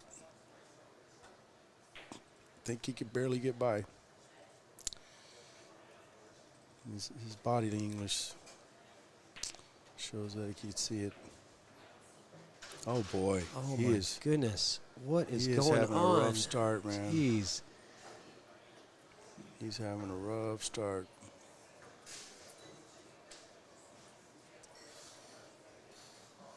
Ball in hand for Stan with this kind of position. You got to think we're looking at 3-0. But does the 7 play by the 9? I was just wondering. Yeah, I don't think it does. Honestly, I'm looking at it. If it does, it's just a piece of the pocket. Yeah. On the screen, it doesn't seem.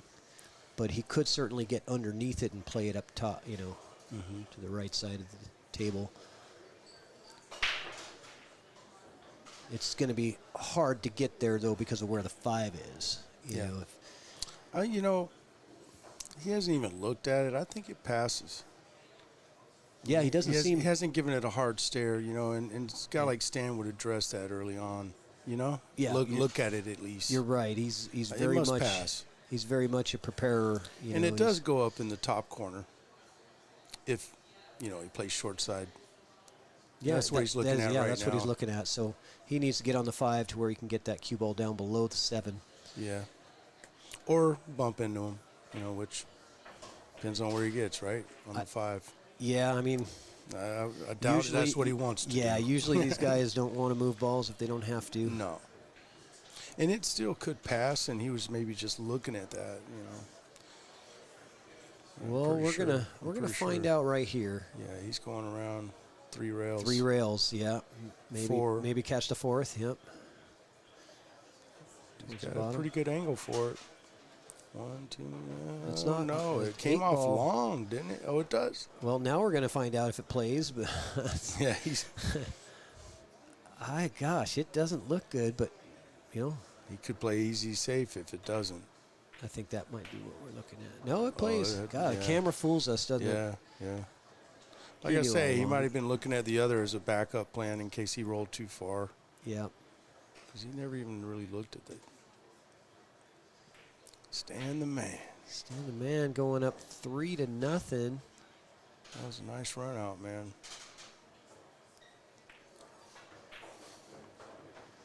Made himself work for it a little bit, but All right, well, Corey's got to get it done right here on his break. If this doesn't go well for him, he's in a real world of hurt. Some early mistakes, that scratch, and then a missed, 4 ball in the other rack. Sort of like, okay, you just can't get away with those against Stan. yeah, that could be too many. Yep. I love this matchup, though. Yes. Classic Northwest champion, and we always joke and say, Stan has won more, tournaments than a lot of us have even played in. That's for sure. We were just talking about that Played. outside. Over 40 years he's been doing this, Exactly. and I say he's You know- he's like a fine wine. He gets better with age. I don't understand He it. sure seems to be. He is tougher than nails. Well, I was talking outside with a couple people how well he takes care of himself, not only away from tournaments but during tournaments. You see him taking walks, eating healthy, You'll see him eating some blueberries or something, or eating a Right. cheeseburger. It's funny, I did an interview with him after the Northwest 9-Ball Open last year at 15th Street. He won that tournament, and we did a little post-tournament interview. And I asked him, I said, "What's your secret, man?" Because I know a lot of us, we feel like age gets to us, and we start, eyesight and other things, and we just don't have the stamina. I said, "How do you do it?" And he goes, "Well, I had a carrot juice earlier today." He says, "I like to go on hikes, and I had a carrot juice." I'm like, "Okay, well, Yep. there you go. You want to play good pool, drink carrot juice." Is that what you got in that Corona bottle? Yeah. Yeah, okay, that's the what I lime thought. is really good for you. Stan is just running through racks now. It looks like we're getting a little bit of choppiness on the stream, so I'm not sure what's going on there, but we're just working through some things. Yeah, we're getting things fixed up. They know Stan's out anyway. Right. You just skip to the finish. Yeah. Fast forward.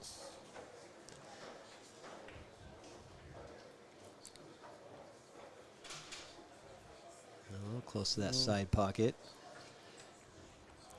That blue, what do you think about the different? There's couple different cue balls in this tournament. There's this blue one here. Yeah. What do you think of it opposed to the red circle? I don't like it. It's heavier, huh? Yeah, it heavier. And it seems to. It throws, Yeah. like when you use spin, it's really effective on the object ball. Because it is a little humid, with the heat. Yeah, it's not one that I'm used to, and I do notice a little bit of a difference. It just doesn't seem to play well with these balls. Sweet. All right, can you transition? Hit transition for me? Yes, I thank just you. want to make sure it wasn't just me, Pat.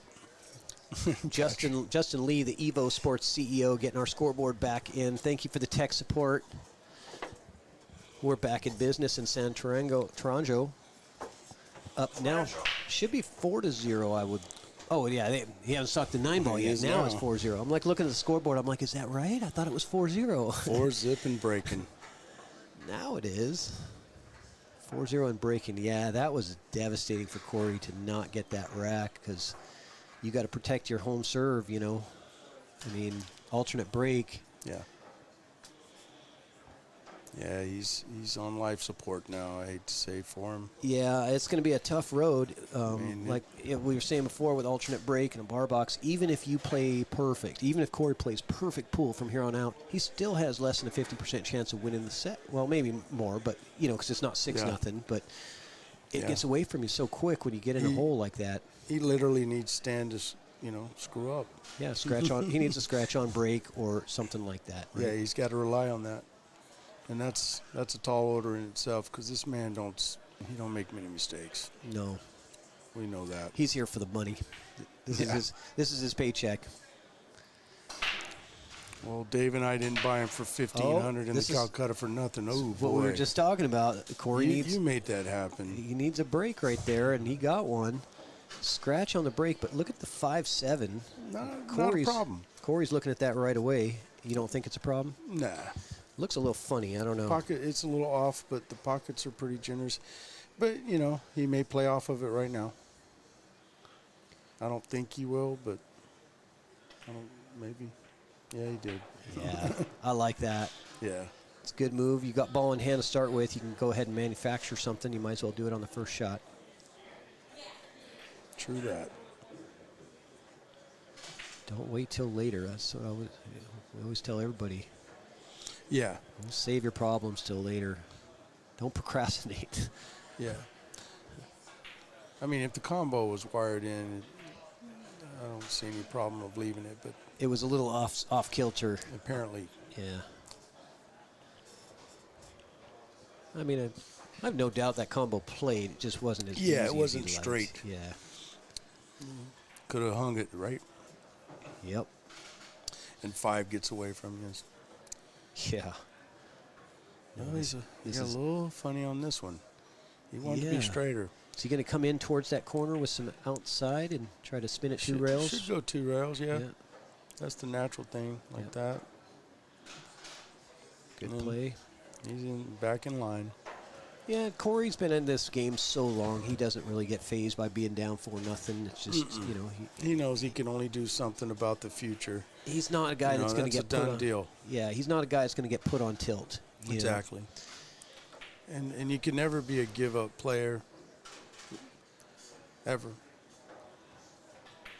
And not, well, you can't at that level. You right? can, Yeah. yeah. If you want to be at successful. any level, you should yeah. never give up. Yeah, if you want to be successful, you have to keep your head in the game, no matter what the score is. Because even with this format, anything could happen. We just saw it stand scratch on the break. Yep. That could continue. Yep. Well, yeah, and now that could cost him 2 racks, right? It should. Scratch on break. Corey wins. Corey has a chance to break and run. Right now, it's got momentum.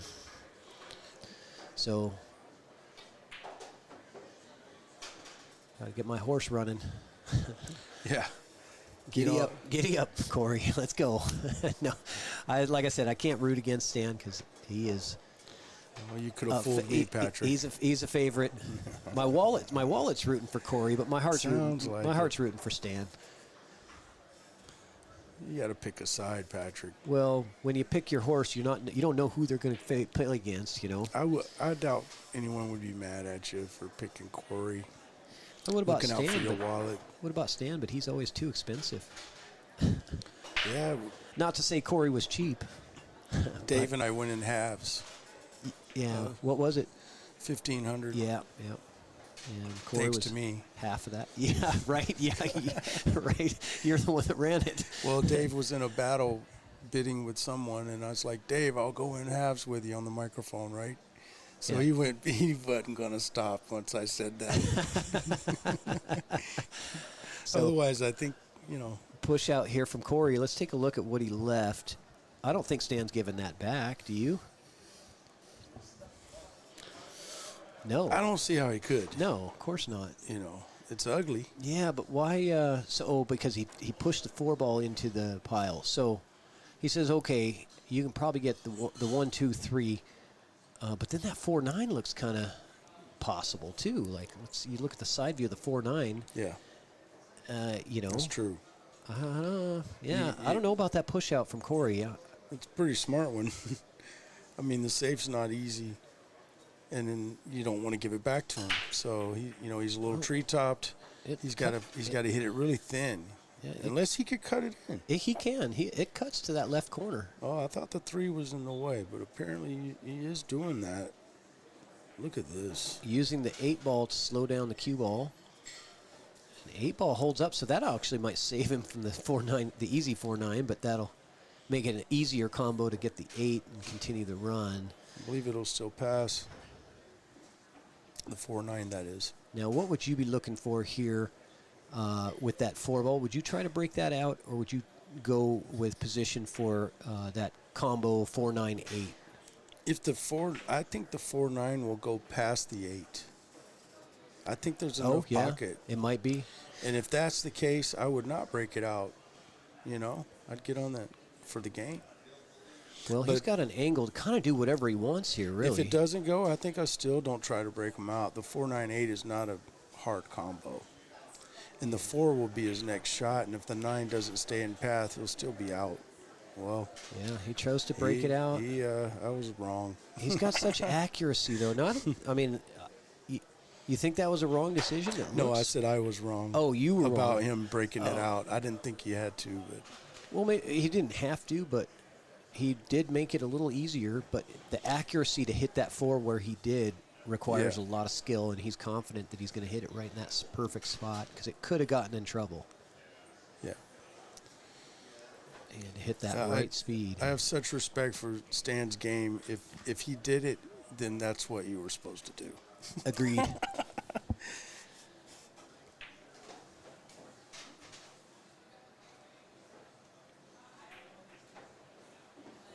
This was wow. Okay, here we go. Now we got some drama.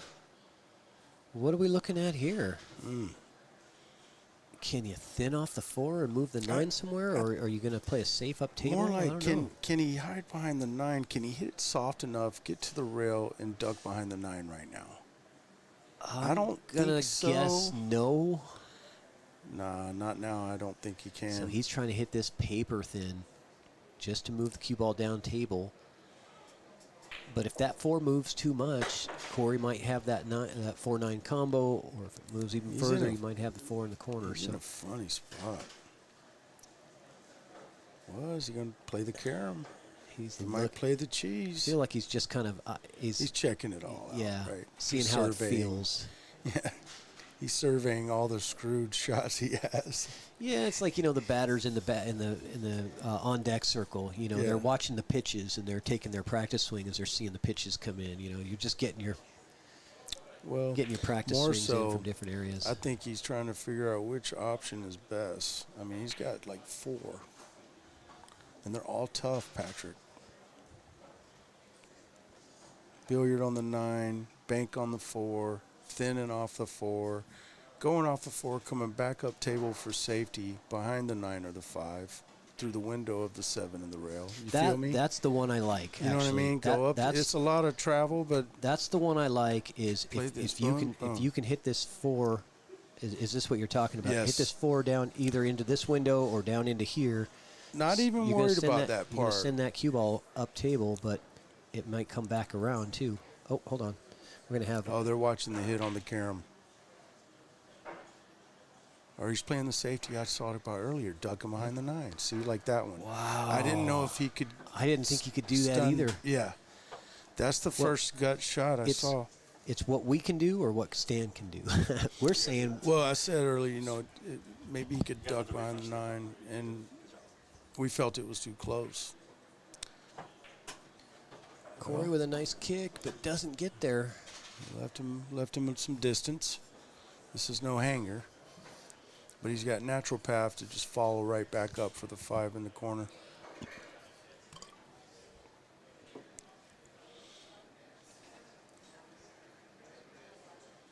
He's got to hit this one pretty good, though.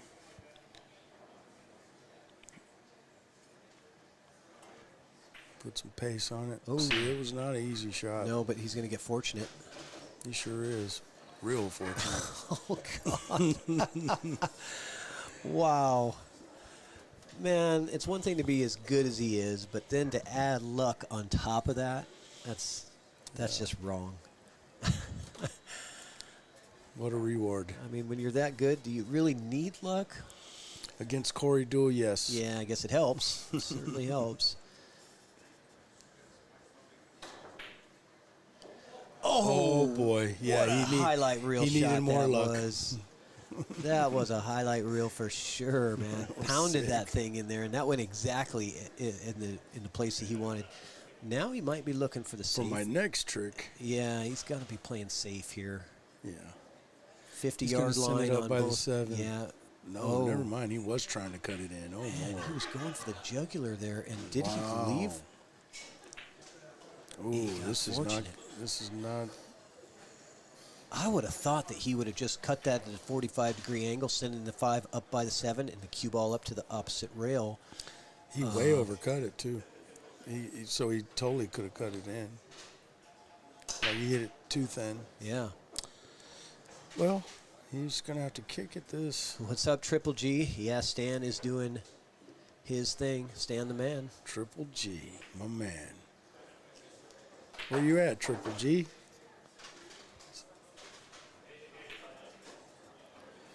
So Stan just doing what he can there, but that didn't That's work not out gonna well work. for him.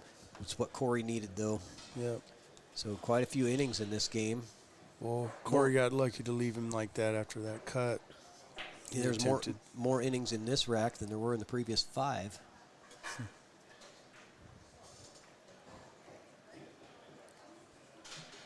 Yeah. Should be out.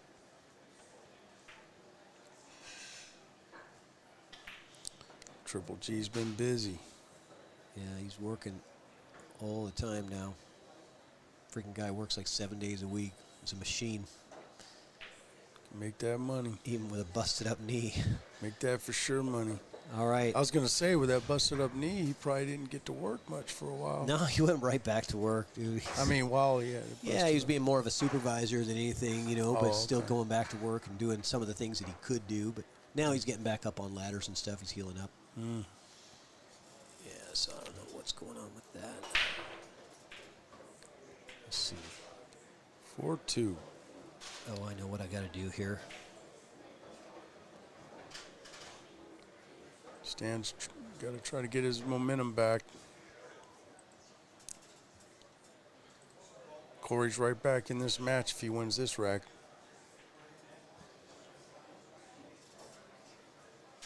So very big rack for Stan. Yeah, and for Corey, yeah, but For for both, both, yeah, always. right, because, yeah, if But Corey, this is a big momentum swing rack right here, you know. yeah, if Corey can steal this one, then he's got the break and a chance to tie, right, so. Yeah.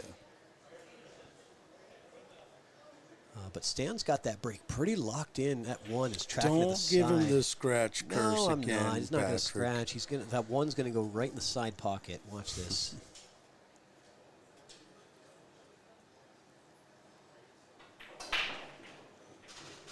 Hit it.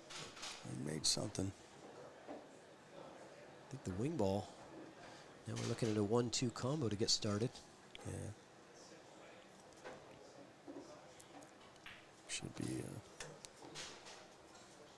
Should be easy after that. This is definitely the key shot for this rack. Everything's sitting pretty if he makes this combo.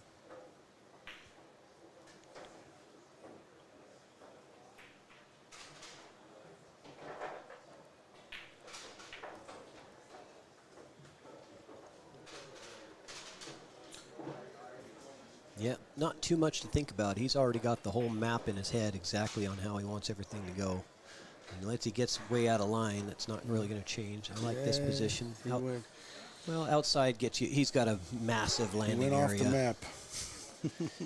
He's got a huge landing area on the 4. Yeah. But ideally, he wants to be on the correct side of the 4. Because if you're on the incorrect side, you're going to be kind of tracking in towards the 7 and in towards that pocket. Don't really like that as much. So, yeah, you do want to play this a little more careful. Try to get on that correct side. Right about where his hand is, really, or just a little above Needs that. a little right English for that one. Oh, it's going that boy. way. That was a nice hit. Yeah. I didn't think he had, could do that as much as he was cutting it. You know what I mean? Reverse back. Yeah, that was pretty impressive. He played the wide side of that pocket to do that, I'm telling you. He hit it nice.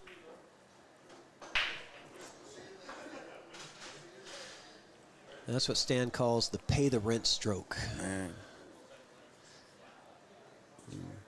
I like that. I always think about that when I need a big stroke to win a match. Pay the rent stroke. Pay the rent stroke. Thinking about paying the rent. Oh, that was an error. Did not go as he planned, and now we got to have an alternate. Is he banking? He might be banking the 7. It's hard to play safe with only one ball to hide behind. That was his lose the rent stroke, right? Yeah, it could be. So, the bank is there. I mean, the 9's not in the way of the bank. So, Oh, he's cutting this all day. you think so? Yeah. God, that looks so steep to back cut into the corner. I'm But probably wrong, but it seems like he could. Yeah, I'm wrong. He played the 2-way. wow, look at that cue ball. That was really close to a scratch. Sure was. It almost got him corner hooked. Jeez. He How did he end up with that? I mean, he played the 7 ball exactly at the speed that he wanted to get it middle diamond bottom rail area. But Corey going to have to pull off another miracle slice. shot. No, Oh, look at this. Look at that The shot. Prince of Pool delivers. Wow. Unreal. Gets an applause from the crowd, as he should. That was an amazing bank shot. That cue ball was all the way inside the corner pocket. Oh, man. I mean, yeah, guys, it's a 7-foot table, but still. That was But powerful. still. And that was a miss and lose shot, and maybe the match, too, if you're going down 5-2. Yeah. Man. You know, the That was kick bank huge. was awesome, but that bank was clutch. I mean, I just heard my wallet cheer. I think it was clapping like, I'm just kidding. I'll tell you what. How many dollars I owe you from last night? I don't know. I think we. I'm ready to I put told it you. all. You got my nose open. I told you. I think we break even. All right. You know what? I'm not. Yeah, I'm not gonna. No, I don't want to. If I right. start betting on this match, I'm gonna jinx it. Well, that's what I'm hoping. I don't want to. Yeah. I don't want to commentate a curse myself. I save that for Battle the of the Calcutta. I'll save that for the players. So, what's the prize pool of the Calcutta? Oh man, I didn't get the total, but I have. You should know. You're the one that ran the thing. Well, I know how much was in it, Oh. but I didn't see the breakdown. I didn't see the breakdown. What was the total in there? 60? 16. No, Did you say 60,000? No, 16. The Calcutta. that's it. Really? 16,000, like 100 and something dollars, I think. Huh. Thought it was. Okay. The highest that went for it was Shane. It was like 23. 2,300. Yeah. Nice big 60. shot. That would have been sweet. That would have Yeah, that's averaged what I was 1,000 ahead. That's what I was There's only expecting. 64 players.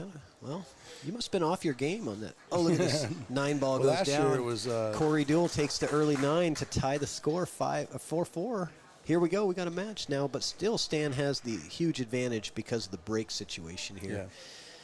Yeah. Winning that leg is so critical in these short races because now you're down towards the finish line and it's tied. Yeah. Yeah, he's the 70-30 favorite maybe even.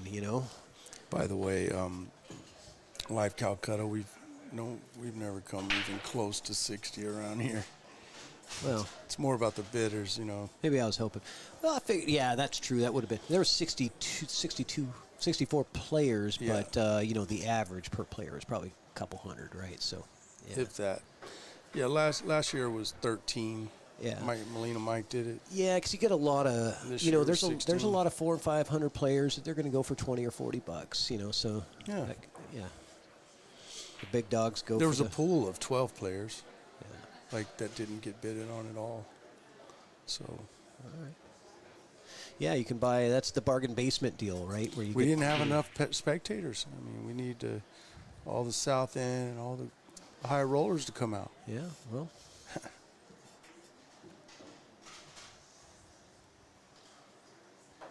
But I thought we did well with what we had here.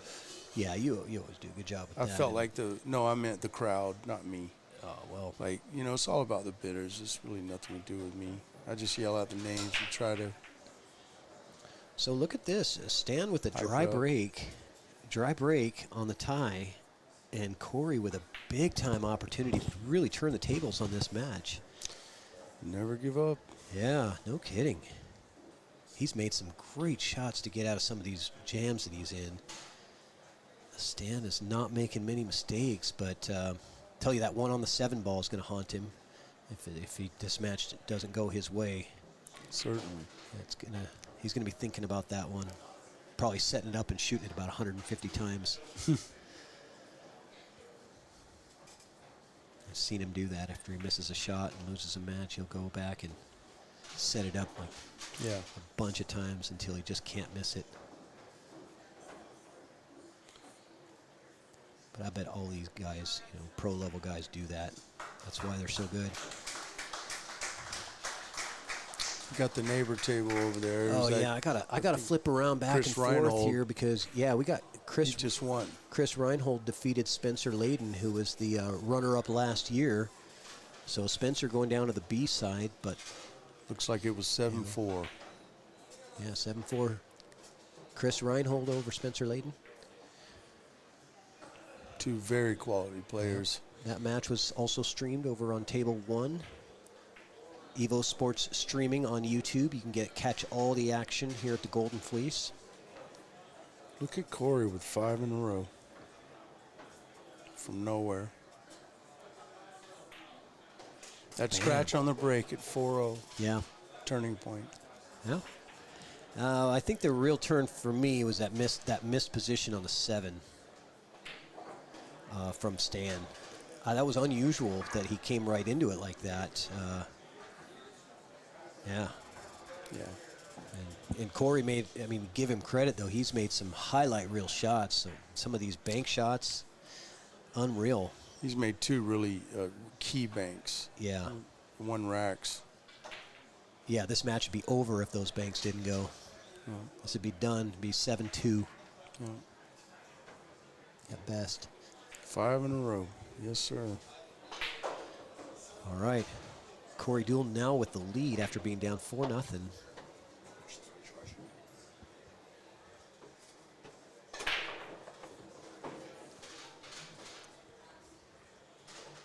Well, another good break.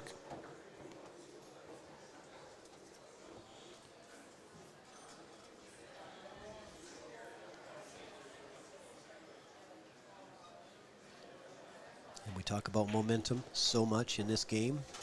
It is a real thing, guys. Momentum is very real. You going to the dinner break? Yeah.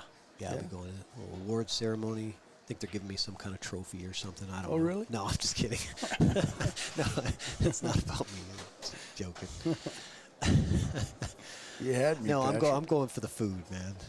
Do you know what they're having? I'm debating. I thought it was, I think they are catering in Chipotle or something, or something like that. Some kind of Mexican. I thought it was Chipotle. I like Chipotle. Good position on the 6. This should get him nice and easy down to that 7.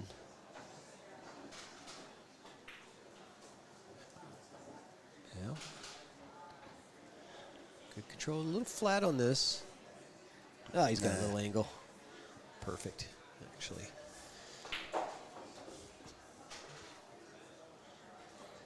Well, we were wondering last night who sponsors Corey. I think I figured it out with his shirt there. Yeah, Mucci. He must have heard that and said, I better wear my sponsor shirt. Yeah. You know, just as we say that, the little sponsor logo pops up on the screen as well. Q-Tech also a sponsor of this stream. Shane Van Boning's sponsor. Lux, which is Jason Weir's company. And Corey Deuel goes on the hill now, winning 6 straight racks against Stan the Man Toronjo, and now is the heavy favorite. You got some powerful powers. I'll tell you what, man. I you thought know- I was stealing it for nothing. Like I said, I'll be happy if Stan wins because he's he's a good guy, and I love Stan.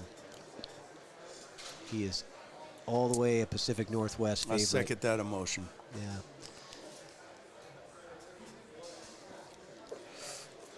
And even if Corey does go to the B side, I still got a good shot of him getting in the money, you know. No, you mentioned like and Stan. I've really never heard anyone say otherwise. Yeah, that's true. That's true. He doesn't have, you know. I he mean, doesn't- don't come in the chat if you don't like Stan. I don't want to stir anything up, but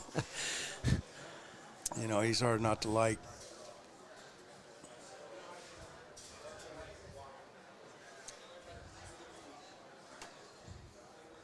Unless you're playing him.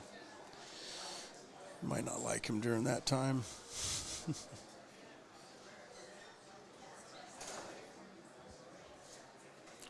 Right, Patrick?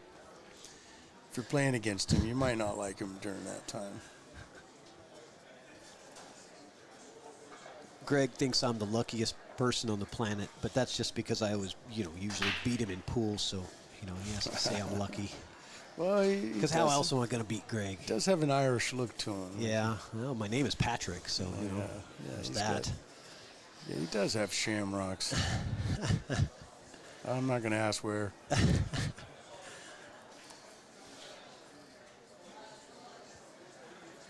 No, but that's anytime I ever, get the best of Triple G in a match, it's always because I got lucky. There's no other way that it's possible, Just nothing else makes sense. All right, so Stan looking to break and run this rack. Anyone beat stay Triple G alive. got lucky. I think you're right, actually. That's you know what? That is a fact. If you beat Triple G, You got lucky. you got lucky. I love Rib. We love you, Triple G, man.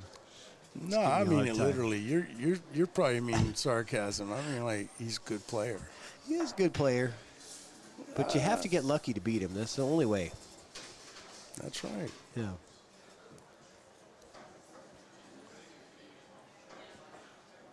Yeah, how'd our last couple of one-pocket matches go, Greg? I can't remember.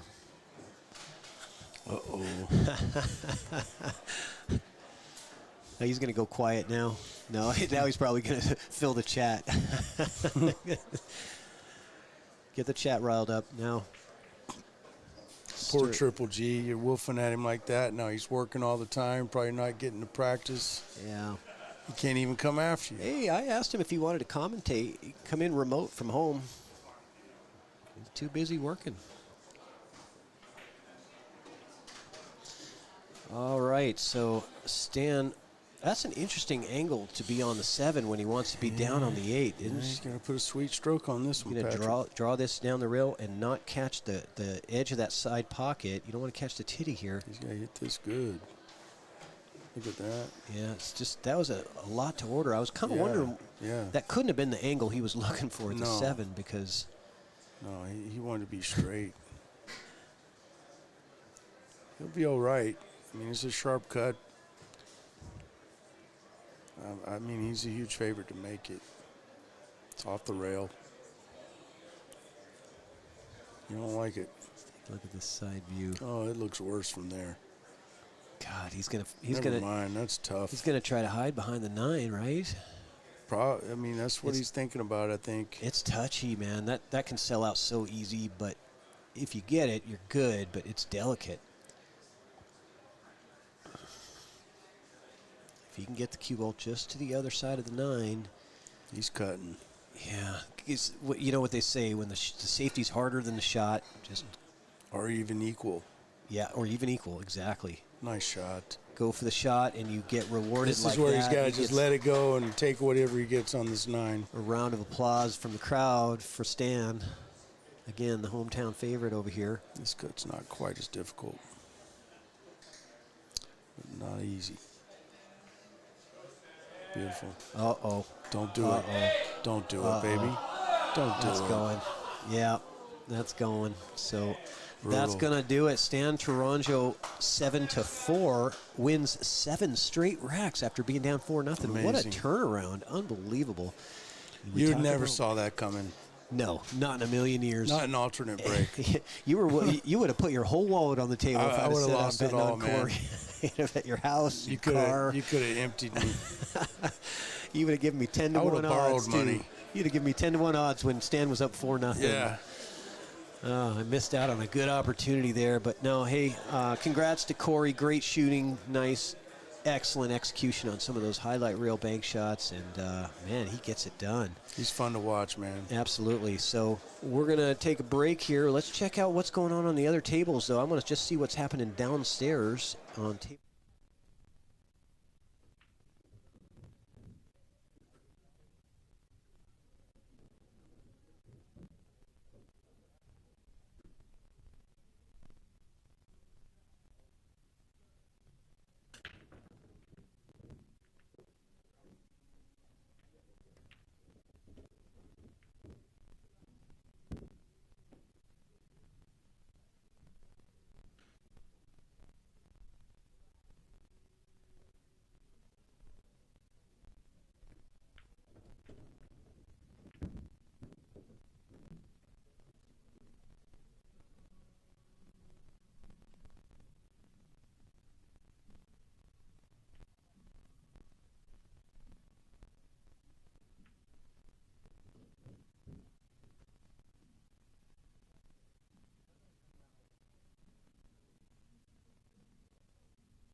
All right, everybody, we are going to close down this stream. We're taking a dinner break for a little celebration and awards ceremony dinner.